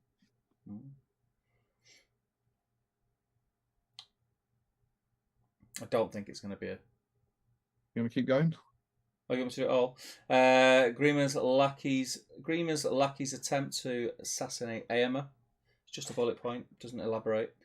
Paint your new Aemma model. I think you'll find it's not the new one. Games Workshop. Make a Rohirrim stable for your Rohan themed battle games.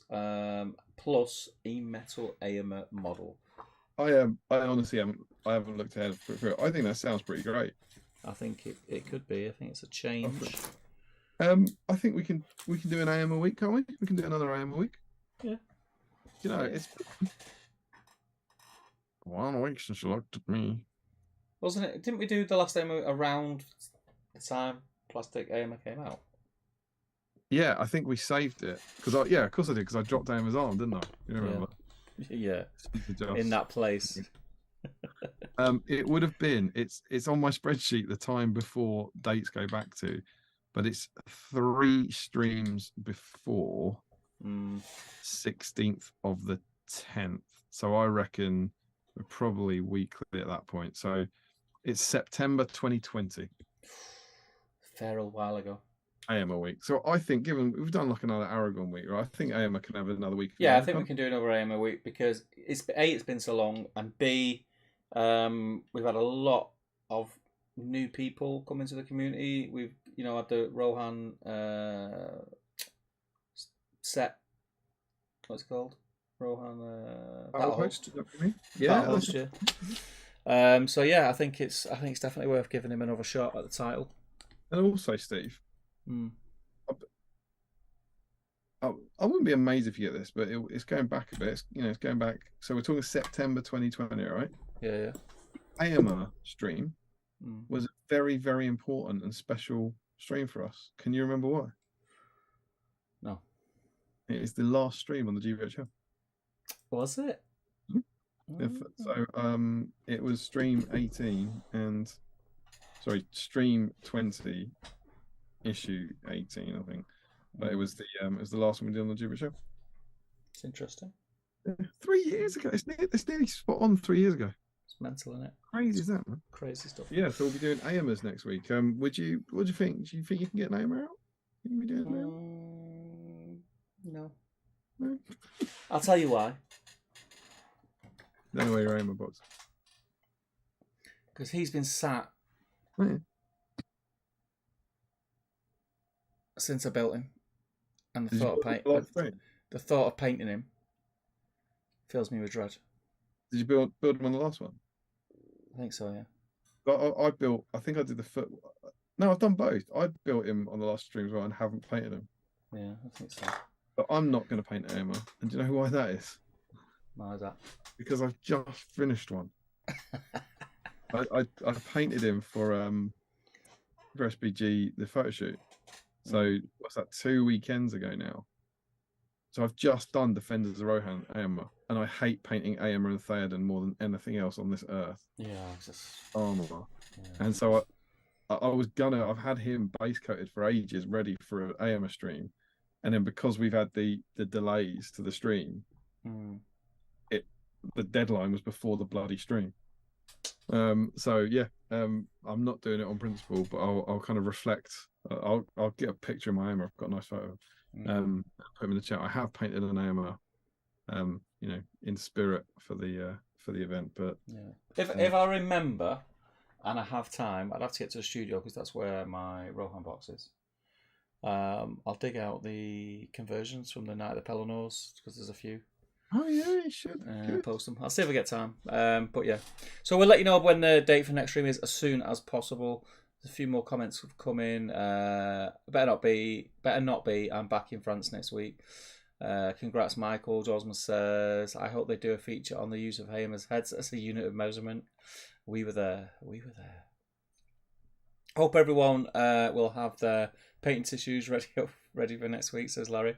I've never finished the one from the last stream. Steve, do 2 colours a day, then finish it off on stream, says Chris. I couldn't do 1 colour a day at the moment. I'm busy. I've got Defenders of Rohan Aemir Prime, says Joe. I enjoy painting Aemir and Theoden. It's not a quick paint job. It's not as quick a paint job as Gollum, though. And Aemir Deep Dive, asks Sean Clark. I think we already did one, didn't we? I'll have to go back and have a look. Pretty sure we I'll did. have a look. AIM is small enough in the books that there might be some interesting bits. Yeah.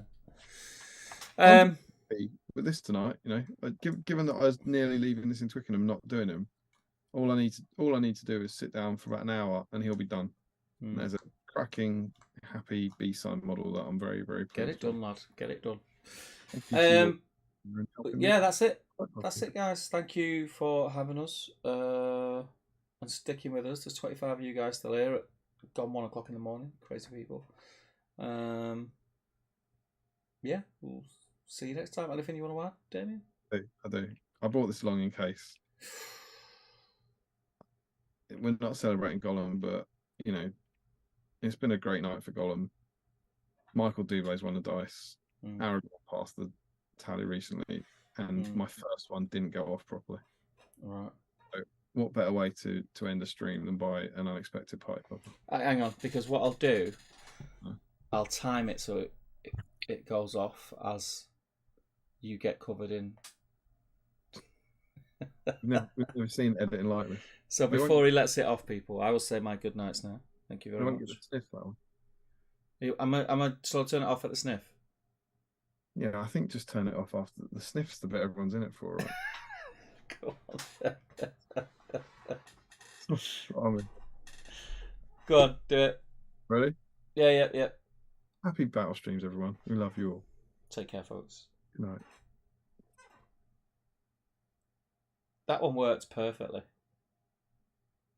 And the weird thing is, no one could hear a bang. Take care, people. Night night.